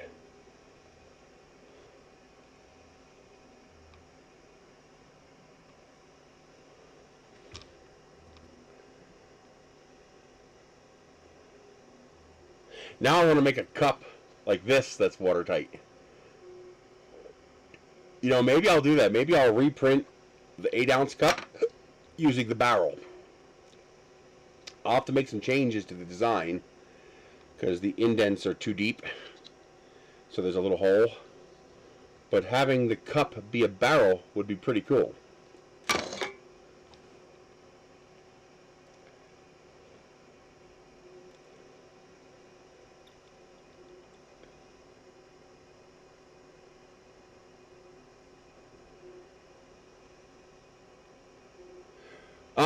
On my page, Nerisse.com, there should be a link for an email. Otherwise, use 3dprinting at Nerisse.com. That's Nancy Echo Romeo Yankee Sam.com.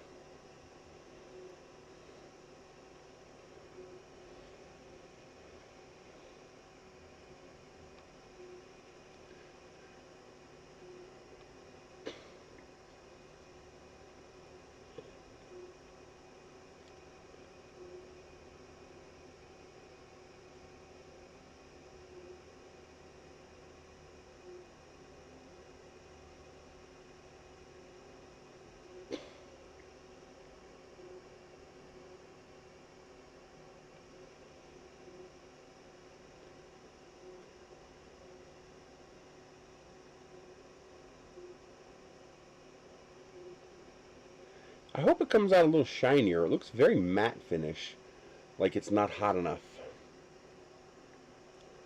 Let's go up a bit. 245. 245 Celsius printing PLA.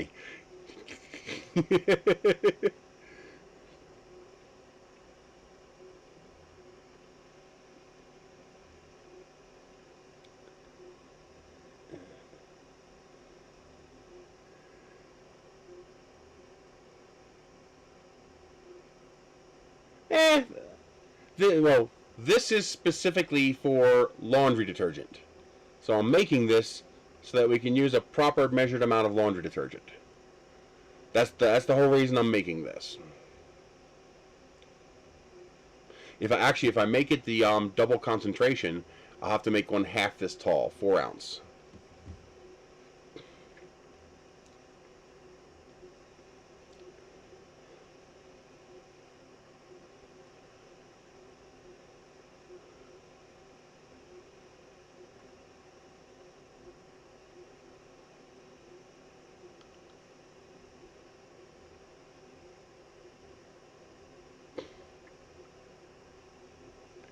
I already did. I made a 6 foot, almost 7 foot tall extending katana. You know, the one you flick and it opens? I have one almost 7 feet tall. It weighs about, what, 6 or 7 pounds?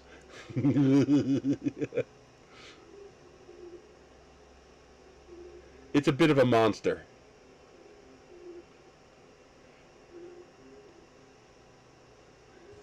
Okay, this is looking good now. That's looking really good. Nice and shiny.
That is beautiful.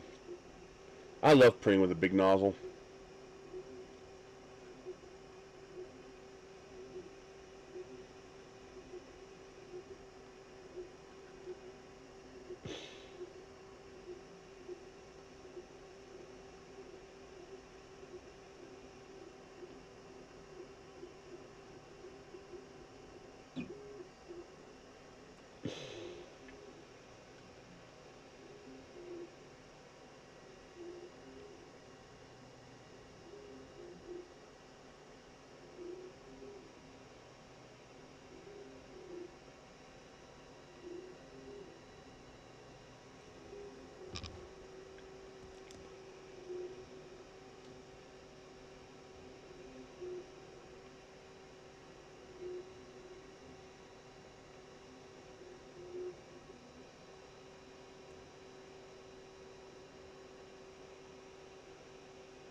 That is looking nice.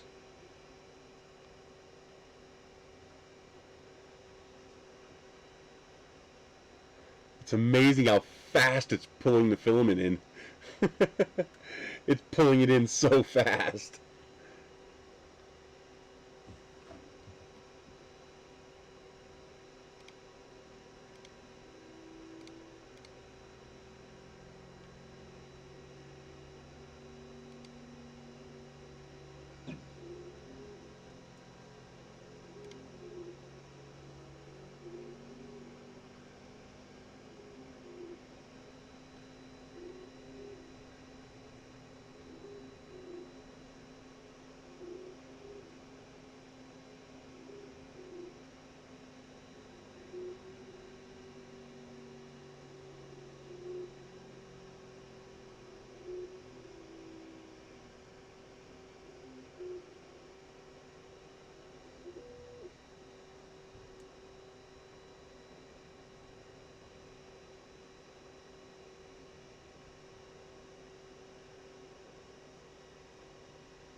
Yeah, that's real big.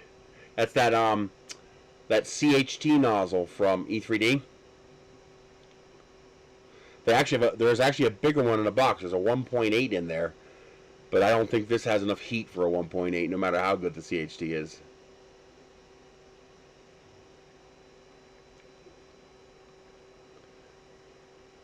But a 1.4 millimeter extrusion means we should be able to do 1 millimeter thick layers.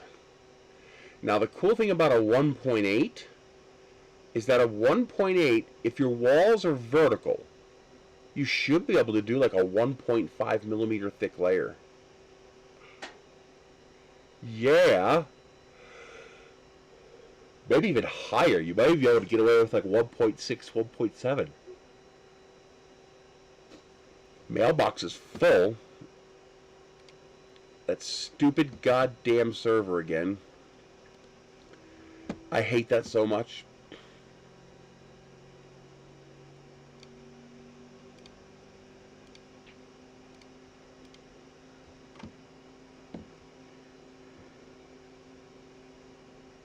Oh yeah, 10,000 messages, mailbox is full. What a pain in the ass.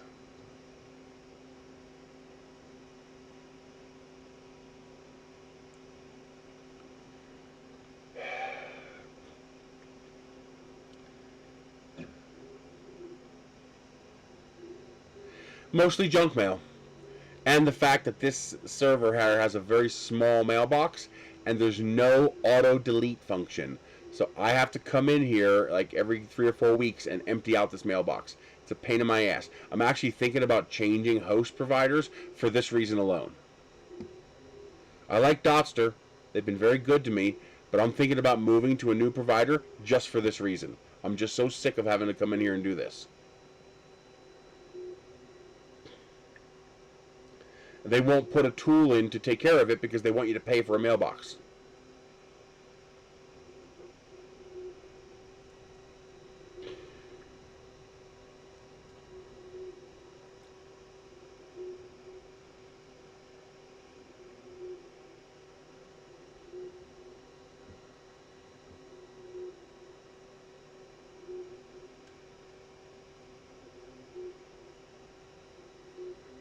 Oh, come on.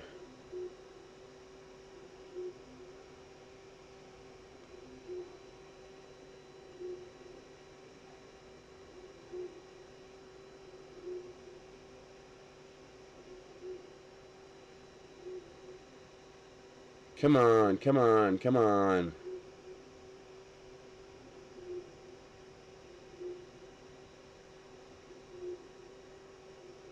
So slow.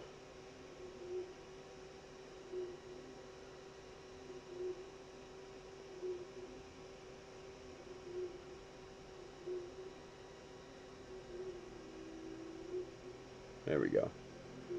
Toggle. Delete. And I can't even purge the whole mailbox. I got to go to show all, wait for it to load, and then I could delete the messages 1,000 at a time.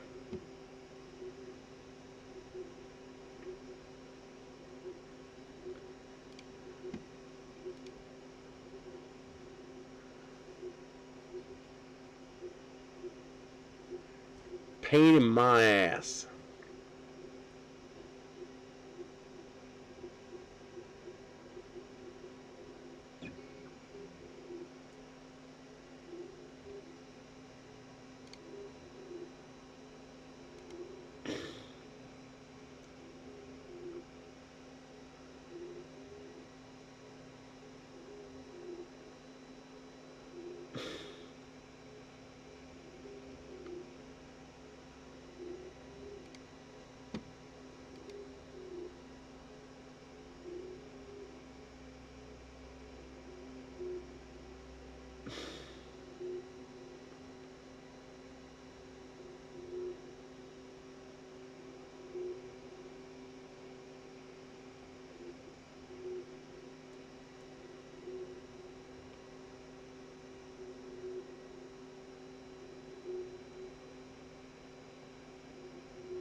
Hang on. Not done purging.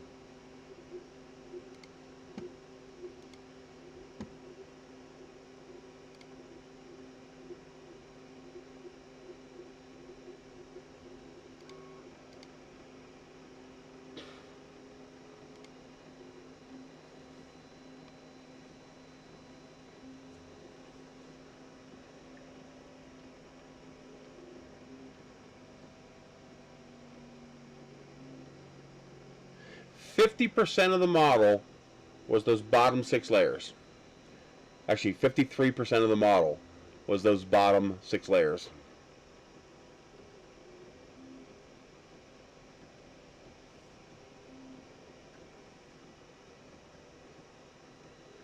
Look how fast the filament's unrolling.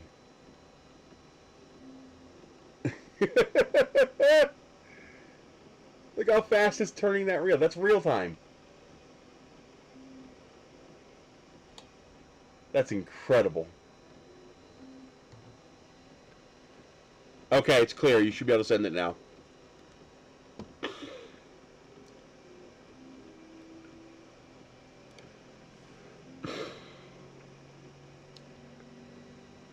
Oh man, look how thick those layers look. Wow.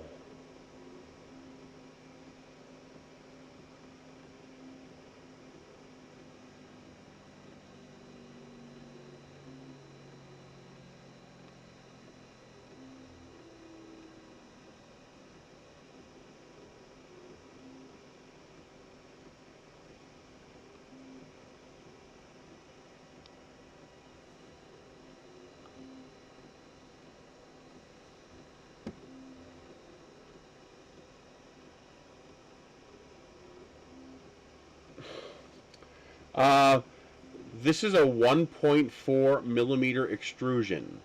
You do not need a brim. Trust me when I say you will not have a problem getting that filament to stick to the bed. It will not peel up. The sole purpose of the skirt is to clear the nozzle of any hydrolyzed filament and get the flow going smoothly before it goes to the print. That's the only reason to print a skirt in this case. You will never have an adhesion problem when you're printing that fat a layer. It's going to stick no matter what.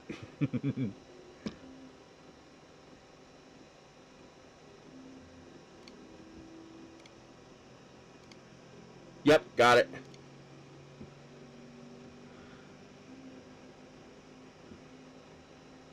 Oh, you got the ebook. Nice. Thank you.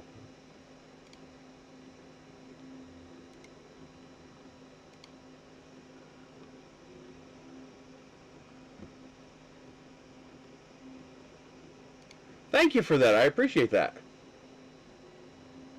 Will you sharpen your rockets? Nah. Points always break. I mean, that one's a little bit sharp. That's another one of the rockets that I made. Okay, there's your motor mount.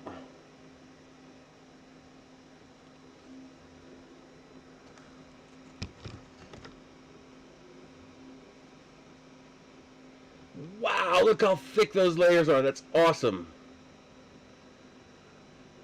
What do you mean, like a spear?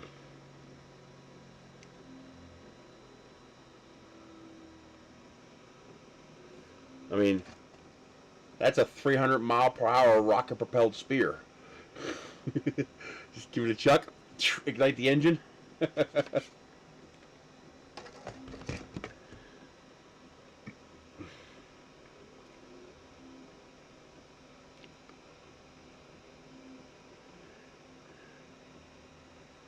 I've always wanted to do that. It would be a total violation of the NAR safety code, so I'd have to do it out in the middle of a field all by myself. But I want a rocket with an onboard ignition system. And I want to... basically, I want to javelin the rocket.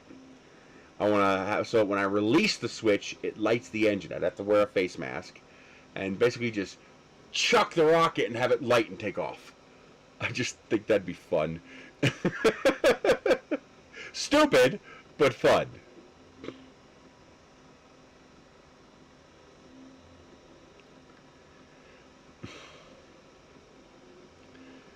Oh man, look how thick it is. That is gorgeous.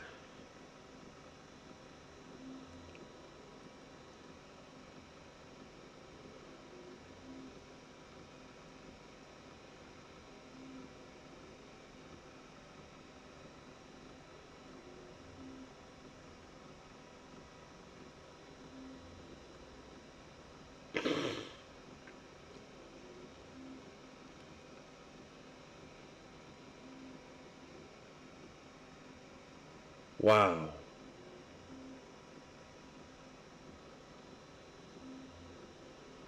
A better idea would be to 3D print a mold and then cast your own arrowheads.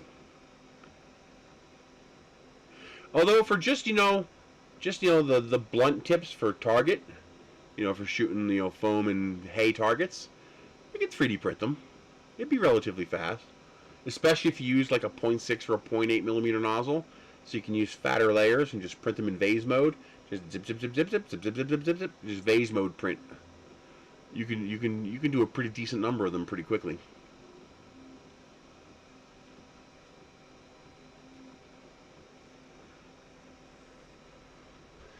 Actually, it wouldn't be that hard to design that for the conveyor belt printer.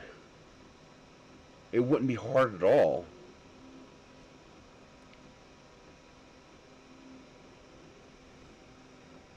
You could do that.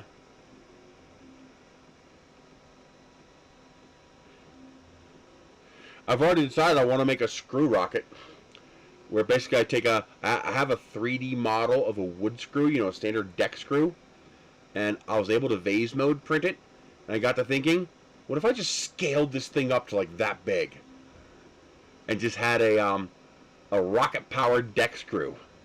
Yeah, I'm going to do that too.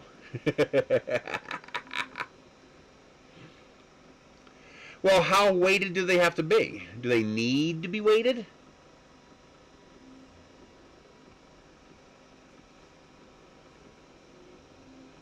Oh, heck yes.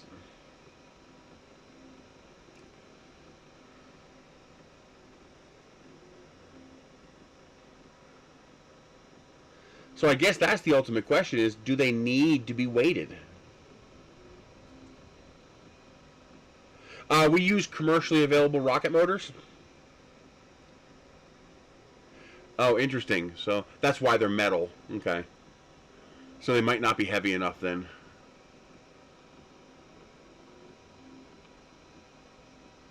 Yeah, the rockets use commercially available propellant, so it's manufactured.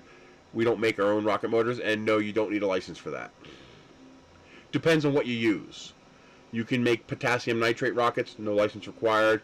KN03 sugar rockets, no license required. I think the only time you might need a license, well, no, see, any materials you'd use for a rocket motor.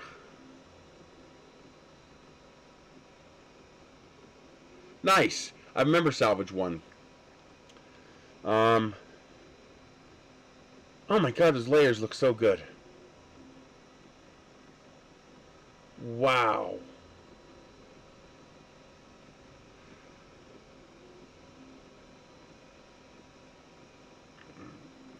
You know what? You know what I'm gonna call? What I'm gonna call the screw rocket? Get screwed.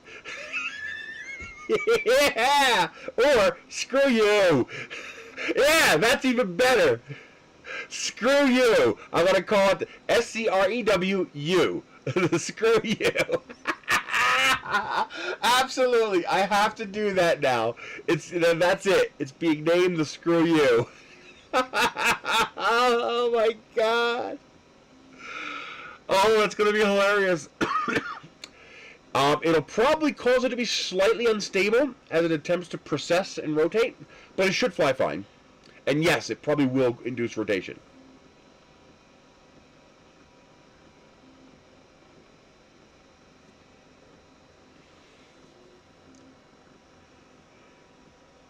In fact, I'm thinking about doing a 2-engine cluster specifically so I can put the launch rod straight up the center of the rocket and then no, it won't be no fins.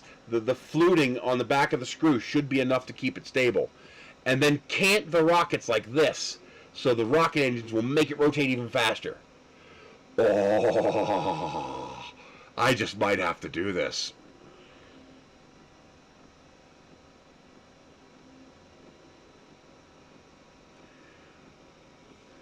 We don't have to. If you're flying less than 3.3 pounds and you're flying less than 125 grams of propellant and you're flying more than 5 miles from an airport, you don't need any kind of authorization. You don't have to call air traffic control, nothing.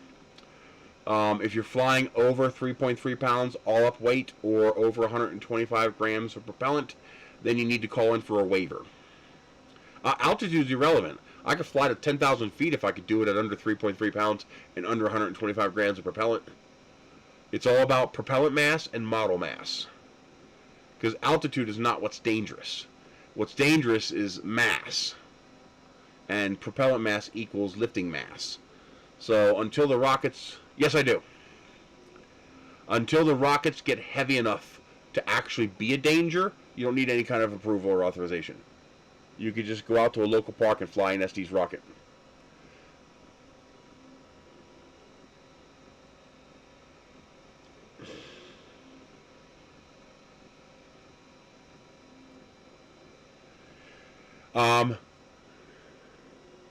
Shoot a ball bearing with a rocket engine. Sounds like a good way to get hurt. At Narum in McGregor, Texas, what a lot of people don't realize is that there's a 20-mile TFR around the president wherever he is. So if the president goes somewhere, there's an automatic 20-mile TFR around wherever he is. TFR is temporary flight restriction. We don't need permission to fly model rockets. but mid-power and high-power rockets, we need a waiver, and so the TFR would apply to mid-power and high-power rockets. And President Bush at the time came home to his ranch, which was less than 20 miles away from the field where we were flying at. So we were concerned that the Secret Service was going to shut down all non-model rocket flights.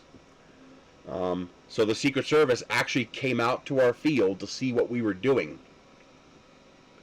And, you know, the one agent was looking at my rocket glider. I had a rocket-powered glider that I tried to make work. It didn't work. Other issues with motors. But it was 20 feet long and 11 feet across. 11-foot wingspan, something like that, 10 or 11 foot. And you know, he was just looking at it, and he's like, "So you think these things are dangerous?" And I looked the Secret Service agent right in the face and said, "If you hovered Marine One over the field, and we launched every rocket we had directly at it, I'll give you $1,000 if we even touch it." And he just looked at me like, I was like, "They're unguided. They fly ballistically." I was like, the probability of two objects intersecting in three-dimensional space is so difficult. Ask Raytheon why they spend so much money on Sidewinder AIM-9 missiles. Because hitting something in 3D space is really freaking hard.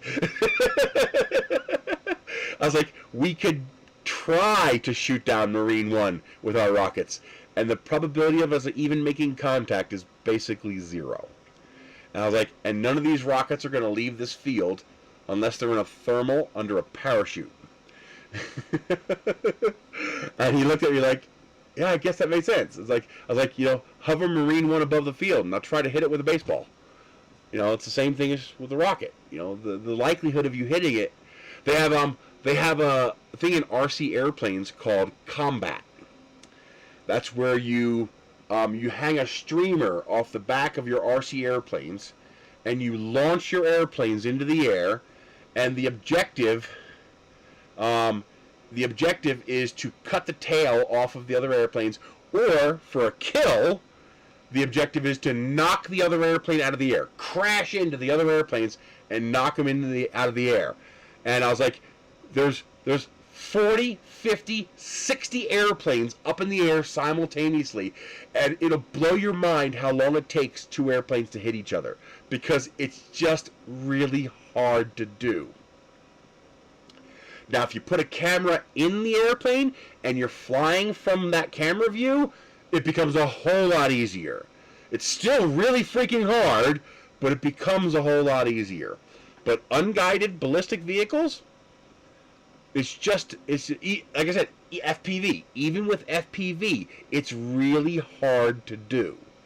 Because all that other plane has to do is twitch a little bit, and you're off by 20 feet without even knowing it. It's really, really, really hard to do. That's why our military spends billions of dollars on missiles. Because missiles are hard. You know, making a missile hit another object, even if the object isn't trying to evade you, even if it's just sitting there, hitting another object with a missile is really freaking hard to do.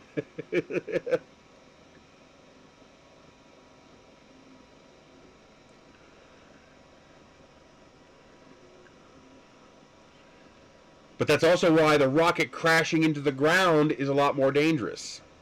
Because now it's just a 2D plane. Instead of a three-dimensional volume, it's a 2D plane. And the rocket is gonna move along that 2D plane depending on how it crashes. So now the probability of an impact is a whole lot higher.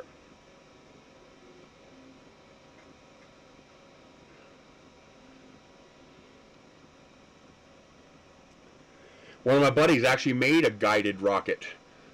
He hooked servos up to the fins of the rocket, and he put a light sensor in the nose of the rocket. And he would wait until midday, so the sun was basically straight up, you know, or close to straight up, and then the light sensor would adjust the fins and always try to point the rocket at the sun. So he could make a rocket that was unstable, and it would still fly because it would constantly try to point at the sun. It would keep itself pointed at the sun. It's pretty cool.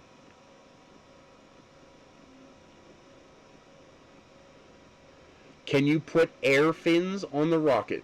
Well, there's pretty much nothing illegal that you can put on a rocket. But yeah, you can do adjustable fins. We do that with RC rocket gliders all the time. In fact, there's one guy if you want to see some of that kind of stuff. Joe Barnard, BPS Space. Okay, BPS Space. He has a thrust vectoring system for rockets. So that is a computer-controlled thrust vectoring system where his motor is on a movable mount. So he can fly rockets with no fins. When the rocket attempts to go sideways, the motor will actually tilt the other way and correct, and it'll keep the rocket flying straight up. And then, of course, people have put servo-controlled fins on rockets. You have rocket gliders. The only thing you can't launch, well, technically there is no rules against what you can launch. As long as you're below 3.3 pounds and you're below 125 grams of propellant, you can basically fly anything you want. As long as it isn't, objectively dangerous, like, don't put a grenade on a rocket. Now it's considered a bomb. And well, if you know something, forget about that. How the hell did you get a grenade? But within reason, there's no real limits to what you can fly. Now, in order to fly above basically anything heavier than 3.3 pounds or with more than 125 grams of propellant is illegal. You're not allowed to fly anything heavier than that.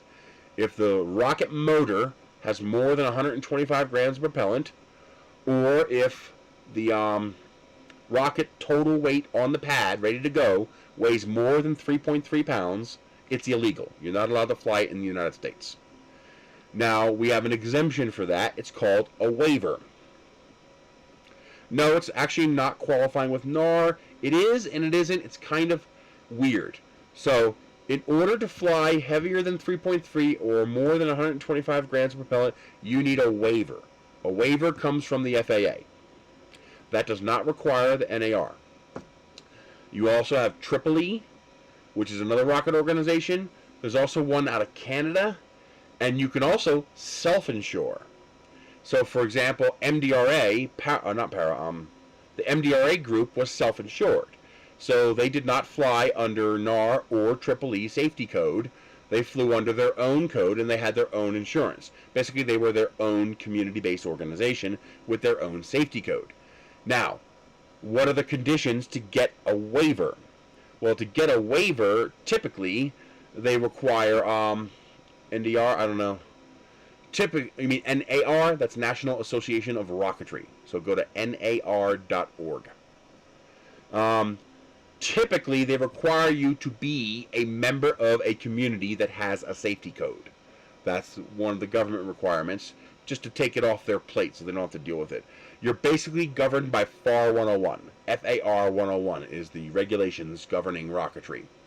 And the NAR was created to make it easier for you to interface with FAR 101 and the FAA. And the NAR and TRIPLE and the other rocketry organizations have an achievement qualifications. It's not really licensing, it's qualification. So getting your CDL, you qualify for your CDL to drive heavy trucks, for example. Or you can get your motorcycle certification to drive a motorcycle. Yeah, that's what I assumed you meant. So in the NAR, we have certification levels for high-power rocket. NAR, National Association of Rocketry. So if you go to nar.org, that's the National Association of Rocketry website. Nothing to do with the NRA. Yeah, I think we're done. Oh, man, that looks good. Wow. Wait until you see this. This is so good. That's what all the low-power rockets are. They're black powder.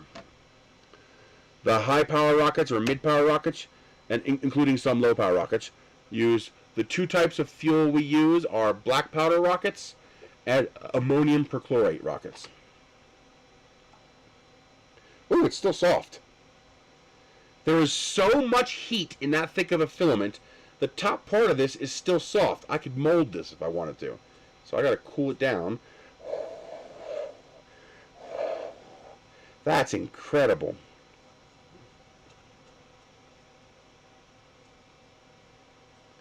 Oh, we have a deviation down there. Look at that. Look at those layers. Wow! That's just stunning. 1 millimeter thick, baby. Let's go thicker. Just because, why not? What the hell? Layer. Let's go 1.2. I bet you I can get away with 1.3.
Okay, we should be back online now. There was no point in fixing it until I was done messing around with that. Oh, that looks just so amazing. It's just amazing how nice that looks with those incredibly thick layers. Too close? Look at that. That's just amazing.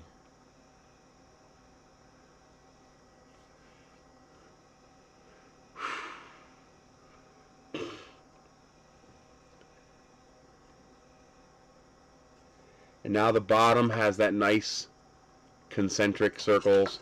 The inside has that nice concentric fill.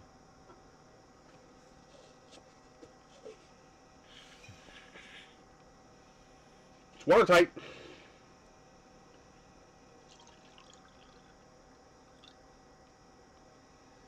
No leaky.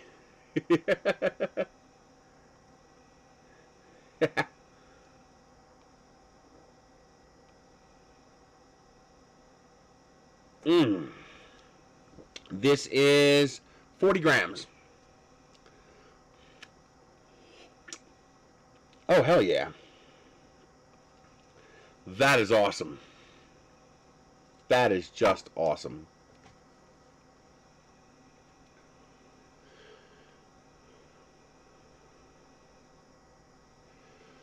They'll probably, if you get caught with a rocket engine in an airport, they'll probably confiscate it.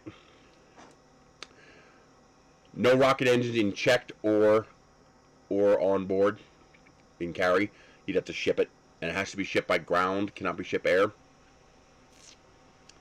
I once flew. Narum I drive to, because this way I can bring all my stuff with me. If you want to print big fat nozzle stuff, yes.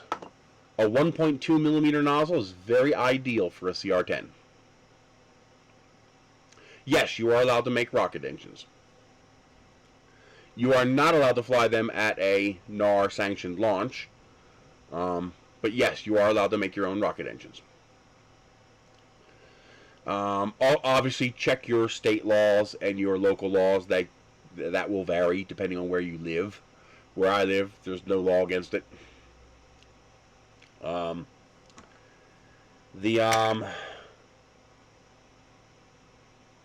I flew to the NARAM in Tucson, Arizona, because the drive was just a little too far. So I flew. I brought one of those hard shell suitcases, one of those big, rigid, hard shell suitcases, and I filled it with rockets. Plus, we have an impeccable safety record. So I brought all my rockets with me. Obviously, no motors.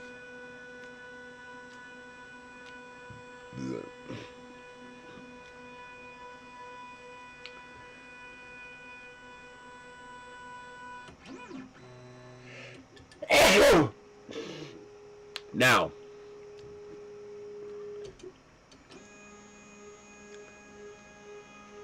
hang on. I fully expected to be stopped by TSA. I fully expected to hear my name over the speaker saying, Chris Taylor, come to here, whatever. Because I expected someone to flag my luggage, my checked luggage. Because although there was no rocket motors in my luggage,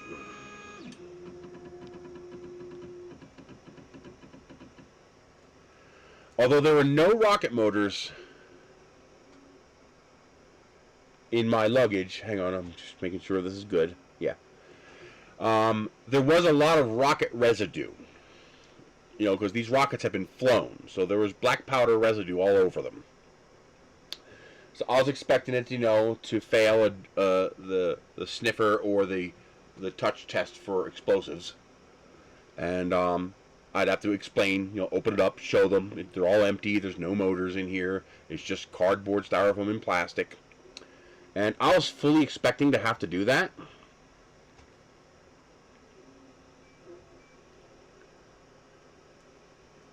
Hang on, I'm making sure this is starting right. Yep, we're good. So I was prepared to do that. I arrived 2 hours early, make sure I'd have plenty of time.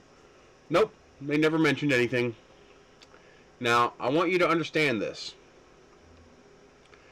I brought 2 suitcases that I checked. The Southwest doesn't charge for extra luggage, unless you go above 2.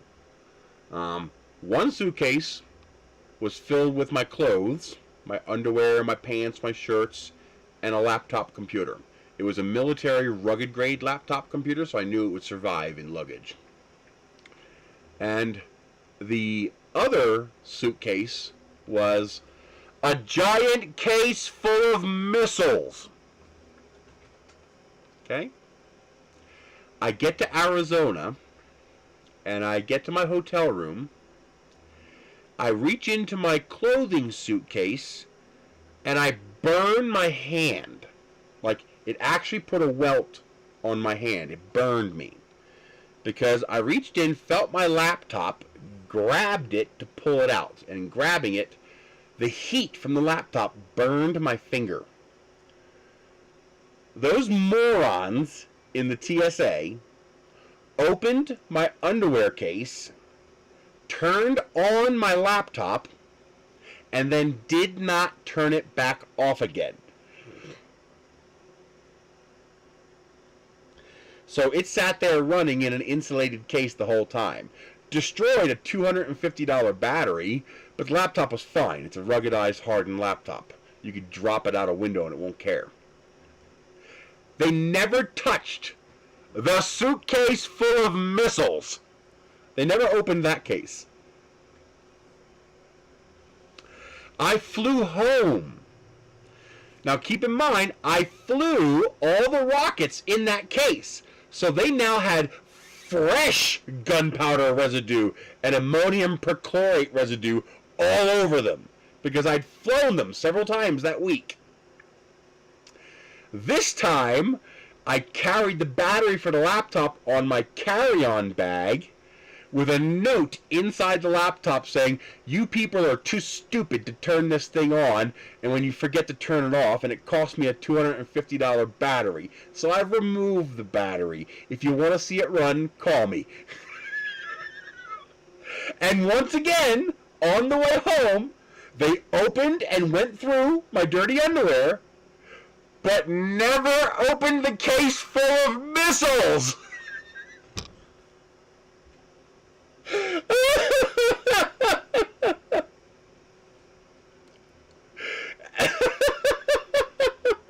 I mean, you can't make this shit up. You can't make it up. Gotta check the laptop inside the underwear and the pants, but case full of missiles, nah, let it go. It's fine.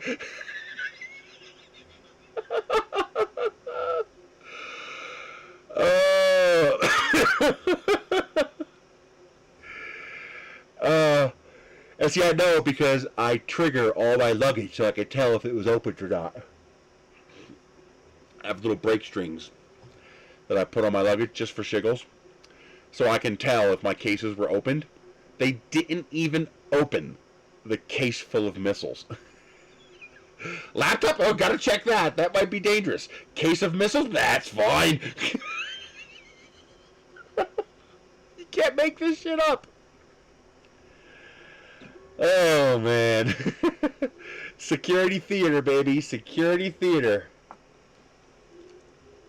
You're safer. Trust us. Trust us. You're safer. Oh, man. That's hilarious.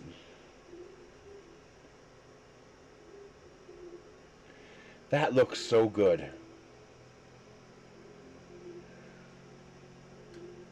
Wow. So that's 0.6 millimeter layers. That's 1 millimeter layers. And this is going to be 1.3 millimeters layers if it works.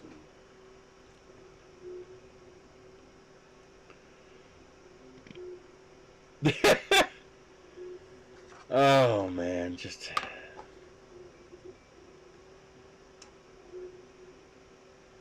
Just remember, you heard it here first. Just eat them. It's the only solution. Eat them.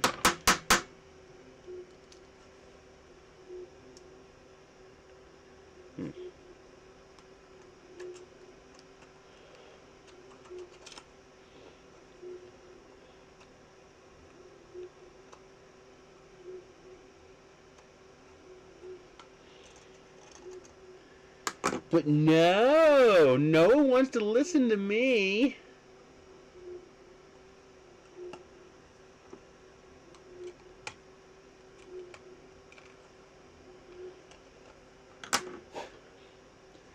I love Filamentum Filament. It is so gorgeous.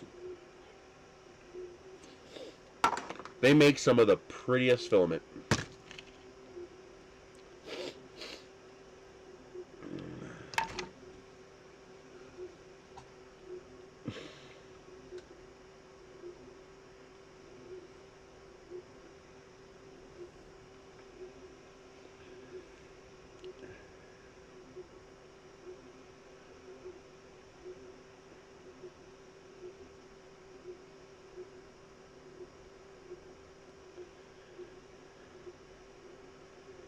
You know, I love how they say that you don't have Fourth Amendment protections when you enter the country.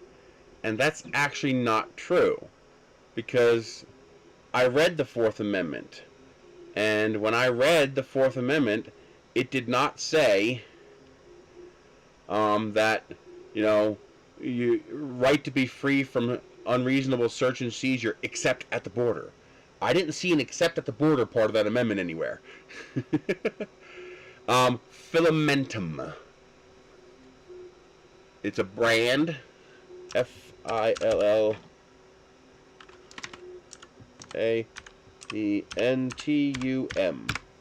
Filamentum. Their Vertigo Gray and their Vertigo Galaxy are they are some of the most amazing colors.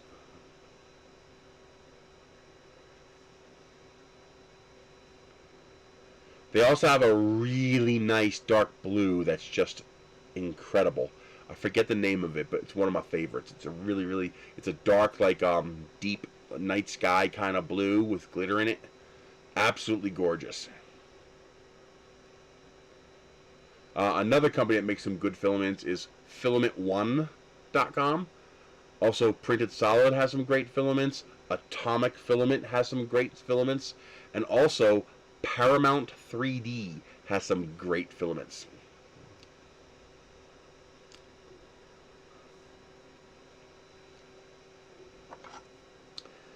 Boy, that is just amazing.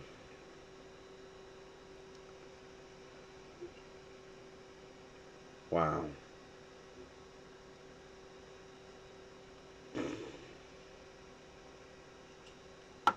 You know what I should do? As a matter of fact, I am going to do that.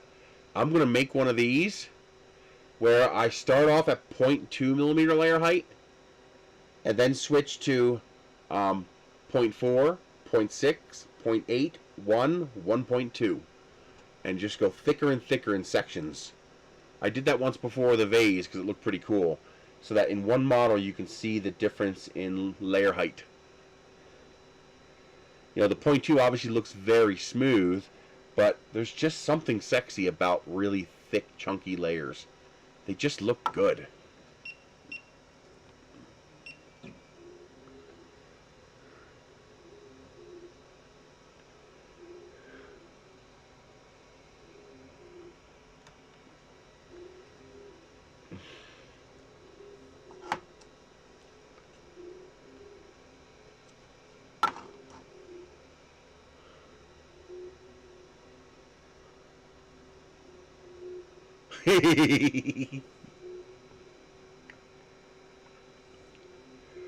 You'll never catch me! Hit that afterburner!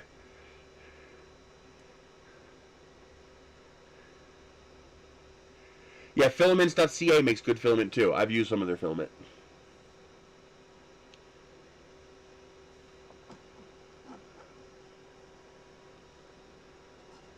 Oh man, that just looks so good.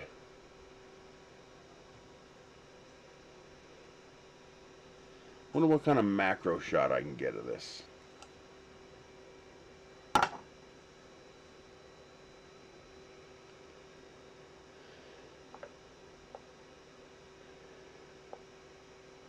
Macro photo.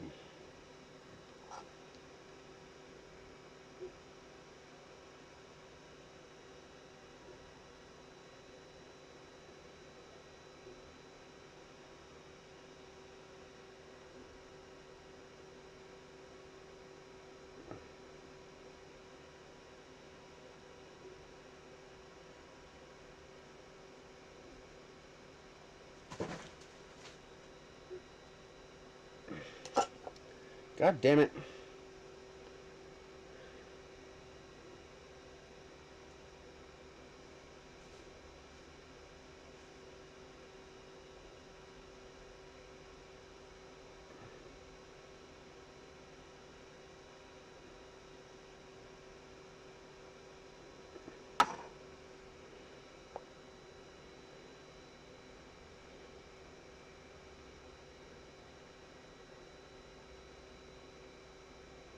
Very nice. Nice, thick, chunky layers.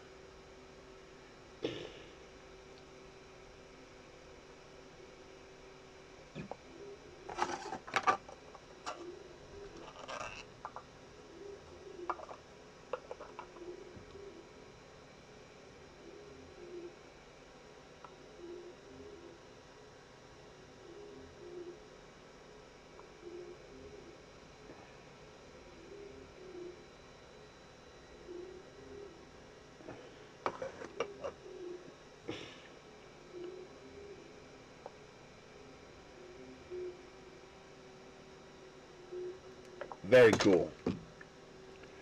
Lowellsbot makes good machines. They're expensive, but they're heavy duty and they're well made.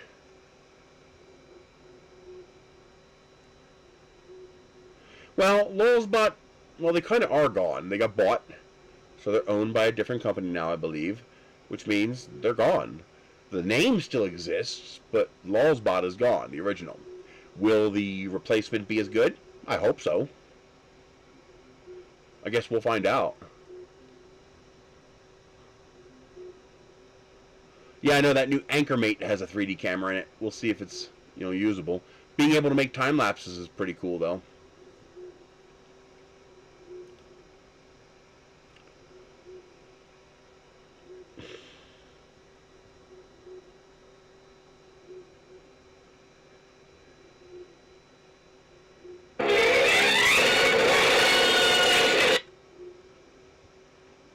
Yeah, Logan, say hello to all my viewers.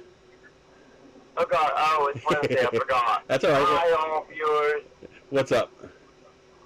Oh, nothing. You can call me back. I forgot that you're on mine. That's all right. I'll be done soon. Okay. All right. Bye. All right. Call me back. Bye. That's my brother. He's actually doing good. He's turning himself around. He's fixing everything. He's got almost all of his fines paid off. His car is paid off. He's got, well, not quite paid off yet, but it's a second car because the first one died. But he's got a nice vehicle. He's paying for his own insurance. He's got his own apartment. He's paying for his own apartment. I mean, he's doing good.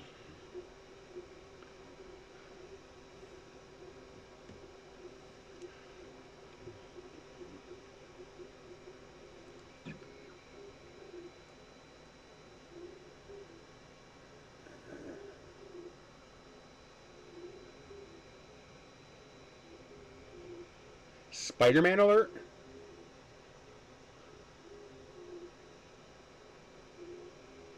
I wish it did a little bit better of a spiral, so you didn't have that, it's smooth, but you can see visibly where it pivots for each concentric circle. I wish they did a little better job on that spiral.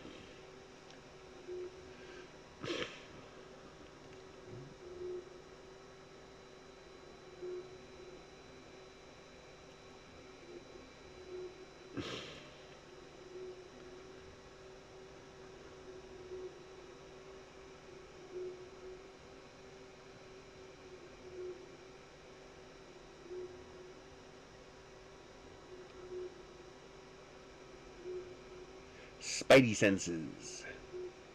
The new Spider-Man with the multiverse one, the one that they just did, it was pretty good. Oh, that's the A-Team. It's an old TV program called the A-Team. Basically a spec ops team in the military gets accused of something they didn't do, so they have to go into hiding, and so the military is always after them, and they spend their time being hired by people to be mercenaries, but good guys, so they help people in need, and they sometimes get paid.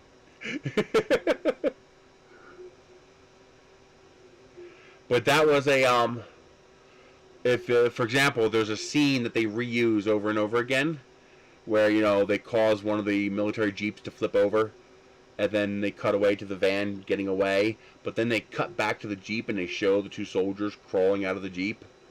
And a lot of people don't realize that, with the exception of 2 times in the entire series, no one ever dies on the A-Team. The A-Team never kills anybody, because they're the good guys, and good guys don't kill people. And so they always made it a point to show the bad guys crawling out of their flipped over vehicles to show that they didn't die.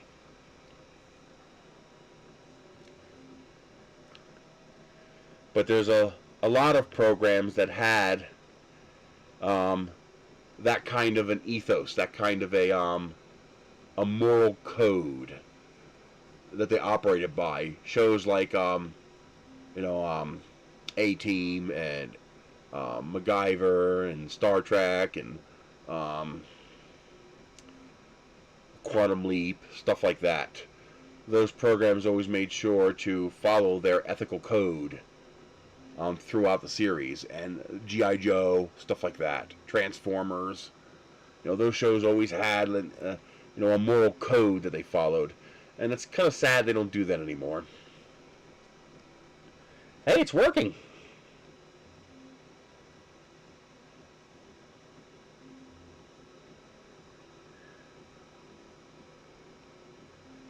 Looks like it's holding up.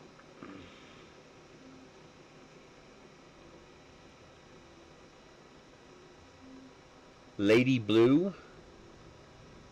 What's Lady Blue? Man, that wind is incredible.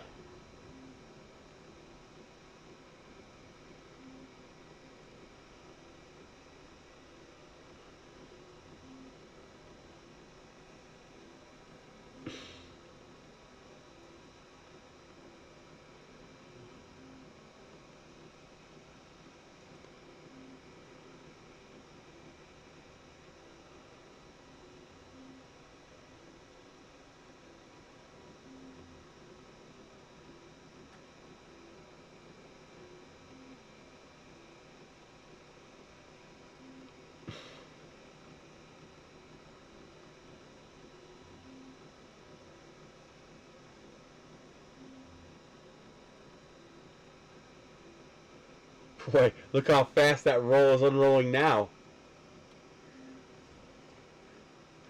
Look how fast it's moving. Oh! Oh man, look how fast it's going.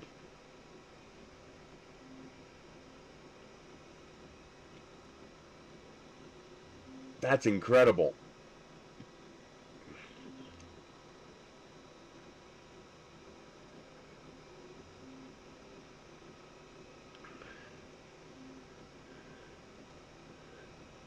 Wonder how hot the stepper is. No, it's not hot. The X stepper is hotter.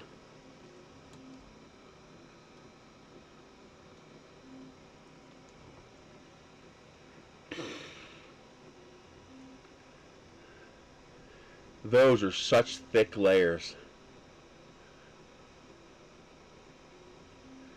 Now I want to put the 1.8 millimeter nozzle in, just so I can print, you know, a 1.6 millimeter or 1.7 millimeter layer height. Just because I'm nuts.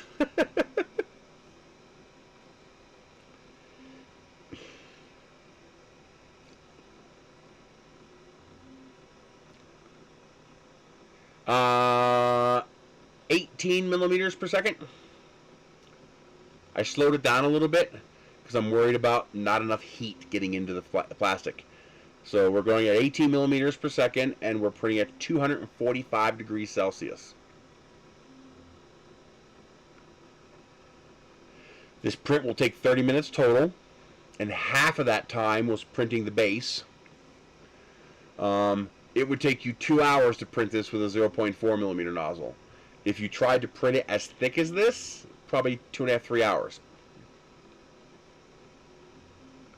You can kill spiders with rubber bands. Oh yeah, rubber bands make good ammunition. But spiders are good. Don't kill spiders. Spiders are our allies. Except black widows. Kill them. Because those damn motherfuckers like hiding in your shoes. But all other spiders are good. Because spiders eat bugs. So spiders eat mosquitoes, they eat gnats, they eat flies. You know, spiders eat the pest bugs, and they don't bother us. Oh, I don't have to. I know they can. A rubber band is, what, 50, 100 times the mass of a spider? Could easily kill a spider.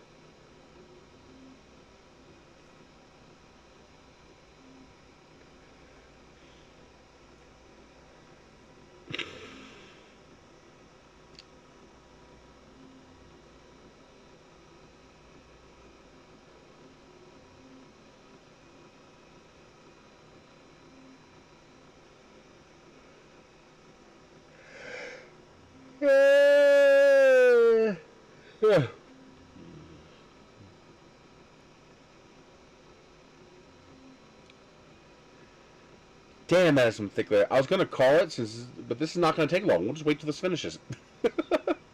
It certainly ain't going to take long at this speed. Jeez.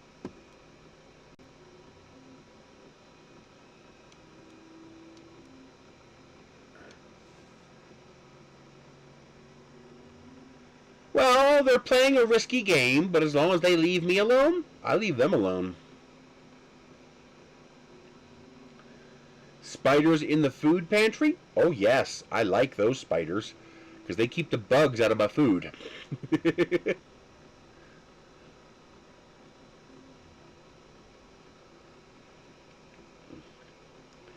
You just get one of the salt guns. What's it called? I have one. It's the plastic gun that shoots table salt. What's it called?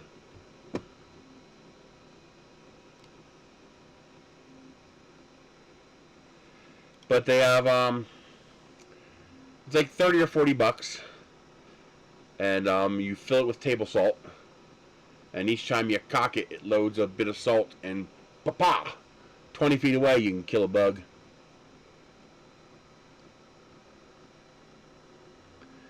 You know, to an insect, you know, that shot of salt coming out of the gun is like buckshot hitting you.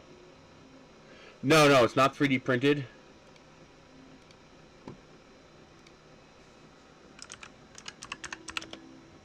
That's it. Bug assault. Bug assault. That's it.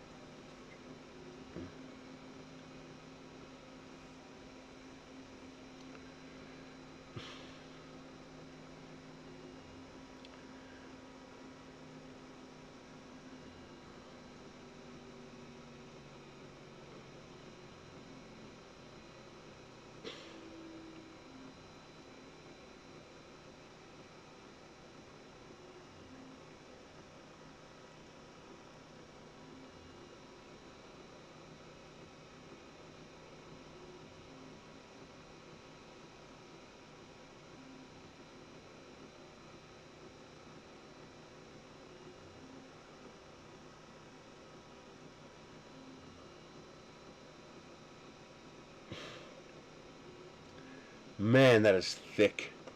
Even compared to the 1mm, you can tell the difference. The 1mm looks downright fine compared to the 1.3. That's incredible. Wow. But they're not actually slow. They're fast. Because you're dropping at a 1.3 layer height and 1.4mm wide. I am dropping 3.5 times 6.5. 3.5 times 6.5.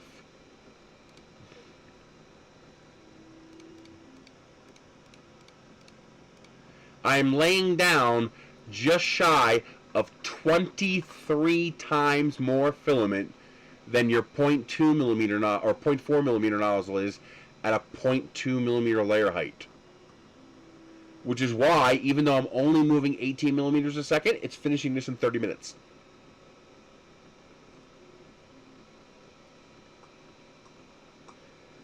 So because I'm printing 23 times the volume, but only moving 1/3 the speed, so divide by 3, I'm still going 7.6 times faster than you are with your 0.4 by 0.2 at 60 millimeters per second. So I'm still going 7.6 times faster than that, making it up for it with volume. It's incredible. Oh, that hurt.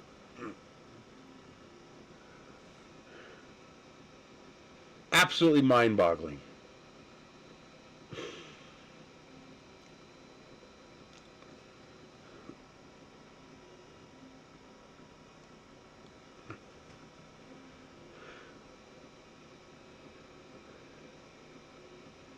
Yeah, 37 minutes.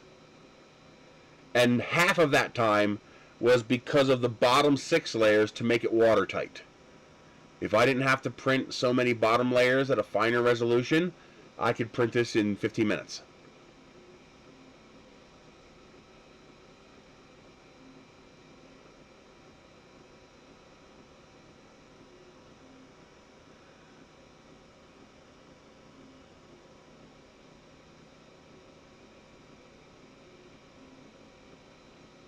That is gorgeous.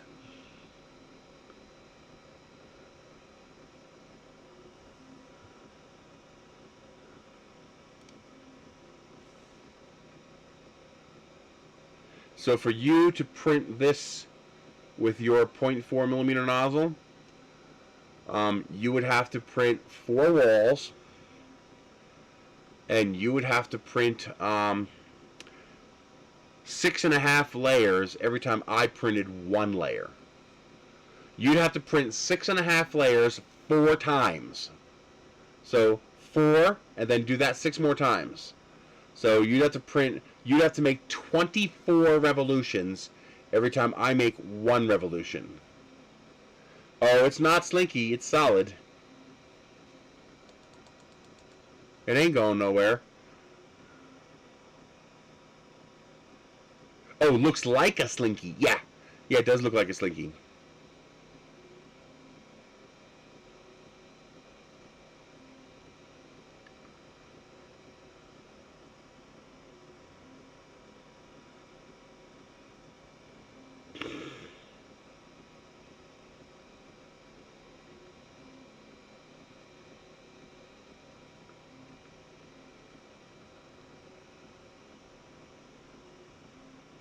A bouncy slinky. I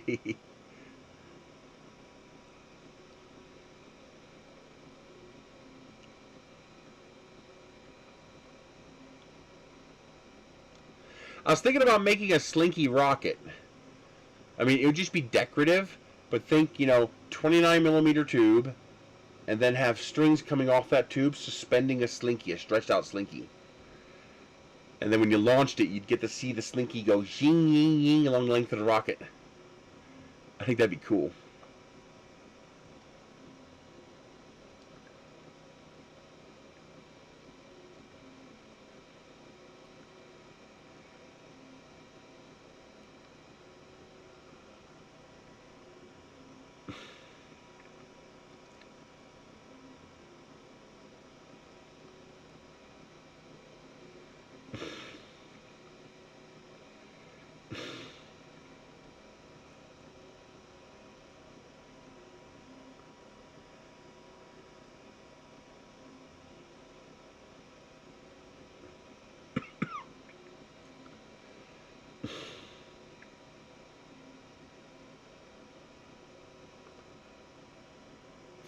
Look in here. You can see it laying. Look at it laying down the filament. Wow.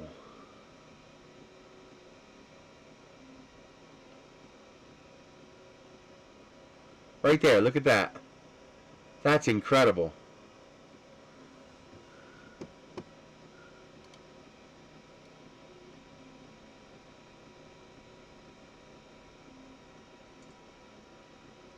That is amazing. Look at that.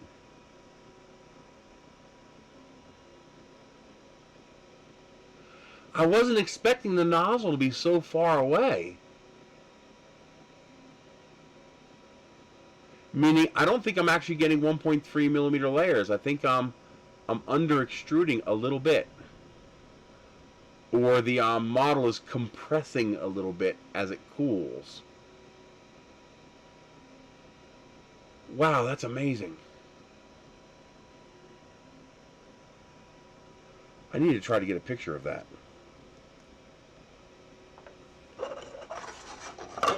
I'm Groot.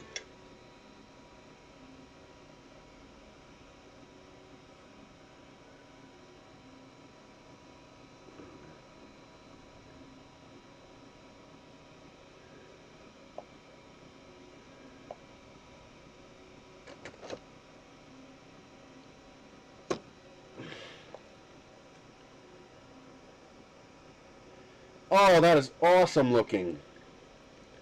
Look at that. I bet you this cup's going to be short.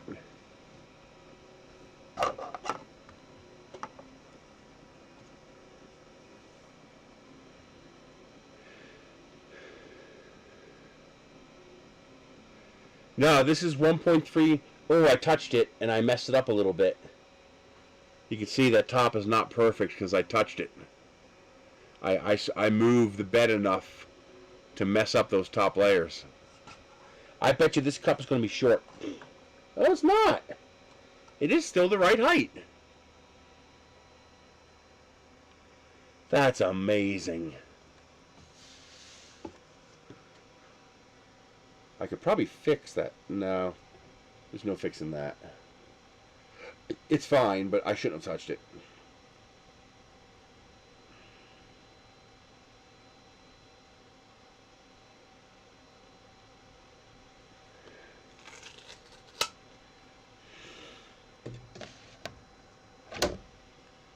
That is incredible. So that is the different layer heights. There we go. So, let's see here, I'll make this bigger for you. This is 0.6 millimeter layer height. This is 1 millimeter layer height. And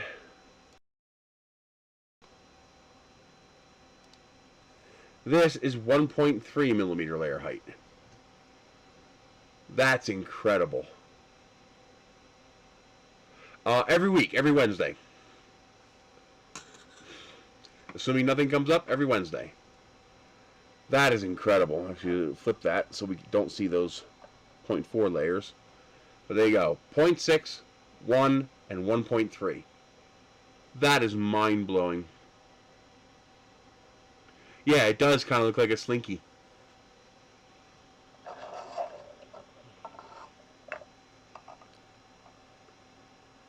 Okay, I need a good picture of this.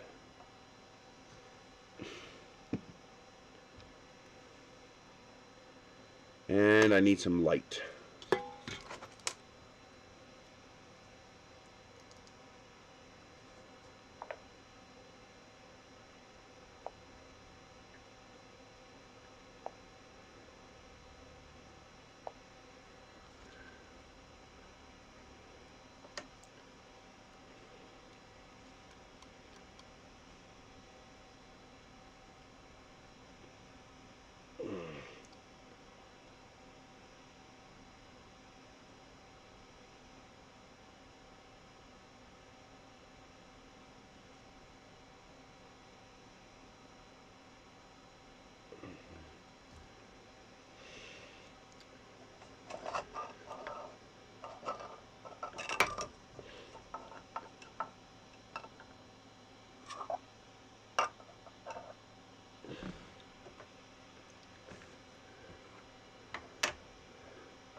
There we go. I think I got it.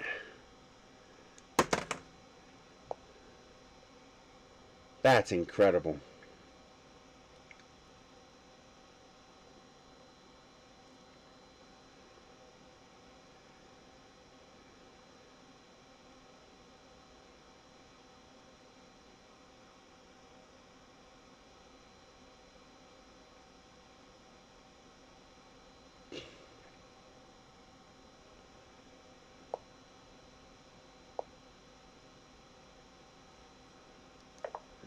Alrighty, guys. Well, the Weedo is doing amazingly well. I have no complaints. The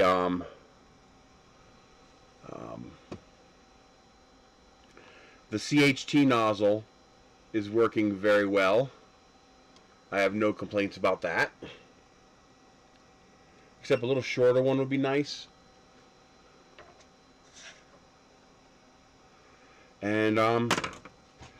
And the beer rocket's coming along great. I can't wait to fly it. Hopefully the local clubs will start flying again soon, because that'd be fun to fly that. But that's it. I will see you guys next week. You guys have a great day. Thank you very much for joining me. Don't forget, PayPal and Patreon links are in the description, and affiliate links are in the description. You guys have a wonderful day.